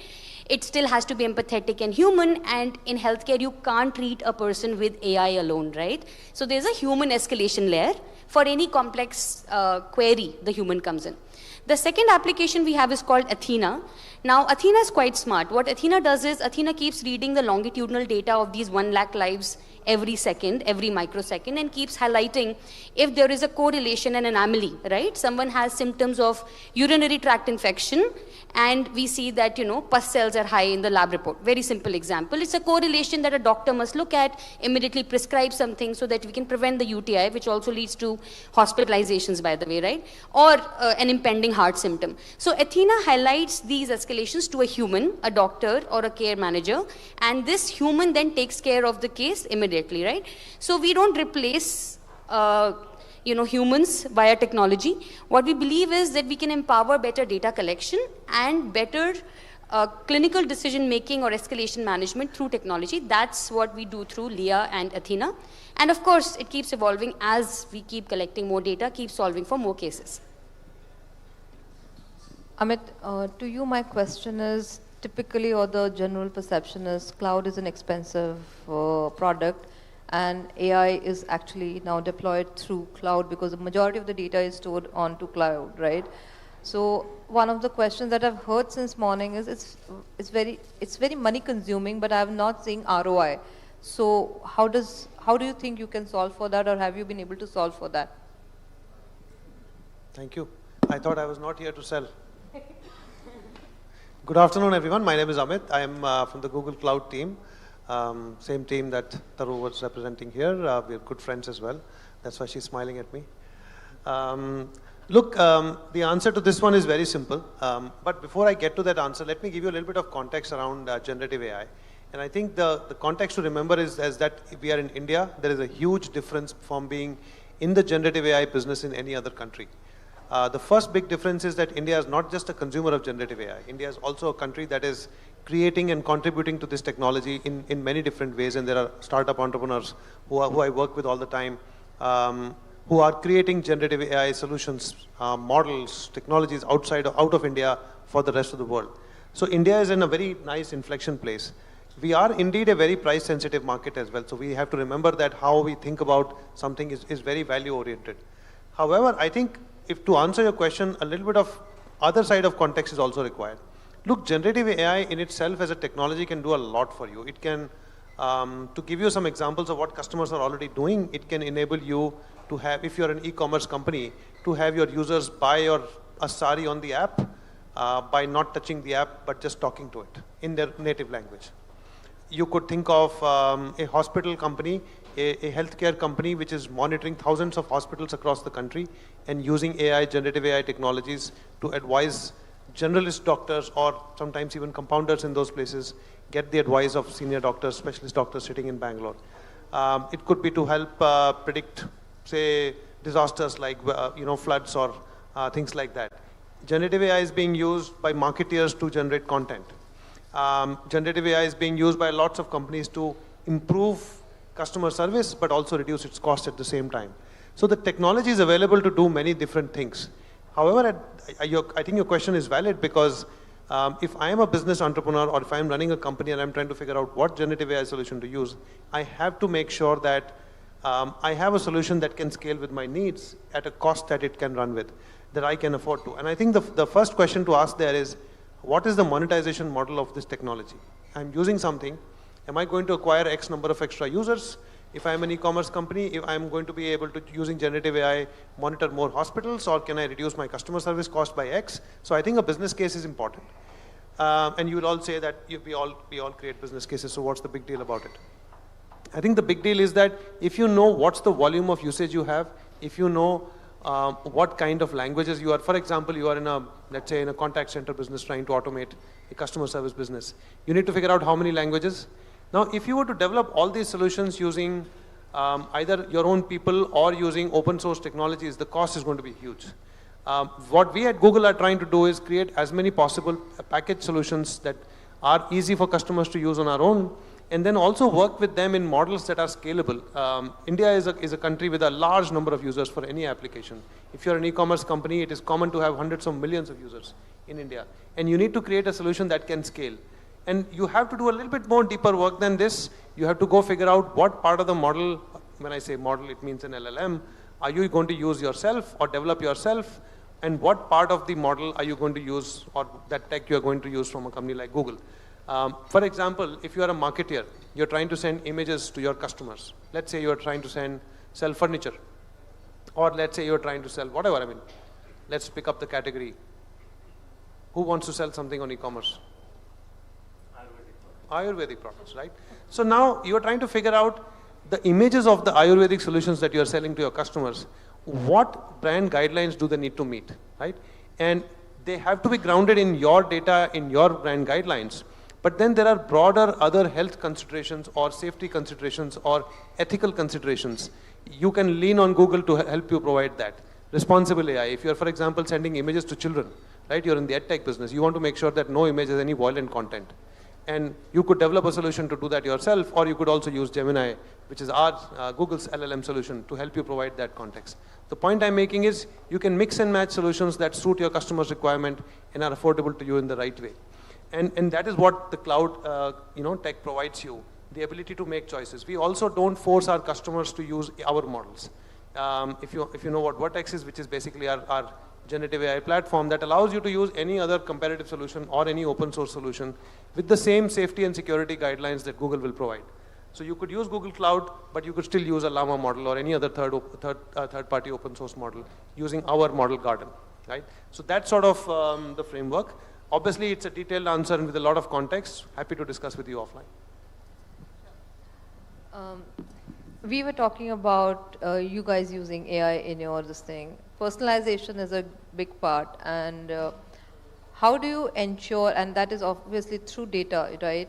But again, to what extent have you actually been able to personalize? Because in marketing, what I have seen is so far, we haven't gone beyond personalized WhatsApp messages and emailers. How have you redefined it? So I'm Rajat from MyUpchar. We do a lot of health content creation in Indian languages, 50 million users, 100,000 teleconsultations, and then we sell our own brand of medicines.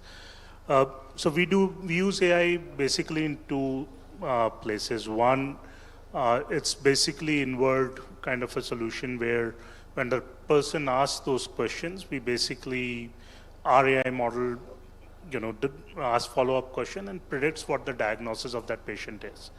And then it shows that diagnosis to the doctor. So we don't tell anything to the consumer. The doctor says, okay, it's acceptable, and it's around 90% success rate. And once he says yes, then the entire prescription is autofilled based on the age, gender, diagnosis, and multiple other factors. Doctors are lovely people, but they also don't have time and they're lazy, so they don't change the prescription and it goes as is, which is around 80% of the time. So that's one of the things that we do.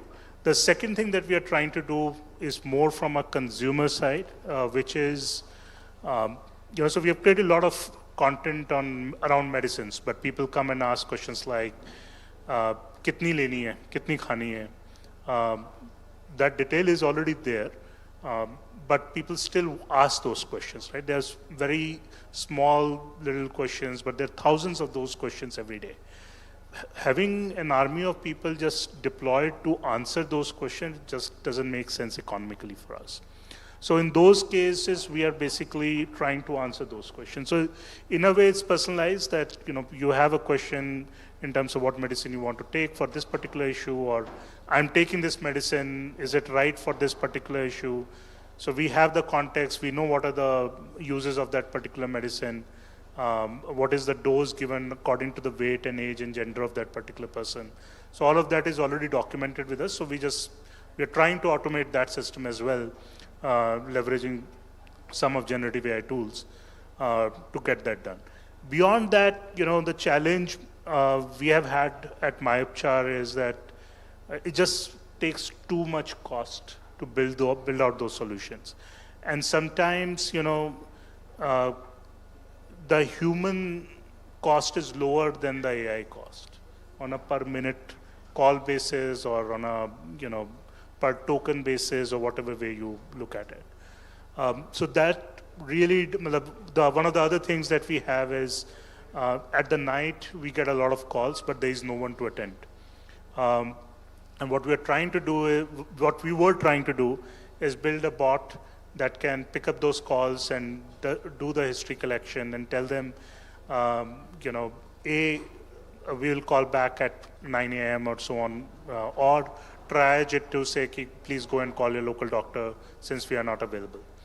But even the cost of doing that versus deploying a human team that will sit through the night, sitting through the night was cheaper than having an AI tool to do that. So those are the considerations that we are also looking at. Thank you.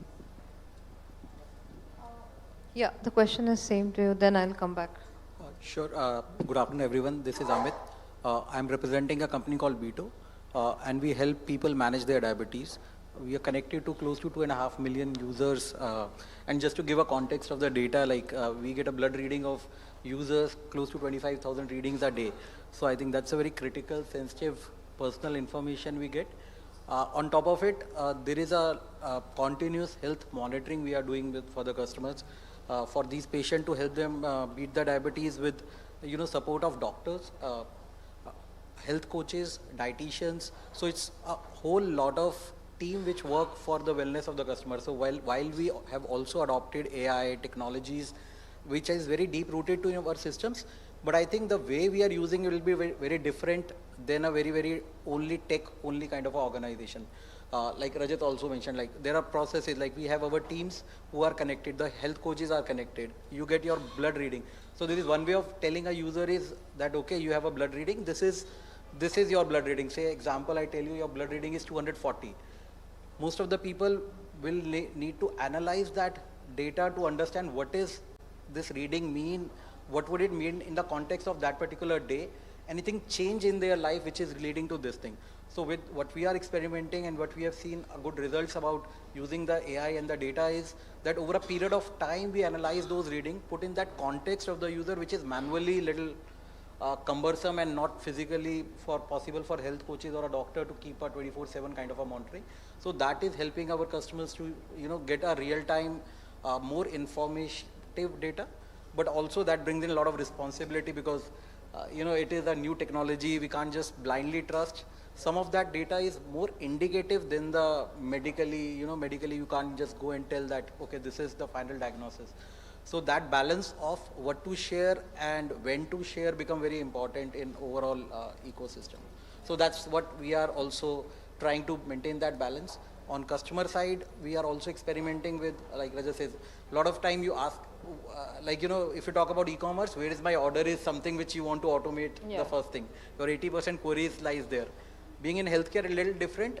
You don't ask where is my order, you ask how's my health, or what is this is indicating where I'm leading to.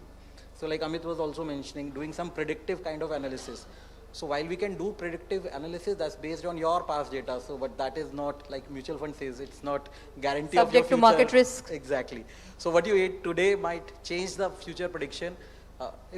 Today, like I was traveling from Gurgaon to this place, my predictive Google Maps showed me 1.5 hours, but my real-time situation was changing, and I reached here in 2 hours. So Gen AI at best can help us to take a right decision with a guide, and you need to keep on updating that information, because sometimes that information could be dated and totally relevant for the time you are looking or seeking the information. So, in education, when I see edtech companies talking about AI in education, my first question is, what about those children who do not have access to education on a day-to-day basis, or are they in the remotest areas of this country? Are you talking about utilizing AI to educate them, or are you talking about utilizing AI to educate the educated of all, the most educated who are in the urban cities? So how do you see that? Right.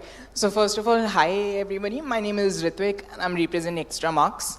So, I think the times are gone when even the rural areas were not accessible, right? So 5 years ago, in fact, even up till 3 years, 4 years ago, we used to install servers in classrooms, which could then forget AI, which would maximum be able to do some amount of computation, right, in the school, and which is when we were not able to cater to rural schools typically.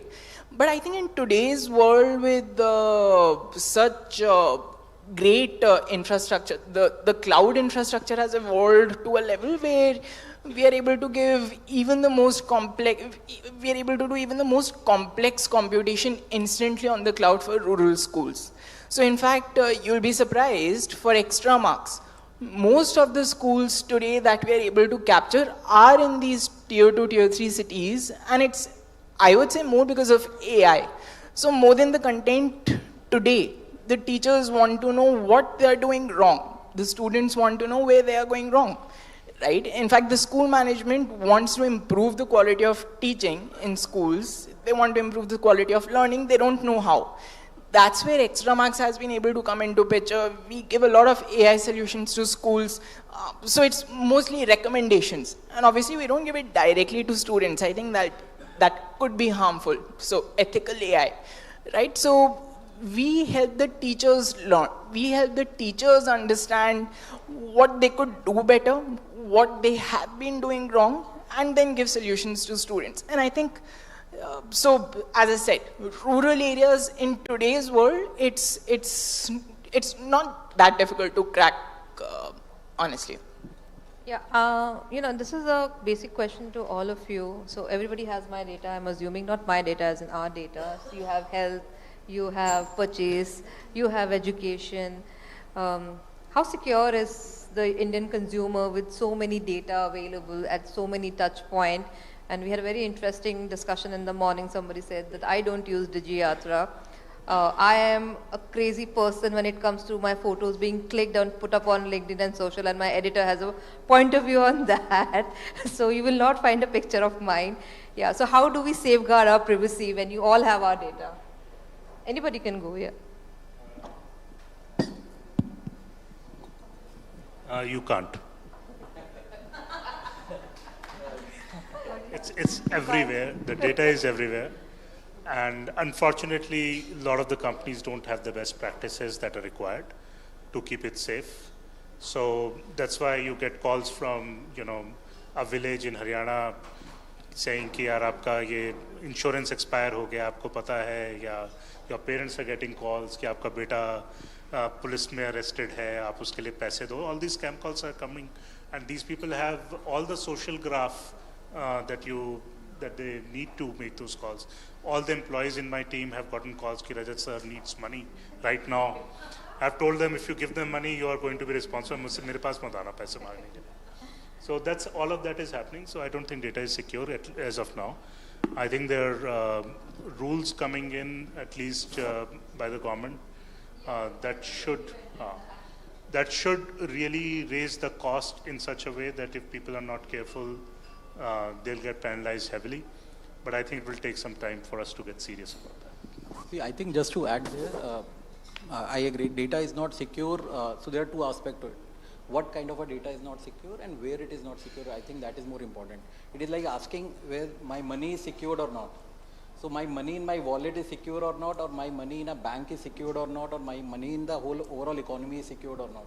I think if you look at it from that perspective, it is more relevant, is what I feel, because some of the data what we hold in our bank is very critical. So what we do is at the level 1 of security, we put a very high level of security into our systems, so that just to make sure that that information is not leaking out from our floor. And obviously we use some of GCP solutions and the AWS solution to make sure sometimes we have to also identify what are our core competencies. So some of our core competencies is to help customers, help clients, and help the healthcare industry to grow, rather than making sure that this is the core competency, but to make sure that the best practices are there.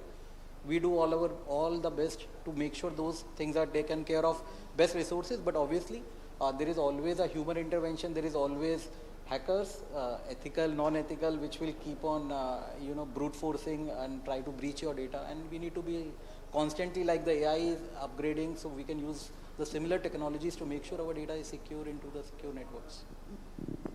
I want to take a shot at this one. I think we also remember the context of our country. Just to take a parallel example of safety on roads, right? I'm sure any one of you who's come here, I can bet that you would have seen somebody coming from the wrong side of the road while you are coming here this afternoon. So that is what happens in our country, right? It is not that we are the only country where that happens, but we are an emerging economy where the people who are actually going on the wrong side of the road, half the time they don't even know they're doing something wrong, right? That's the same situation with information and data, right? I go to meet customers and their security officers ask me for my Aadhaar card, for my PAN card. I said, can I give you my mark sheet and do you want my bank account details as well? I want to go see somebody, right? So it does happen, and it happens in the most, I would say, advanced areas of Bangalore where there are top tech companies sitting, right? It happens in DLF buildings as well, yeah? So they want your picture, they want your phone number, they want to send you an OTP. I don't know what they do with it, but they do it.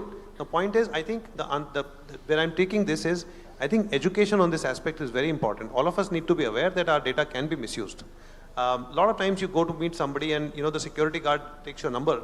Now what they have started doing is they started clicking your picture as well.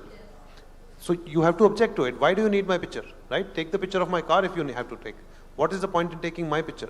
So you have to push back, you have to educate your family, your children about this. I think it's a big issue in India about education and people not even being aware. Can you believe it? A large number of people would just give away their information for 100 rupees, right? I'm going to give you a coupon for 100 rupees. Can I get your mobile number? Right there, right? Can I send you something? Will you click a link? My dad and my mom were fighting one of these days. I went home and my mom and dad are fighting. And the fight is about my dad not hanging up on someone who's promising him 2,500 rupees. And my dad's a lawyer, right? Definitely 2,500 rupees is not his issue in life, but he doesn't want to let it go. So these people are very clever. It is our duty to educate our parents. It's our duty to educate ourselves, our families, our children, people who work with us, our customers all the time. And we in Google Cloud do that a lot of times to educate our customers about this topic and the sensitivity to it. This is not this is not a problem that one person can solve or one company can. Governments have to work on this. All of us citizens have a role to play.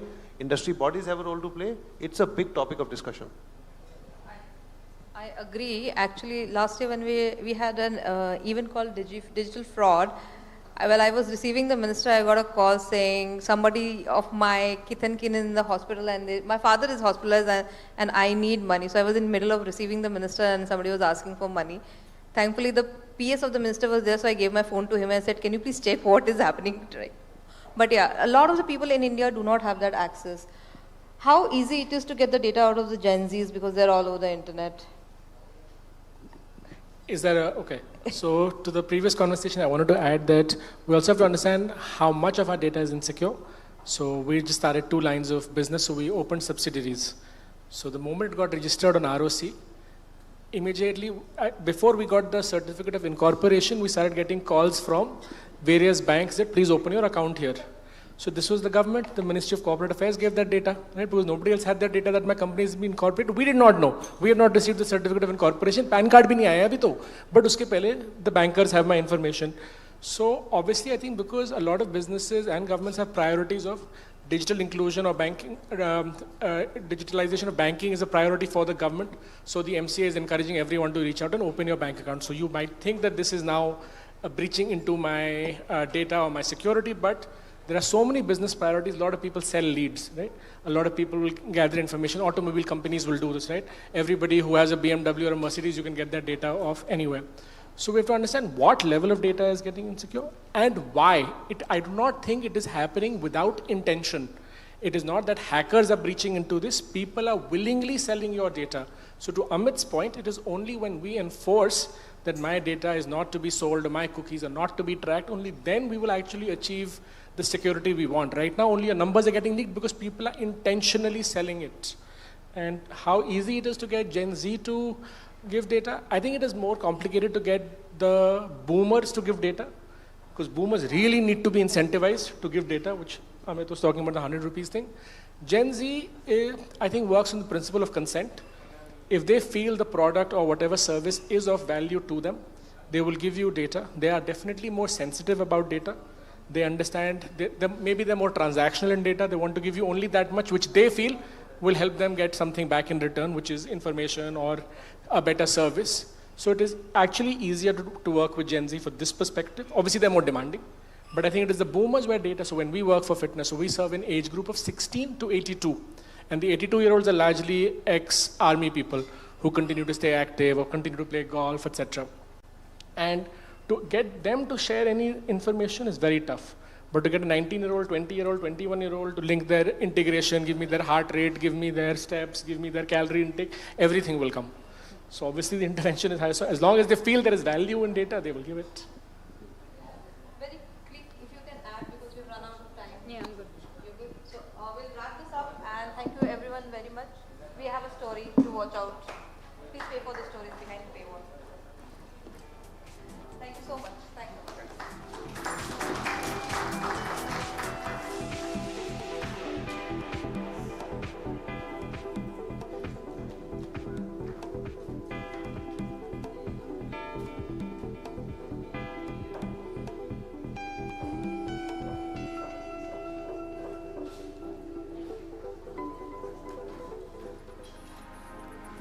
Thank you, everyone. On that note, we too have consent forms at our registration desk, if you all can sign those.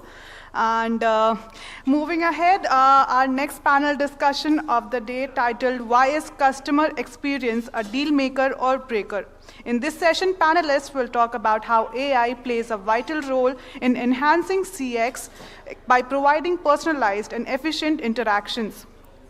For this session, we have Parag Garodia, Chief Customer Experience Officer, Excitel, Hanish Yadav, Senior Vice President, Spinny, Dipankar Ghosh, IT Operations Head, Governance, Automation and Compliance, Max Healthcare, Puneet Malhotra, Chief Customer Happiness Officer, Lenskart, Samir Gupta, Lead Digital Transformation, Hero FinCorp, Shweta Kumar, Head Marketing, Tupperware.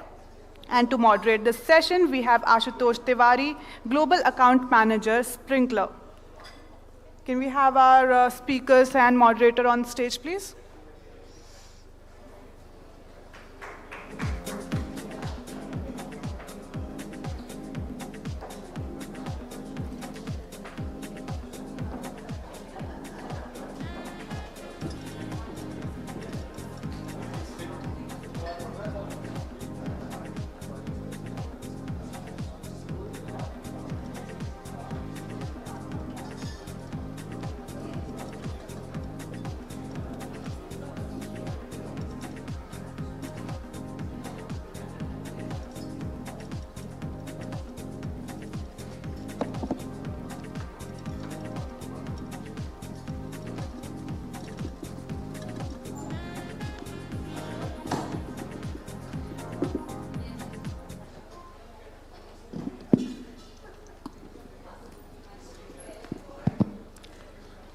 Hey, thanks Tanya for the nice introduction and welcome. And good afternoon everyone for attending this event and having this your presence on this panel discussion. Honestly speaking, I had prepared something to set the tone of this panel discussion, but I think I have something more relevant to discuss with you on this. And this is a real life experience I had just 2 days back. So let me share that experience with you all first. So 2 days back, I just booked a cab from one of the renowned cab services for a customer meeting. So, cab came on time and it seemed to be a brand new cab. And as soon as I entered, it was a complete different thing. I mean, it was a complete mess inside. Bad odor, litter around, dust over the seats, as if this cab driver had some karo bar last night with his friends. So very politely I asked this cab driver, कि भैया अब इसको थोड़ा सा साफ करवा लेते. And very politely he responded कि सर आपको ज़्यादा problem है, आप दूसरा cab कर लीजिए. I was like speechless. It came as a slap on my face. And honestly, I had no other option but to keep continuing the ride because I was already getting late for the meeting. And you know, like, it's not that easy to find a cab when you travel from Naira to Gurgaon these days, right?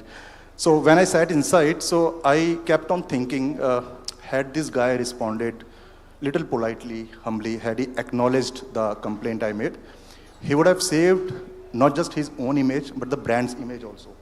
Because my customer experience has gone for a toss. And I mean, next time, I'm not sure if I will ever be using the same service, or maybe it might be the last option for me. And see, if the same experience is being extended to other customers, so it's a huge potential loss to the company, right? So what I'm implying here is customer experience matters.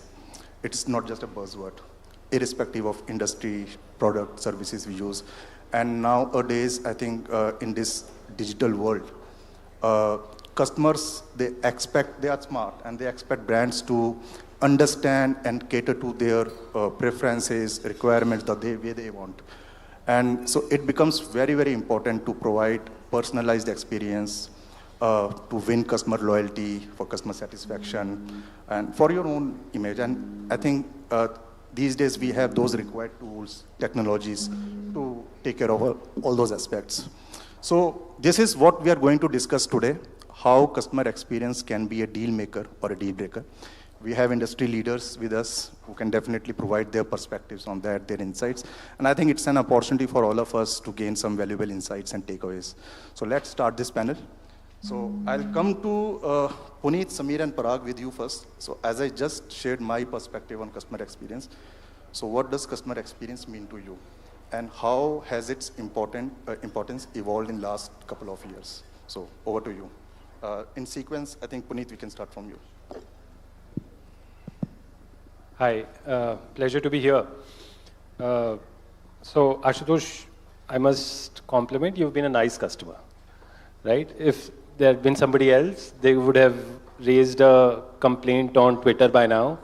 They would have picked up a fight with the driver, still made him ride you where you wanted to, but would have made sure that his incentive is also cut, right? You've not done that, so you've been a nice customer. So compliments to you. Thank you. It's music to my ears. I think that's the power the customer has today, right? Which perhaps did not exist a couple of years back. The accessibility which technology had provided to the customers to raise their voice is all across board, and it's at your fingertips. And while he was riding, he could have tweeted this out, and then there would have been a whole team of customer service executives who will be after his life to solve it for him and give him discount and give him refund for the service. But the experience has already gone for a toss, right? To answer your question, that what does customer experience means? I think it has always been the most important thing. Somewhere down the line, when the businesses became commercial, we've kind of slacked on it. And as industry people, we kind of should take blame of it. But that was always the game changer. And I remember even today, if you go to your mohallas and if you go to your nearby kirana shops, there is a running account you have with that person, right? You go buy your vegetables from there, or you go and buy your morning milk from there, and you just have to tell him, Uncle, likh lena. right? And he knows कि आपको कौन से brand का दूध चाहिए, कितना लेते हो, सुबह bread भी जाएगी, कौन सी वाली जाएगी, brown जाएगी, white जाएगी. So that personalization always existed.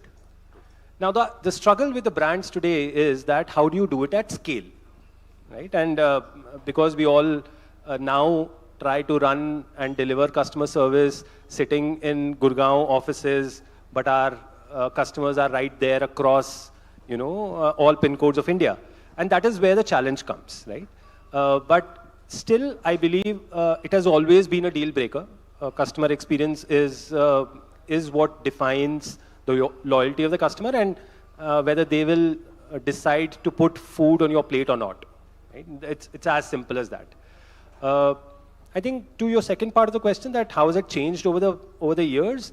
From a customer expectation perspective, I believe they always expected it. Right? Their expectations perhaps have gone several notches up, but also because our delivery towards experience has also gone several notches down. And going back to the same example that I was earlier saying, because we are now delivering at scale, we are delivering through distances, that personal touch has gone out from the business models. And that's the bridge that we all are trying to build. And any brand and any product, right, has two parts to it. The what of it and the how of it. The what is important, but the how is, I think, even more important. While I would love to eat the most tastiest dal makhni at a restaurant, but how it is served to me is equally important to me, right? And that has always been how customers behaved. We need to just be reminded of it and keep meeting that expectation. Yeah, it does make sense. Yeah, so Samir, what is your take on that? Thank you. Thanks Ashutosh and Puneet for setting the context. And for me, customer experience are simply two words, simplicity and speed. And as both of them has touched upon it, these are the core principles. And especially from the industry, from the sector that I am talking from is, you think of financial services. How easy it is to navigate and access the information and get to the, the right destination where you will get the, the desired output, that is your sanctions, that is your loan amount, that is hey, congratulations, your loan amount has been approved. So that screen typically is that simple enough for that user to reach up to that destination.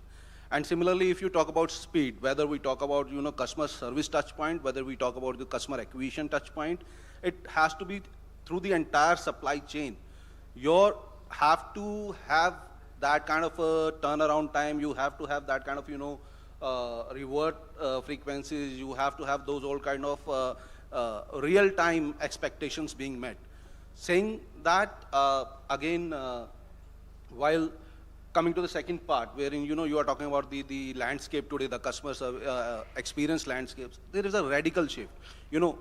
Just to put it into two perspective, I think so within this room, we all would have gone through, have we taken a loan till day? I mean, whether it's an education loan, car loan, two-wheeler loan, whatever kind of a loan, you can think of a personal loan, business loan.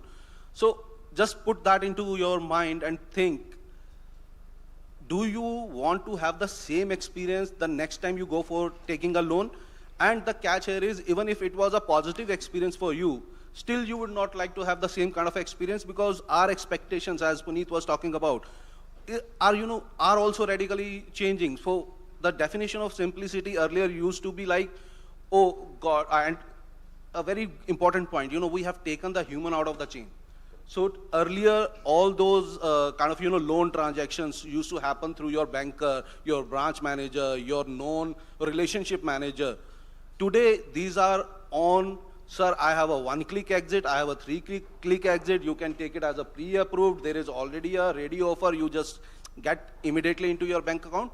So when you are taking human out of the chain, then it becomes extremely important to kind of, compensate it with that kind of a speed, simplicity, and bringing the play of the technology there.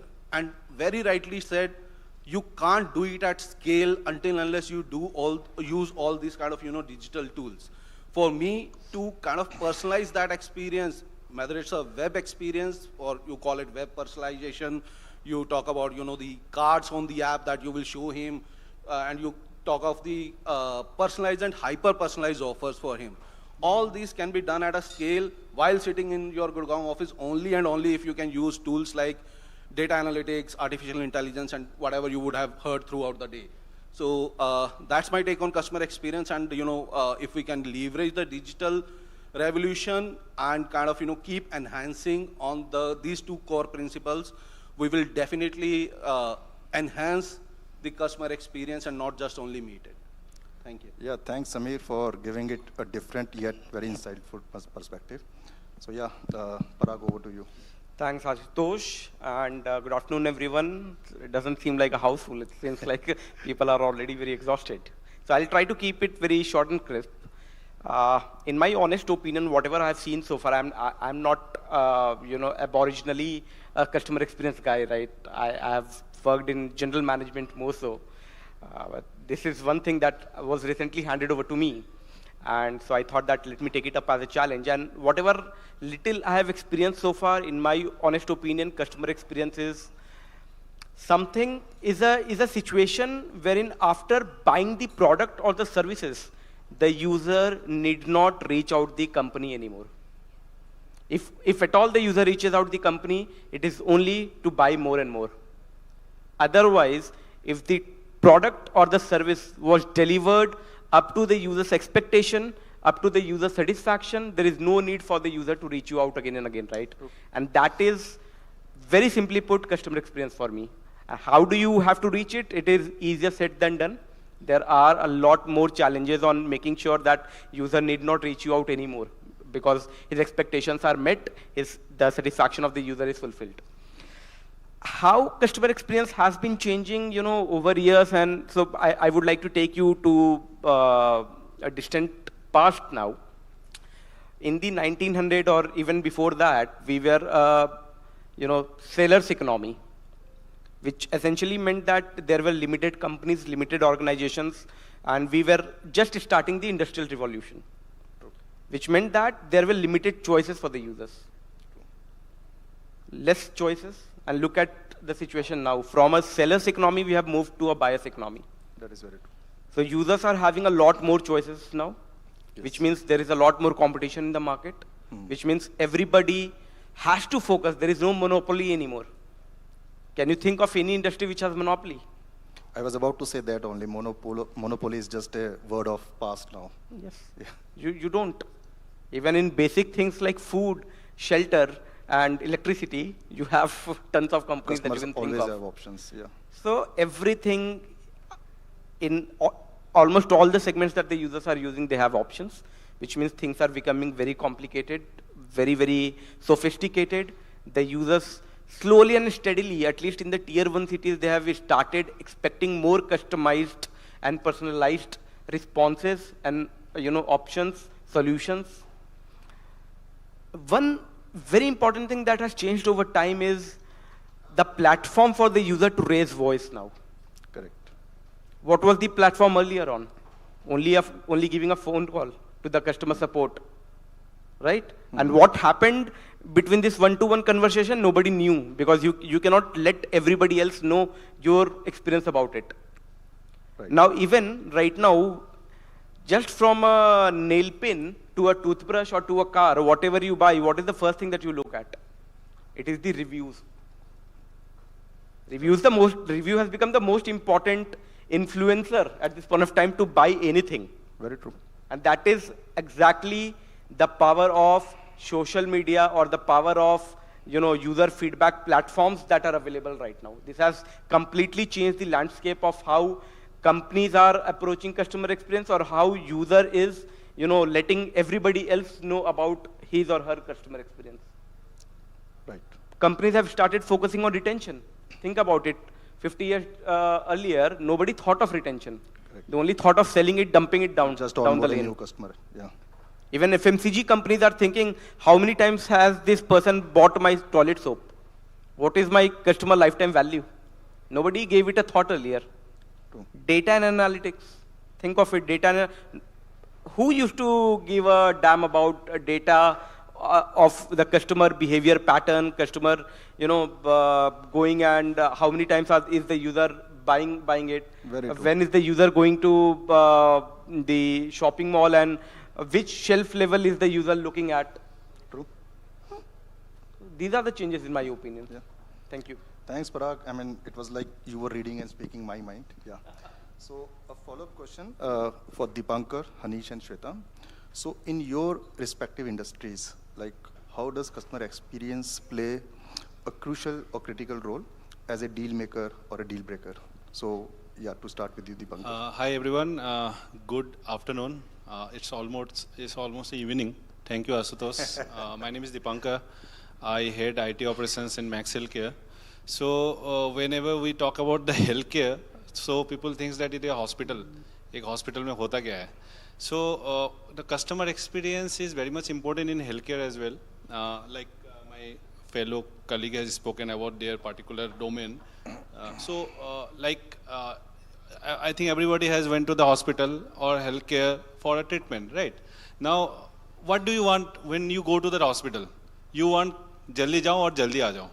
Or you want go and there stay, have food, enjoy, talk to the parents, sit there in a lounge? No, never. So how we worked in Max Healthcare is that to give the wow experience, like reduce the waiting time of the patient, to make their in-room admission quicker. Either they are in the OT, maybe we have done a lot of changes, or maybe in my fraternity, in other healthcare also what I have seen, you can see the sequence when the patient moved to the OT, when they moved to the pre-op, when they recovered, and when they come back to the room. Now there are different type of surgeries we do. We have done a lot of surgeries in robotics. Robotics means you have seen, have you ever had a corn, sweet corn, right? A single corn is very smaller pieces. Even that robot can do a surgery on that corn and stick that stitches properly. So we think in that way, that makes the experience better, right? Even I am a patient, I am coming to my hospital, I have to shift from top one room to other room. We have done an automation of porter management. What is porter management? Like you have booked Uber, Ola and everything. In our healthcare industry, we have made a porter way how patient moves from one room to other room. Either they have to go for CT scan, either they come back to the room and they have to collect the sample from the other area. So everything has been tracked, everything has been monitored. We can see the each and every aspect. Like Parag has spoken. The customer has their insight about the ideas. Like one of my fellow from the lens card has already spoken, like you go to the sabji wala, they know that, okay, आपको ना वो 10 kilo प्याज नहीं चाहिए, आपको 1 kilo ही प्याज चाहिए होता है और हर दिन आप आके ले जाते हो, right? So he knows that you need only 1 kg of onion or maybe a branded milk. So when you go to him, you feel that, oh, he knows everything about me. मुझे कुछ बोलना नहीं है, I am very happy. So same thing we need to understand, and we need to be very much vigilant with our patient as well. How he comes, what are the criteria he is coming, what are the challenges he have. So we have done a lot of other thing also where we have thought of giving the experience to the patient. So it is always a deal maker for me. Very true. Thanks. Thank you. Thanks, Dipankar. Yeah. Yeah, hi, good evening. I am Hanish Yadav. I'm currently at Spinny. I lead the retail business at Spinny. So I wanted to answer this question. I think not just in the current role, I have been the Chief of Staff to the Minister of Railways, which I think as a services touches almost 10 million customers a day, right? And then I spent about 10 years at McKinsey looking at various industries. I think why I'm saying that is, the answer is very simple, whether customer experience is a deal breaker. I think it's extremely crucial, right? I think that's not the challenge. The challenge, irrespective of which industry you work, is customer experience at what cost. And I think that starts to drive a lot of business decisions saying, how do I continue to improve customer experience without impacting the cost of delivery of the customer experience. And I think that equation is different for the industry, but at an overall level, it is extremely important, right? Like, just to take in the used car category, we say our value proposition is only two. It is the quality of the car and the experience that we provide. And we keep saying that again and again, and you have to believe, even with investors, right? People would say fancy things on what differentiates you, and we will say, no, the only thing that will differentiate us in this category is the experience and the quality of the cars. And there is nothing else, right? And we don't. To bring this to light, we at least continue to strive on this. Our demand CAC is 0.3% of the revenue that we make, right? 0.3%. So anyways, it becomes so much critical that if you want to get customers, if a consumer is spending almost 6 lakh rupees on a transaction, he will not do it unless he hears it from someone else, right? Another example is to say, if you launch any other category, we recently started to sell used EVs on our platform in collaboration with Tata Motors as one-off experiment. The first person to buy the used EV from our platform was the customer who had done 40 transactions with us, right? So it, at least in our category, I think the question is that it is extremely important. But the challenge that, including me, in across industries that I've seen is how do you, at what cost do you make it possible and come alive is the challenge that we go through. Perfect. So yeah, Shweta, what's your Good take on evening, it? everyone. A pleasure to be here, and thanks Ashutosh for the question. So for Tupperware, per se, it's a legacy brand, right? And right from the inception, the brand has been very focused on the entire customer journey. And the customer journey really starts from the product. So the brand has been forever very focused on ensuring that it's giving the right kind of product, best quality product to the customer.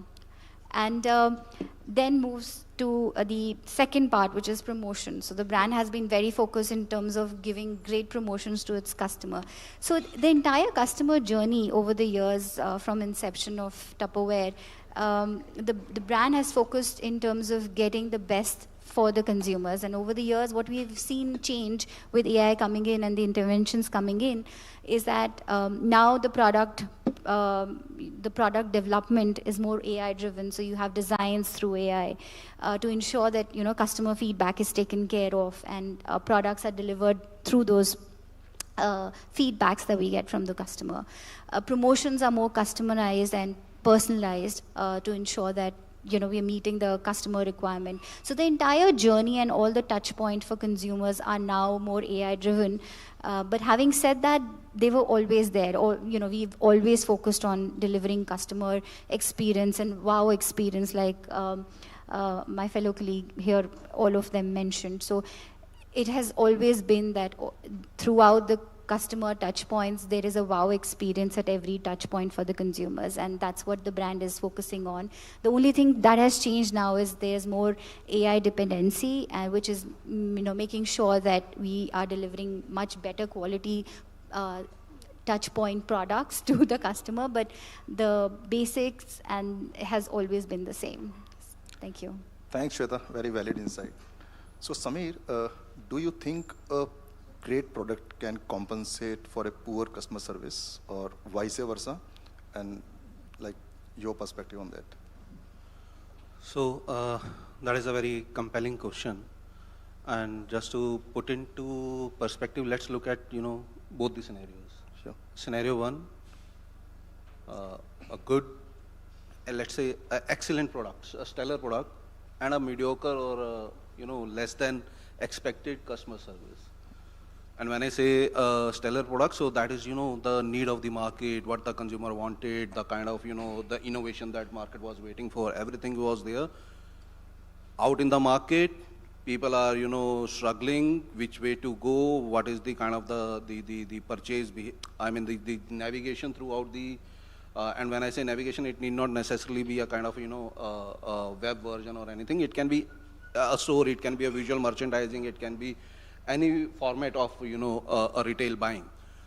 So if they are struggling there, ultimately what will happen is you will see definitely a early high because that was what market was looking for, but it will settle down. The long-term sustainability, the long-term attachment of that customer to your product, to your brand is not gonna come out because of the obvious reasons. Reason being, the natural user adoption or the engagement that you were expecting is not gonna happen because you have not created that kind of a ecosystem for him to kind of, come in and behave in that particular manner. Though he wanted your product, that was your, the best out in the market. On the flip, let's go to the scenario 2, wherein, let's say a mediocre product and best of the service, best of the customer service, best of the turnaround times, best of the responsiveness, whatever you can think of. Now, here, as per me, the catch is, even if your product is not, up to the best of the standards, but still you will end gaining up customer loyalty and trust. Because the overall experience, as we all have been talking about, the comprehensive experience, whether it's in a physical way, it's a digital way, or whether it's a brand perception, that is what he is carrying away at the end of the day. Like Parag also mentioned, so if he got what he wanted at the first touch point, there is no, there is nothing more he is looking forward to. So he got his pain point solutionized, and that is what exactly a product does. And now on this particular point, it actually helps us, enhances the perceived value. While your product was not having that value, but since you have kind of, packaged it with the best of the customer experience, customers, from the customer lens, the perceived value of your product have enhanced. And taken all together, in this scenario, the second scenario, you will still be able to have that competitive edge. I mean, again, going back to the financial sector, at the end of the day, product is money. Money has no color. I do IMPS to you, I do RTGS to you, I do, I send a hard cash to you. When you were in the need of money, all that mattered to you was, can you lend me that money at an appropriate time? And we have healthcare also sitting over here. People are taking personal loans. People are taking 30-second, quick loans, short loans, because and most of the end use are, going for medical emergencies. So if that is the way out, in this thing, on the similar thought, look at the platforms that we have all around, the aggregators. They don't even have a product of their own. They don't have a product, so what all they have as a competitive edge is experience only, right? So 40 transactions, that was a fabulous number. If customer is coming 40 times back to you, I think so that it itself speaks a lot about your stickiness, your loyalty, your whatever, CX dimensions you can talk about, UI, UX, transparency, convenience, trust. So I think so that's the balance, wherein all the players have to kind of find their sweet spot, because you see, deficiency of anything is nothing, is not a state where that has to be promoted. But what you can do is, considering your kind of a context, considering your kind of a customer segment, you need to find out that balance wherein you can find your sweet spot, and with the help of data, with the help of all those buzzwords that are in these days, your data analytics, your customer behavior, your consumer behavior, what kind of pattern you are showing on the patterns. So taken all together, it has to continuously improve, and you just have to keep striving for that balance. And customer experience will definitely be your deal maker here. Yeah, thanks, Samir. So Puneet, when we think of companies which have been successful in deploying good business strategies and efficient customer experience strategies, so Lenskart is of course that name which comes across, right? So can you touch upon some innovative strategies companies are deploying as of now for improving overall customer experience? And maybe if you can touch upon some key technologies, the role from them for successful customer strategies. Sure. I think we already have a lot of examples here on the dais, right? And what are the strategies companies have been adopting?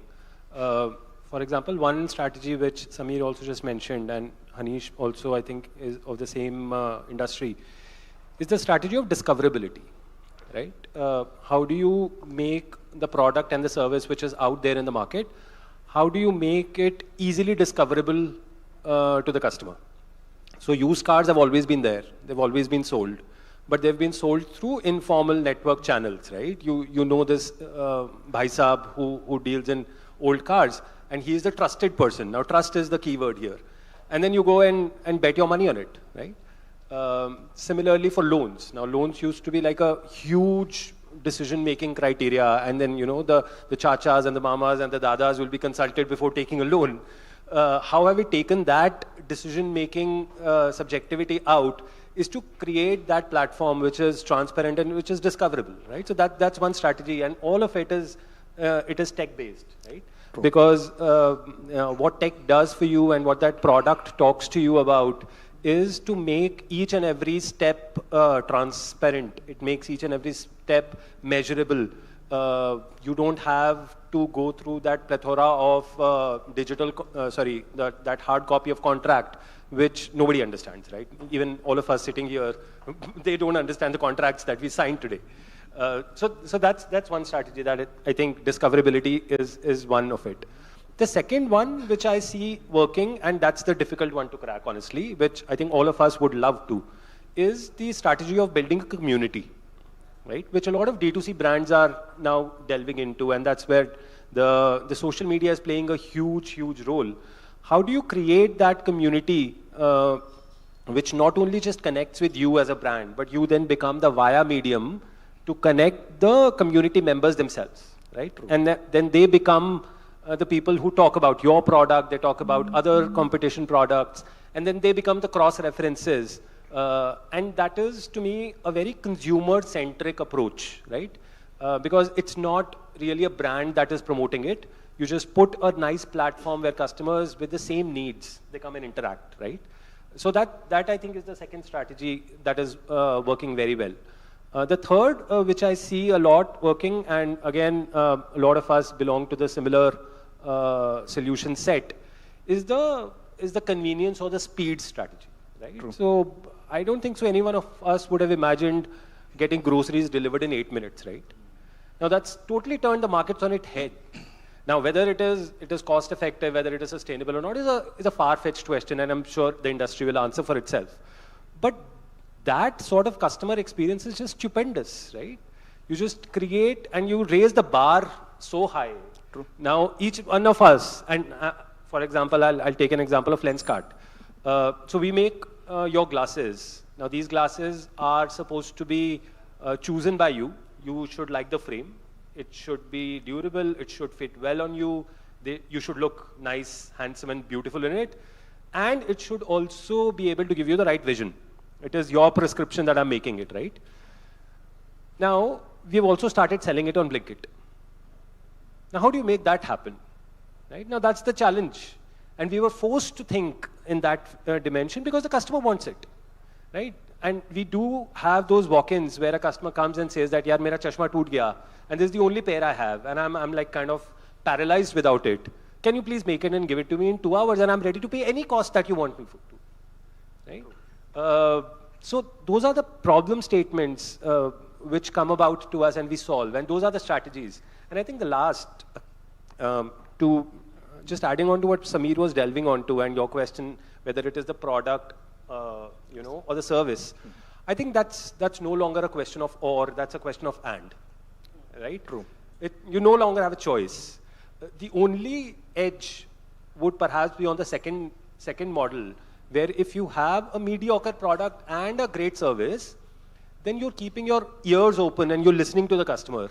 I'm sure you'll end up improving your product, right? So if you launch a mediocre product with maybe a great service, that's a much better strategy rather than perfecting the product and then launching with a mediocre service levels. Totally because you will hear the customer, you will be active on the feedback, you will go and improve your product.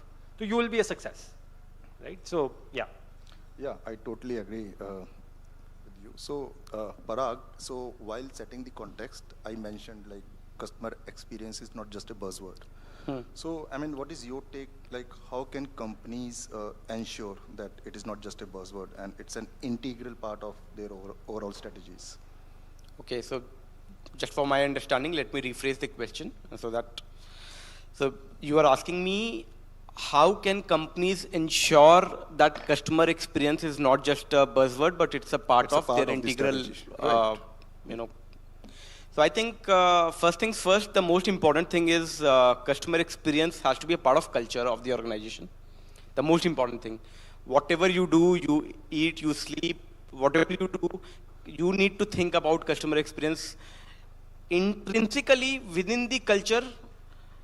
How we are treating the employees, that is also a reflection of how you are treating the users. How you are treating the employees is also a reflection of how your employees are going to treat the users thereafter, right? Similarly, you need to have a commitment from your leadership on customer experience.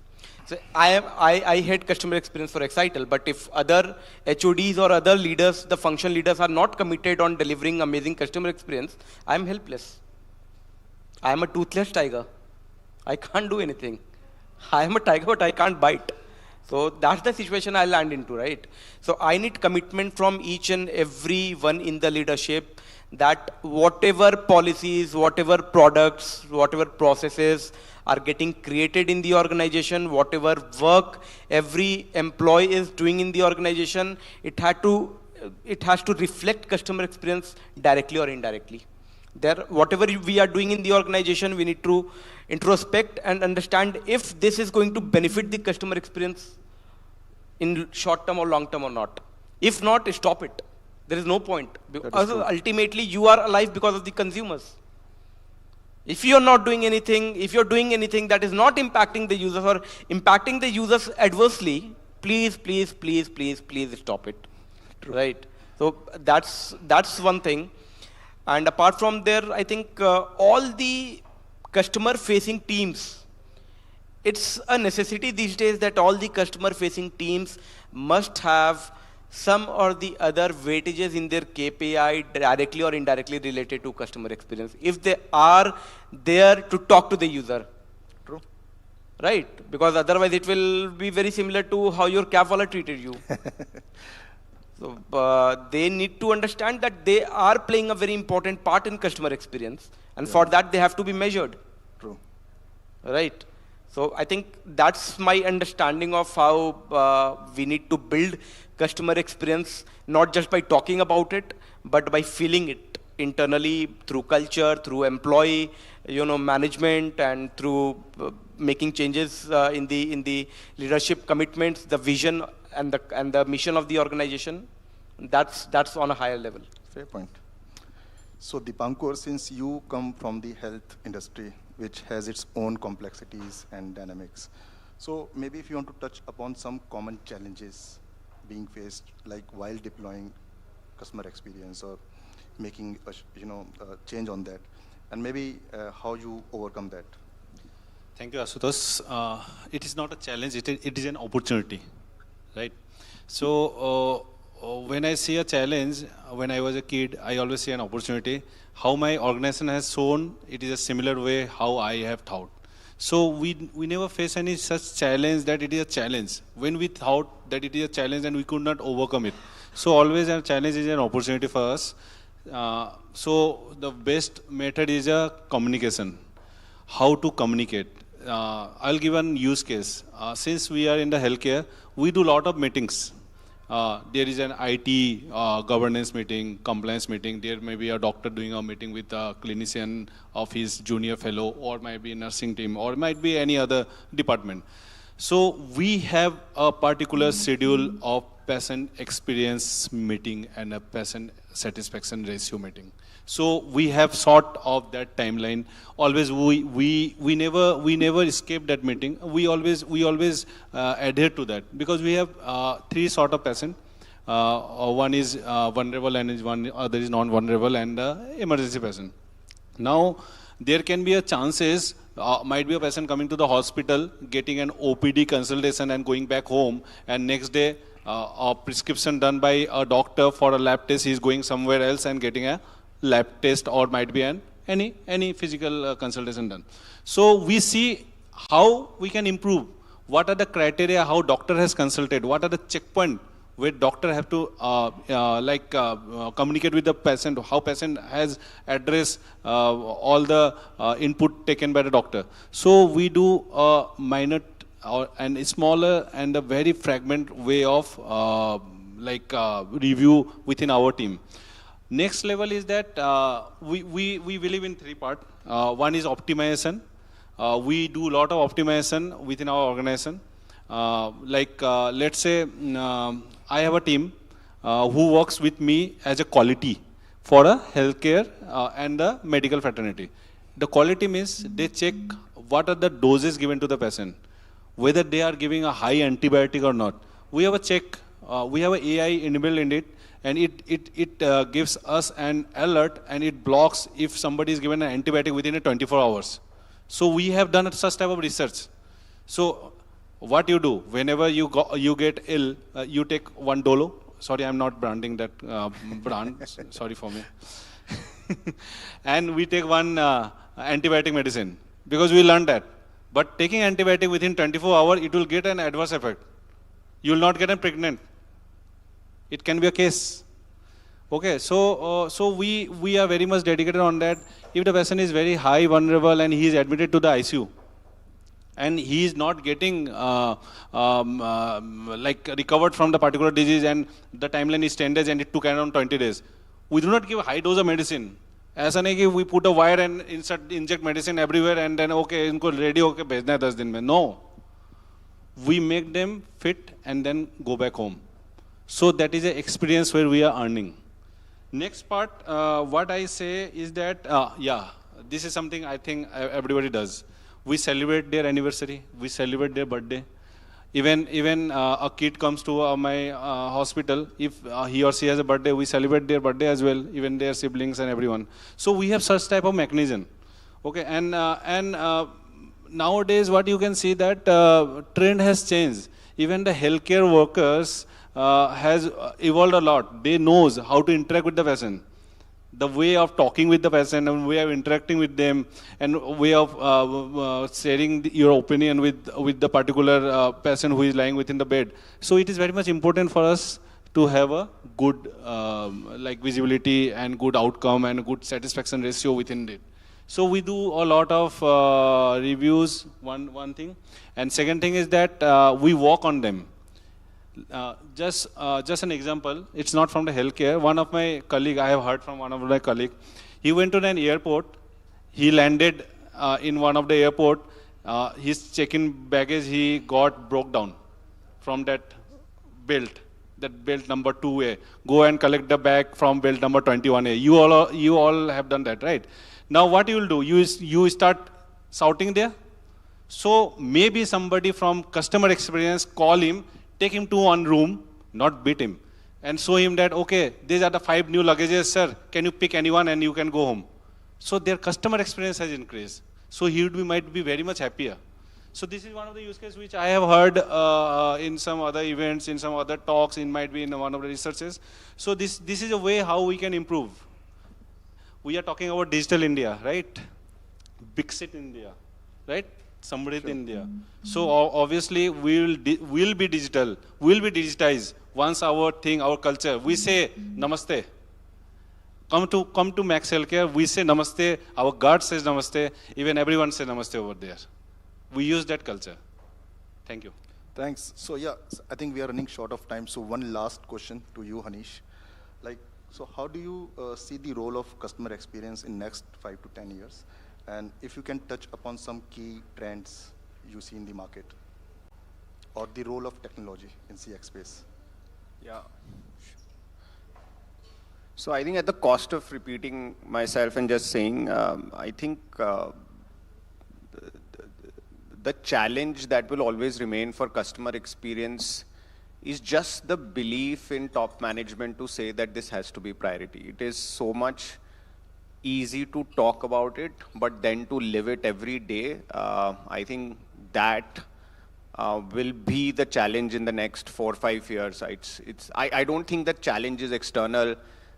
Look, everyone has spoken about it. Of course, the expectation of the customers will keep increasing. And I think once we understand what are the trends in the customers, then we can say how will this get impacted, right? So I think all the esteemed panelists have said about things like the expectations will continue to grow, the power of the customer will continue to grow, things will not come down.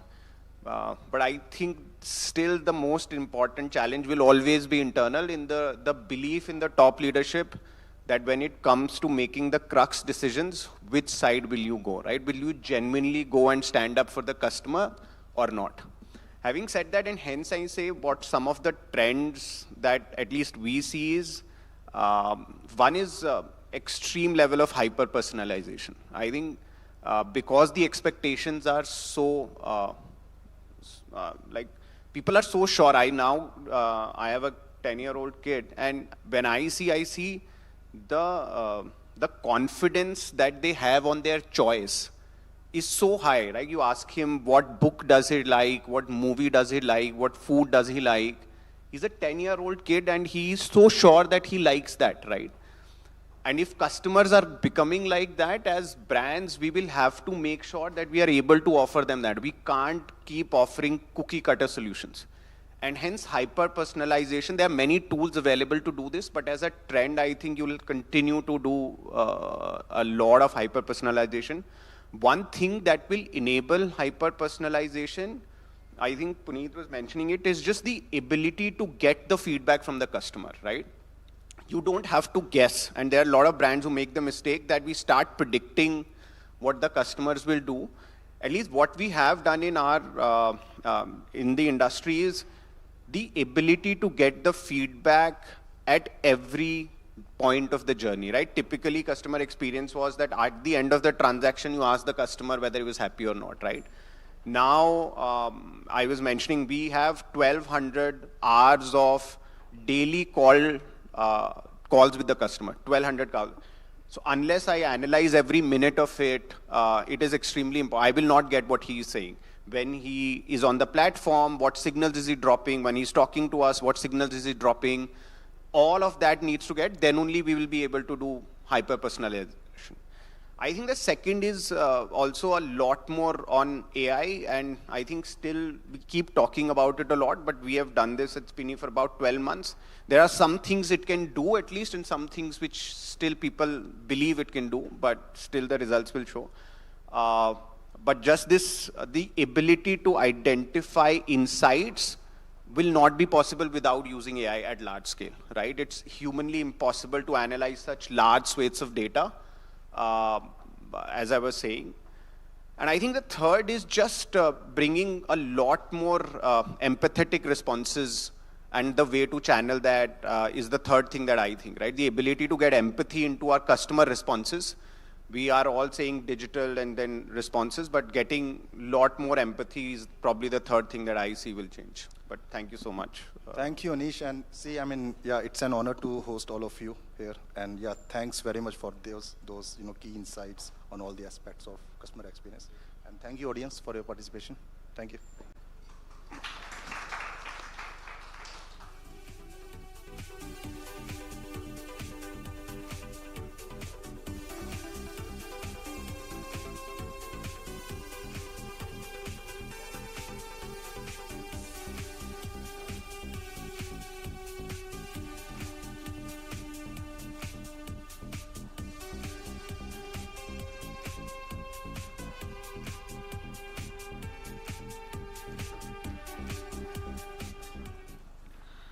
Thank you, dear panelists. Thank you, Ashutosh. We now move on to the last fireside chat session of the day, titled The Future of Work. The panelists will talk about how digitalization transforms traditional work models and creates new job opportunities. For this session, we have Monica Mudgal, Chief Human Resource Officer, Health Card; Hina Damija, Executive Vice President and Head Human Resources, Religare Broking; Kirti Seth, Chief Executive Officer, ITES, Sector Skill Council, NASCOM. The session will be moderated by Roshan Pavaiya, FE Digital Editor. The stage is open.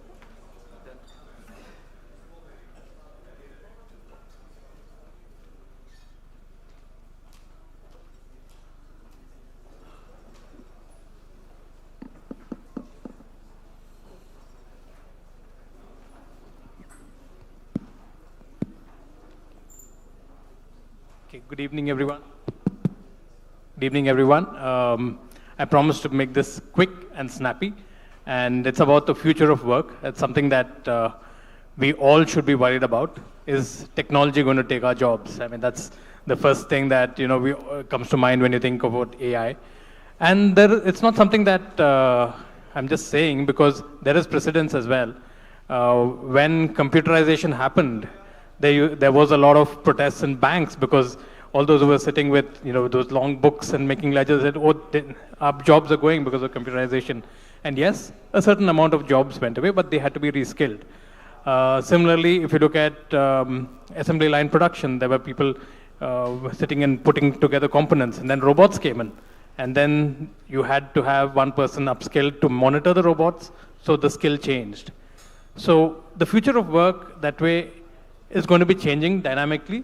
And here I have with me some of the people leading some of the biggest industries here in healthcare, in financial services, and in IT services. So I think the biggest area of impact would probably be IT services. So I'll start with Kirti said. How is technology going to be changing the future of work, and should people be worried? Because yes, coders right now are a worried lot. Right. So thanks, Roshan, for that question. Just to be a little provocative, I actually noted down something before coming to this talk. I went to LinkedIn. I guess everybody knows what that little portal is. So, and I went to, ask what are the trends of how jobs are changing? Yeah. So there was a surprising article that says between Q2 of this year and Q1 of this year, the top jobs that are coming on the portal, and there has been no change between Q2 and Q1. Number 1 is a salesperson. Number 2 is retail salesperson. Number 3 is software engineer. Number 4 is registered nurse. Number 5 is project manager. Number 6 is sales manager. So that's the good news, I guess, that yes, technology is changing a lot of stuff. A lot of stuff is staying the same. Should people be worried? Yes. If you aren't getting with the program, which means upskilling yourself, if you're getting out of date, yes, you should be worried. The good news, in the IT sector at least, there's an uptick in hiring, which means companies are coming back to hire more, linked to the business cycle, which is good news, which means that contracts are coming in, people are hiring again, but they are hiring people with the right skills. So AI won't take your job, but someone who knows AI will. Accenture, not Accenture, I can't remember the name, but there was a research that was published that in IT, there's going to be a 20% increase in productivity because of AI, which means 20% less jobs. But we just heard the 2 panels before. Everyone's digitalizing, everyone's using AI, everyone's doing data analytics. So better learn some AI, learn some Gen AI, become a prompt engineer, learn some data analytics. I think you're good. Absolutely. So the skill sets are going to be changing, and you need to upskill yourself. Hina, first to come to you in the financial services space. Do we have more mics? Okay. In the financial services space, how is AI impacting, and digital technology itself impacting the financial services space? I know there's a lot of positive impact in the way, the speed at which you can analyze the customer's data, provide loans, underwriting, all of that, can change really fast. But otherwise, how is AI impacting the jobs here? So I want to pick from where, Kirti left, rightly said. So I would quote this in one word: evolve or evaporate. So AI rightly mean that, AI is not, automation is not going to take a job for anyone. But yes, we have to keep skilling ourselves, upskilling ourselves. And that's the need of the hour. And when I talk about the question, you say that what are the changes to the BFSI sector? Starting from the digitization and experience for, onboarding of the customer, the process involved into onboarding, the customer experience has also taken a next level. So in the previous panel discussions and fire chats, we heard that how the customer, instead of a consumer, become a demanding customer. So that's the need of the hour. On the similar side, when we say this turn is being changed on the job front side also, if it says how it is impacting, it is not only the need of the organization when I say that, yes, I need the manpower or people with AI tools, but parallelly the people see that what is the organization doing, at an AI and automation front, how I can keep myself upskilling. So that's another piece which I wanted to touch upon. Right.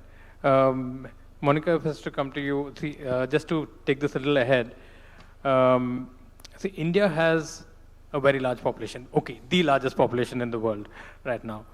But a large part of our population is not employable. There have been studies that have shown that we really need to change our skill sets if we need to employ the set of the population. So in your organization, have you seen with the role of with technology coming in, is there a kind of a redundancy? What are the kind of change in manpower requirements that you've seen? Thanks, that's a wonderful question. At HealthCart, we were always known as an e-commerce company, but the fact is that we are omni-channel. Not just e-commerce, but we are omni-channel. But the power of technology in our organization is, I would say, ahead of its times. In fact, we digitized and HR was completely paperless long ago. And we started using AI about 5 years back. Having said that, there is a lot of curiosity in people about what is this AI and it's taking away jobs. There's so much of insecurity. The fact is that in our generation, we've seen the advent of computers and then the advent of the phone. Today, I was telling somebody I'm very rich if I have only the phone in my hand because I can still buy things, right? And guess what? We can pay even the auto rickshaw wala or the pan wala with that mobile phone and he's accepting. In fact, I actually saw a beggar saying, ki Paytm kar do mujhe paise. So just imagine, we are saying that we are able to, e-commerce the entire country, but there won't be jobs. It's not possible. Everyone is educated enough to know what is in it for me, and therefore there is lots and lots of employment for everybody. At our organization, we've not faced this challenge that when we digitized, we found people were redundant or left or nothing like that. You actually become smarter, you add on more knowledge to yourself, and digital and AI, I've seen the power in HR.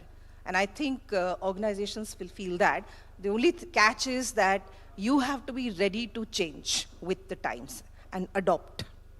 Right. And I'd like to take this same question to the others also because there's a lot to talk about in this. Kirti, with the kind of manpower that we have in India, are they really employable? And if not, what needs to be done to change the kind of skill sets? So I guess as part of, as heading the Sector Skills Council, this is the life that we lead to say how do we improve the employability ratios. I think we've taken, we've been a bit lazy as a country, and the blame can be at many doorsteps, but let's not go there. In 2020, they launched the National Education Policy, which in my mind is a game changer if we are actually able to implement. And I've been now in conversations with AICTE, which is the regulator for technical institutions, UGC, which is the regulator for non-technical institutions, so pretty much covers the gamut of higher education. I think they are seized of the problem finally, that yes, we need to do something. The policy framework has changed, allowing colleges, the biggest problem is we don't have enough teachers, colleges can't change in time, the right content is not available. Technology is changing so fast, how do you update the curriculum? It takes 2 years to update curriculum. You're behind the curve before the year even began. But now opening it up to hybrid learning, opening it up to e-learning, allowing people to learn from wherever the learning is available, that's one big step. Now the responsibility is on the student to demand this learning, to say, allow it, I want to learn it, give me access. So that's one thing that will address the issue. The other big issue is, as machines do a lot of work, there is a need for more people skills, which is human skills, problem solving, creativity, communication. We've heard that ad nauseum, that this is what our country needs, and our school system does not prepare people for that. So how is that going to change?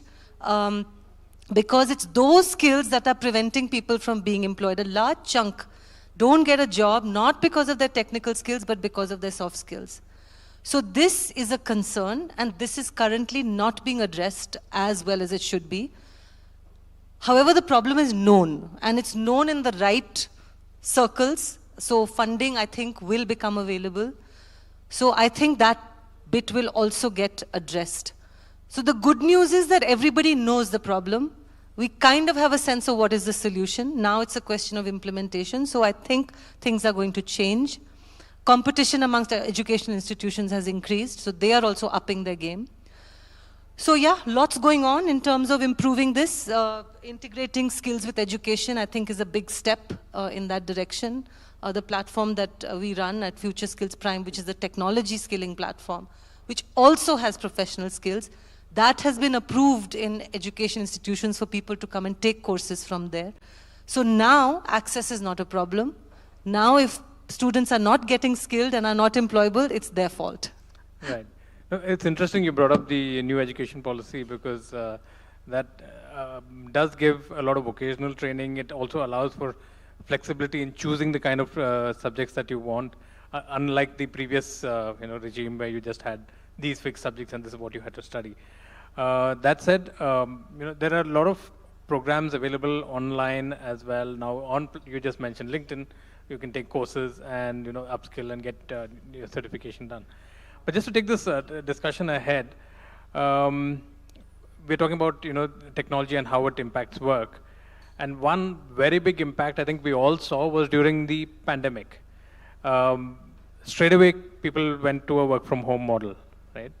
Now, that remote work model had its challenges. Of course, those in the manufacturing sector and on all of that, they had to adapt in some way or the other. But those who are in the services business or connected digitally, they could easily adapt, right? So after that, we've now seen in the last 2-3 years, whether it's a TCS or an Infosys, they all started calling people back to work. So Hina, I want to take this to you, the question on remote work. Does it really work for us? So the future of work, is it remote or is it still in the office? So, well, beautiful question, which being the chief people fraternity, people keep asking. I see that work from office is the future. There is a difference, work from home or a remote working can be given basis the requirement. It can be an option, but cannot be leveraged as a, the time. Because way back in COVID, when we started, so that was the need of the hour. And to India, we adapted well. And that was the first time. Yeah. Right. But the future is work from office only. There are various reasons to it. We say that AI is there, automation, we are doing. But no matter how much automation and AI we grow ahead, a personal touch is still required. And there are roles which require a discussion. There are roles which can be remotely managed, but managing the people function, I see the productivity enhances when we are in the office. I may differ in view, from my other panelists, but I think a blend of both would work. As per the need of the hour, the organizations should be open. Okay. Kirti, what about in the tech space? Because so, ironically, I agree with you. There are so many things, and you notice it, like when you say, let's not do this over Zoom, let's meet in office and do this. So many things just get sorted out like that when you meet face to face. Managing remotely is a nightmare. You have absolutely no idea what that person is doing. It's okay to say, as long as they're meeting their deliverables, but who's to say that they are doing 2 deliverables remotely, but they could do 5 when they're in the office because they talk with her, they talk with her, they talk with you, they sort out 3 things while they're in the office in one day, which would probably take 2 weeks in a virtual situation. I think socially, emotionally, office is important. I have my son's friend has got a job in the US and it's a fully remote job. A very good job, paying very well, but she's unhappy. She's saying, I don't want to be fully remote. There's this whole aspect of life that is completely missing.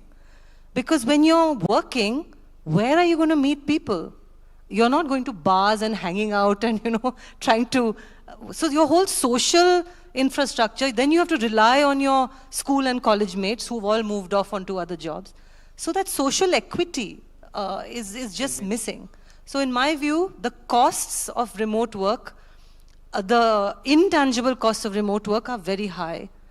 So I would also say, but again, I agree with Hina saying, keep it flexible. If today you have meetings which are outside, you can do it virtually, do it virtually. Hybrid? I love hybrid. Okay. Big proponent of hybrid. Right. Default work from home, but if you need default work from office, but if you need to work from home now and then, it's fine. Right. So since we're talking, technology and the way it is impacting work, Monica, if I was to come to you, keeping with the same question on remote work, isn't it easier to hire better talent? Maybe there's somebody really talented sitting all the way down in Tirunelveli or somewhere like that, and you're not finding talent here in Delhi. So do you think with technology that it would be easier then to have this kind of a hybrid or remote work model as the future? I would give a mid-path answer to that also. I would absolutely tend to agree with Hina and Kirti, my co-panelists here, a bit with you. I'll tell you a story. When we were in the COVID era, we were all working from home, and then gradually we came back to office. In fact, we had moved an office, opened a swankier office, in a different building, got everybody together, and people raced back to office. And this is the young crowd. Our, the average age in our company is around 28, 30. And I used to be asked by my friends, in the HR world, how did you manage it? We are struggling to pull them back. And I said, I don't know. We just wanted to come back to office. Okay. So the culture elements of working together and, walking across and solving your problems, the water cooler conversation, what we used to call earlier, versus a Zoom conversation, where sometimes, you can blame it on technology, connection chala gaya, light chali gayi, all of that will happen, versus sitting with each other and resolving issues. From an HR perspective, I think that's better. As far as talent is concerned, depends on the kind of job you're looking for. So if it's a technology job where in our organization, the tech team still works hybrid model. They come only thrice a week to office versus everybody else. But depends. So if it's a rare skill and it's difficult to get in India, then we need to train somebody. Till the time we train somebody to take on that job, we find somebody who's willing to work with us as a consultant long distance. But again, that's a short term. Like I said, mid-path answer hai.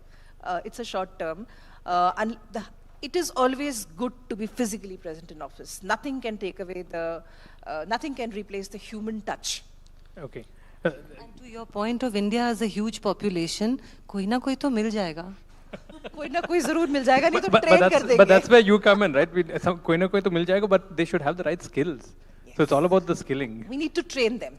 Right. So till the time we train, we can get somebody to work with you as a consultant, but nothing can replace the charm of working in an office. Even the tech guys want to come back in our company. Just to add on, being highest populated country will certainly get.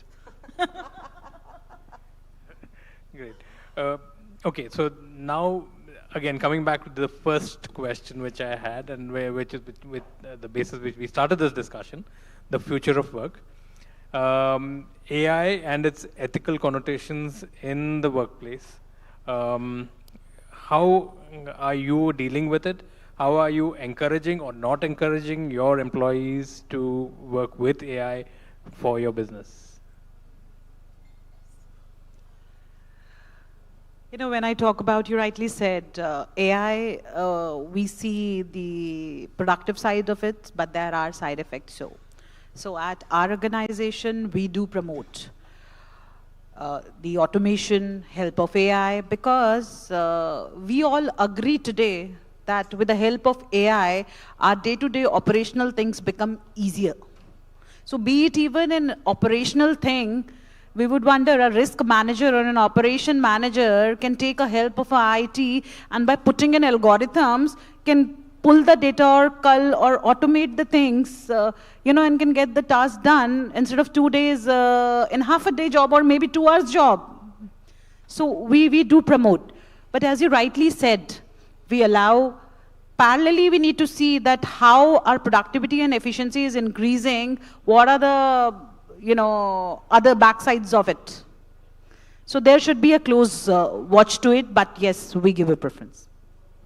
And in the tech space, I mean, these days code can be written in seconds by an AI, right? So with the companies that you're working with in your NASSCOM, wearing your NASSCOM hat, what's the kind of feeling you're getting over there? AI, yes, no? There's no choice. I mean, this genie is not going back in the bottle. So AI, yes. All companies are using AI to enhance productivity. I don't think any coder is just writing on their own. Why would they? They'll become uncompetitive. Things like testing are being done through AI as well. So as much as can be done by AI, so man and machine need to work together now. I think that's a given. The ethics of AI is something that I think the entire industry is now seized off. At NASSCOM itself, we have a responsible AI guidelines, which we've read, which we've all read and signed up to. The industry has signed up to. UNESCO has a global responsible AI guideline, which India has subscribed to. We've just launched a course on Future Skills Prime on responsible AI. And as part of the AI mission, there's this whole idea of AI for all. It's not about teaching everyone AI, it's about teaching them to use AI tools. Because if you don't do that, your citizenry is just left out of this race. And if they can use these tools, it leads to business being generated. It leads to then the middle layer actually creating applications. It leads to the top layer actually developing algorithms. So there's a virtuous cycle that builds up. So very important as a country to take AI in the right spirit. Many problems with AI as we're seeing across the world, and we're learning. India is learning from what the EU is doing and what the US is doing. There are challenges. But I think it's a technology we'll have to learn to work with. We can't ignore it. And if we do, we'll just be left behind. So as a country, we just can't do it. And as a Sector Skills Council, we need to look at the entire gamut, starting from, for example, there's a PM Vishwakarma scheme, which is for artisans and craftspeople. There is a 6-hour module on digital fluency that has been put in that, where even an illiterate person can watch videos, can translate those videos in their own language, can speak commands and learn. So I think there is a massive push to say we need to do this AI for all. And of course with other sectors, whether it's, the kind of companies that are coming onto the platform, ONGC, GAIL, Vedanta, Apollo Hospital. So such a wide swathe, everyone realizes that we have to get enabled and make ourselves familiar with this technology. Okay. And Monica, I'll let you have the last word on this. How are you encouraging your workforce for the use of AI? So I have been using AI in employee engagement. And sometimes, it's easier to talk to a chatbot and get it out of your system, especially if you're an introvert. And we get to know that there are issues and we address them. We can always follow it up with conversations. And that has been taken very well in my organization, I should say. So sometimes if an HRBP has forgotten to follow up the conversation, the employee walks up to me and tells me, I wrote something to your chatbot, nobody got back to me. So that's the power of AI. And secondly, AI, I'm going to be now dabbling in recruitment. It can be very, very handy. So it is a very powerful tool in the hands of recruiters. It really brings up efficiency levels. and the amount of data dumps that we work with nowadays, I think it's important to know how to use the power of AI. And like Kirti said, if we don't do what the world is already doing, we don't want to be left behind. So we have to not only catch up with the times, but be ahead of the times if possible. Right. And with that, so if we have a time just to, add on quickly, not only the recruitments, but per se onboarding and the employee experience, without AI and automation, it would have not been possible. Right. So yes, ladies and gentlemen, that's the future of work for you. AI is here to stay, and you can see the various implementations of it in the organizations right here. And with that, I would have loved to take questions, but we are out of time. So in the interest of time, I shall just, wrap this panel up right here. And of course, AI is going to help me with my job as well, because this interview can be transcribed right now, and in 2 minutes it can be out on the site as well. So, all right, thank you very much for joining me.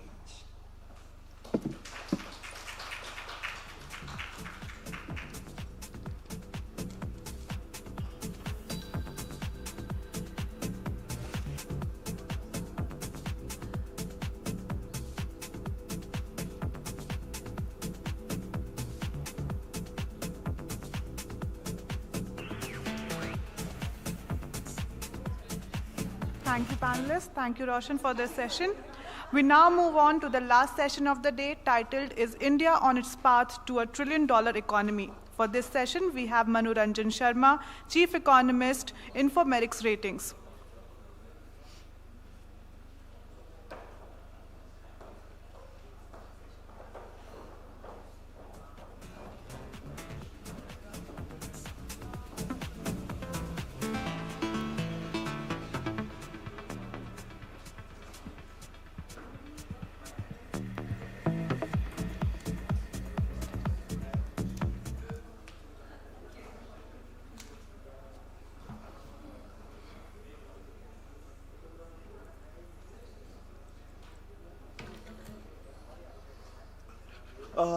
Hi, good evening. I realize this is the last session of the day, so some of you may be tired with a busy day of discussion, so I'll try to keep it short and sweet. I've been given 20 minutes. I do not wish in any way to exceed my time limit. Now, this issue of India becoming a $5 trillion economy has been discussed and debated. But to my mind, this entire issue needs to be placed in a proper historical and comparative perspective. If you look at the Indian economy in a proper global perspective, you will find that till 1580 or so, India accounted for something like 16.5, 17% of the world's GDP. Because of the British colonization, some other factors, exploitation of Indian people, the Indian economy, then this India share shrank drastically, plummeted to 3% when India became independent. Now growth is again gaining traction. We have emerged some of these issues. I'll come a little later also. But then we have emerged as a bright spot in the global economy, and now we account for something like close to 10% of the world's GDP. This share is here to stay and likely to grow more impressively in the days, months, and years ahead, at least till 2040, 2045. Now, I am reminded of a very powerful quote of one of the most famous persons of literature, Mark Twain. And Mark Twain said that India is the cradle of human race, the birthplace of human speech, the mother of history, the grandmother of legend, and the great-grandmother of tradition. Our most valuable and most artistic materials in the history of man are treasured up in India only. Now, given this kind of a perspective, if you look at the global economy all around you, if you look at any kind of a data set, IMF, World Bank, OECD, you'll find that the global economy last year grew by 3.2%. This year it grew by something like 3.2% again, and the next year's projection are something like 3.3%, an uptick of 0.1%. Against this kind of a perspective, if we look at India's position for the last 20 years, we have been growing consistently in a band of something like 6.5 to 8%. Obviously, the two COVID years, 2020, 2021, were something like an aberration, which was a medical economic emergency, the worst the world has seen possibly in the last 100 years. The nearest comparisons which come to mind are the Spanish flu of 1919, which caused a debilitating hit to income, output, and employment. In the course of economic history of the world, most of us, some interest in economics, finance, banking, would have heard of the Great Depression of 1929, which caused a crippling, debilitating hit to the global economy. But by any yardstick, the global, subsequently in October 2008, we also had the global financial crisis of October 2008. But by any benchmark, by any criteria, this COVID-19 was a much more worse thing, and then thankfully it seems to be over, and then Indian economy particularly seems to be doing reasonably well. We are living in a VUCA world characterized by speed of change, explosive growth of information, growth of technology, increasing globalization. Today, if you look at, some of you may recall that in the last 6 months, there's been a great deal of debate, discussion about India, size and muscle, increasing on the global scale. We have become the 5th largest economy globally. And what gave us some satisfaction, a sense of gratification, was the fact that we were able to push Great Britain, which was till that point, till about 6 months, 8 months back, the 5th largest, to the 6th slot. So with 7% consistent growth, and till 10 years back, we were part of the fragile 5 group. So we are seen as something like an outperformer, a country which has consistently, for the last 3 years, emerged as the fastest growing major economy. And then if you look at this year's, if you look at data in a disaggregated manner, in some kind of a granular examination, you find that this year India accounts for 17% of the global economic growth. Thus, the Indian growth story is here to stay and consolidate. Now, the Indian economy is today at some kind of a crossroads. At this defining moment, someone, I think in the earlier sessions, used tipping point, inflection points. So if I were to use those kind of strong expressions, I agree with them entirely. And then this kind of a process of economic growth, of modernization, of structural transformation is here to stay. But apart from those aspects, we also have to look at, which India has been doing very well, issues, larger concerns of macroeconomic stability.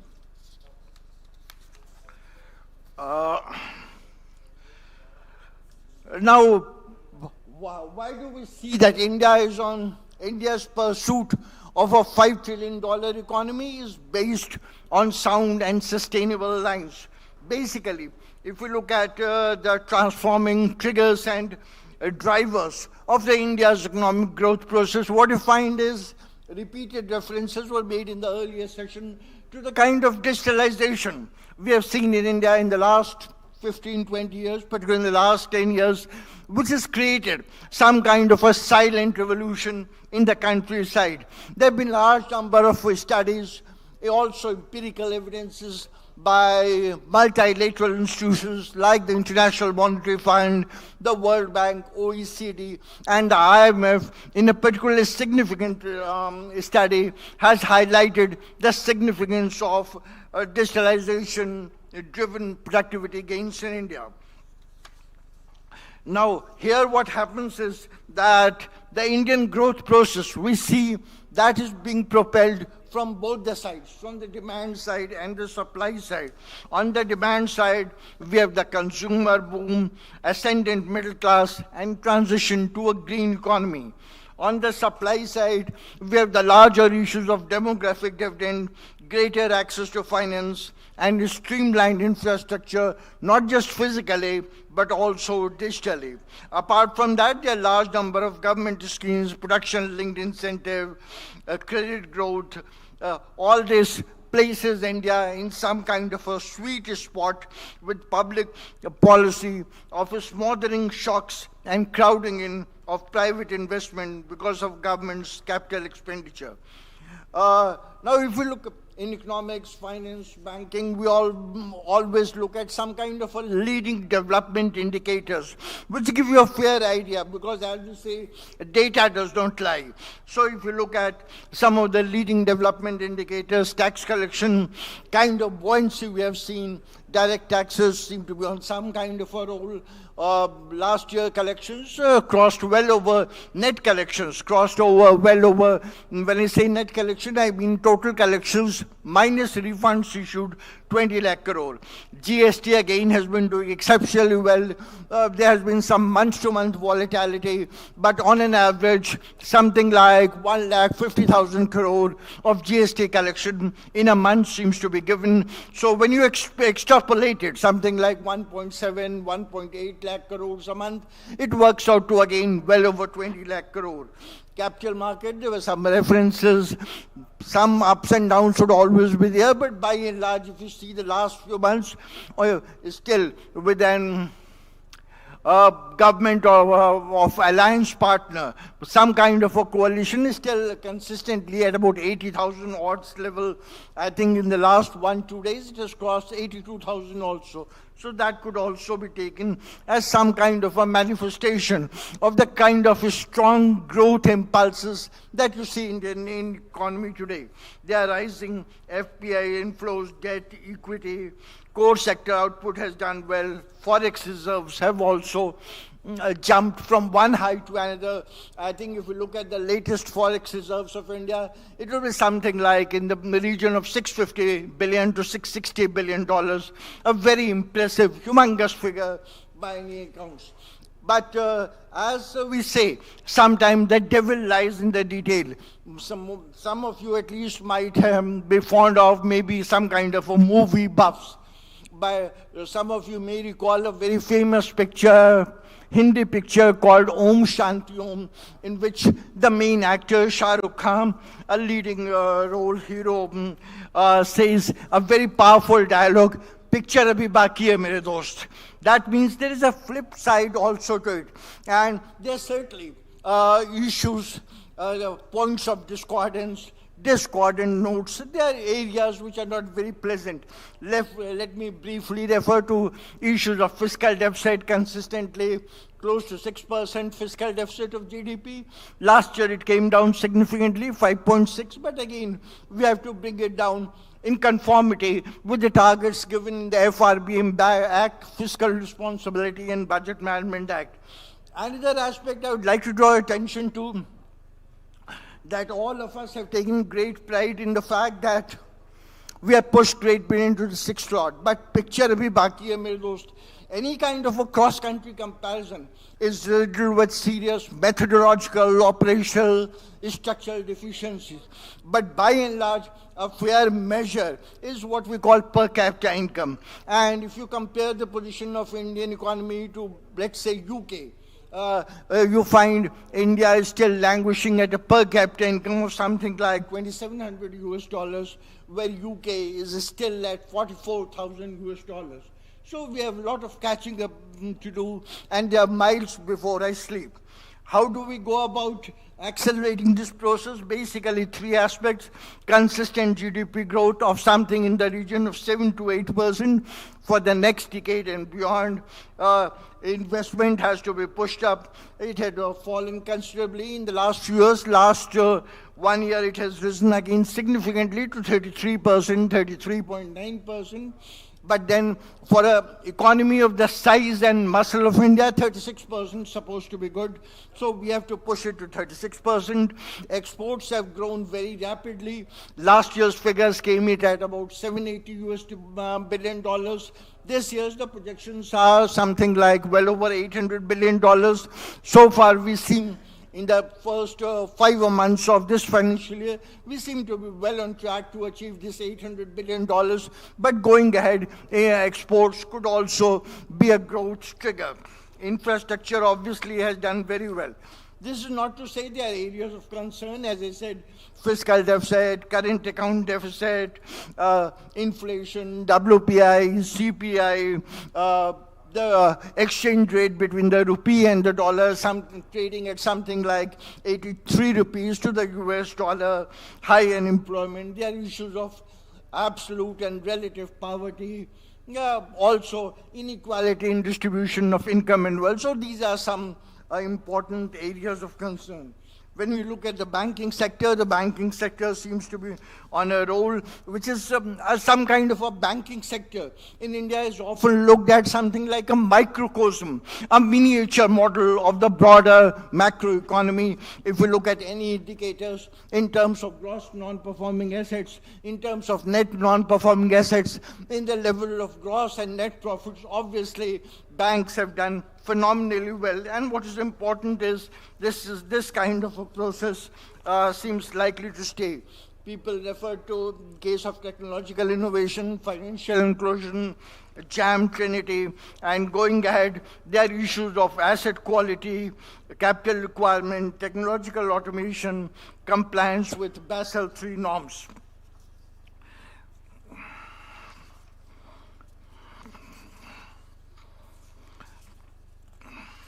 Now going ahead, we see that the financial sector, I worked largely in the financial sector, the writing on the wall seems to be clear. The message of history is unmistakable. The banking and the financial sector has emerged as a strong instrument of growth, economic growth, and structural transformation.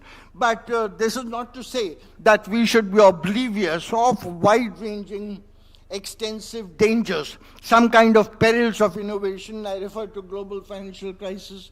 There have been collapse of banks across the different parts of the world. So all this needs to be seen in a proper perspective. And sometimes these things cause some kind of a concern, cause us whether there is a need for us to step back to look at things introspectively. But I'm reminded of the famous words of a very famous Russian novelist, Dostoevsky, who said, "The darker the night, the brighter the stars." Similarly, P.B. Shelley, a very famous English poet, said, "If winter comes, can spring be far behind?"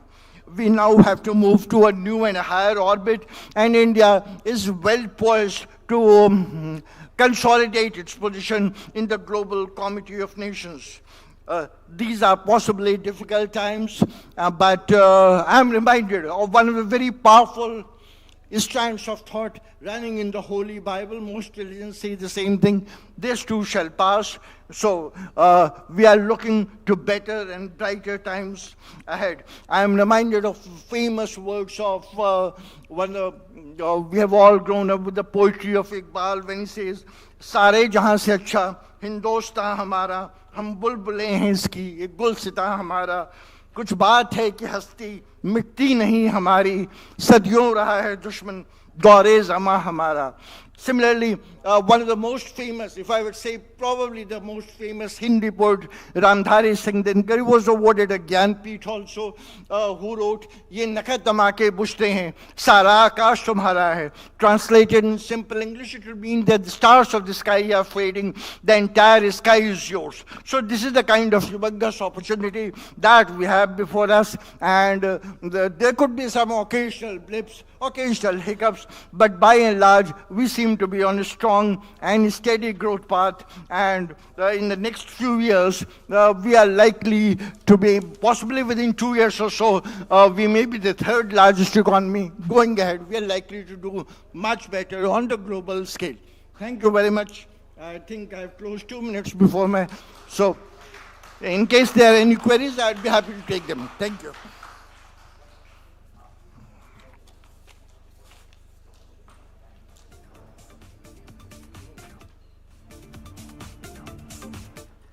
Thank you so much, sir. With such positive numbers and figures, India is definitely on path to become a trillion-dollar economy.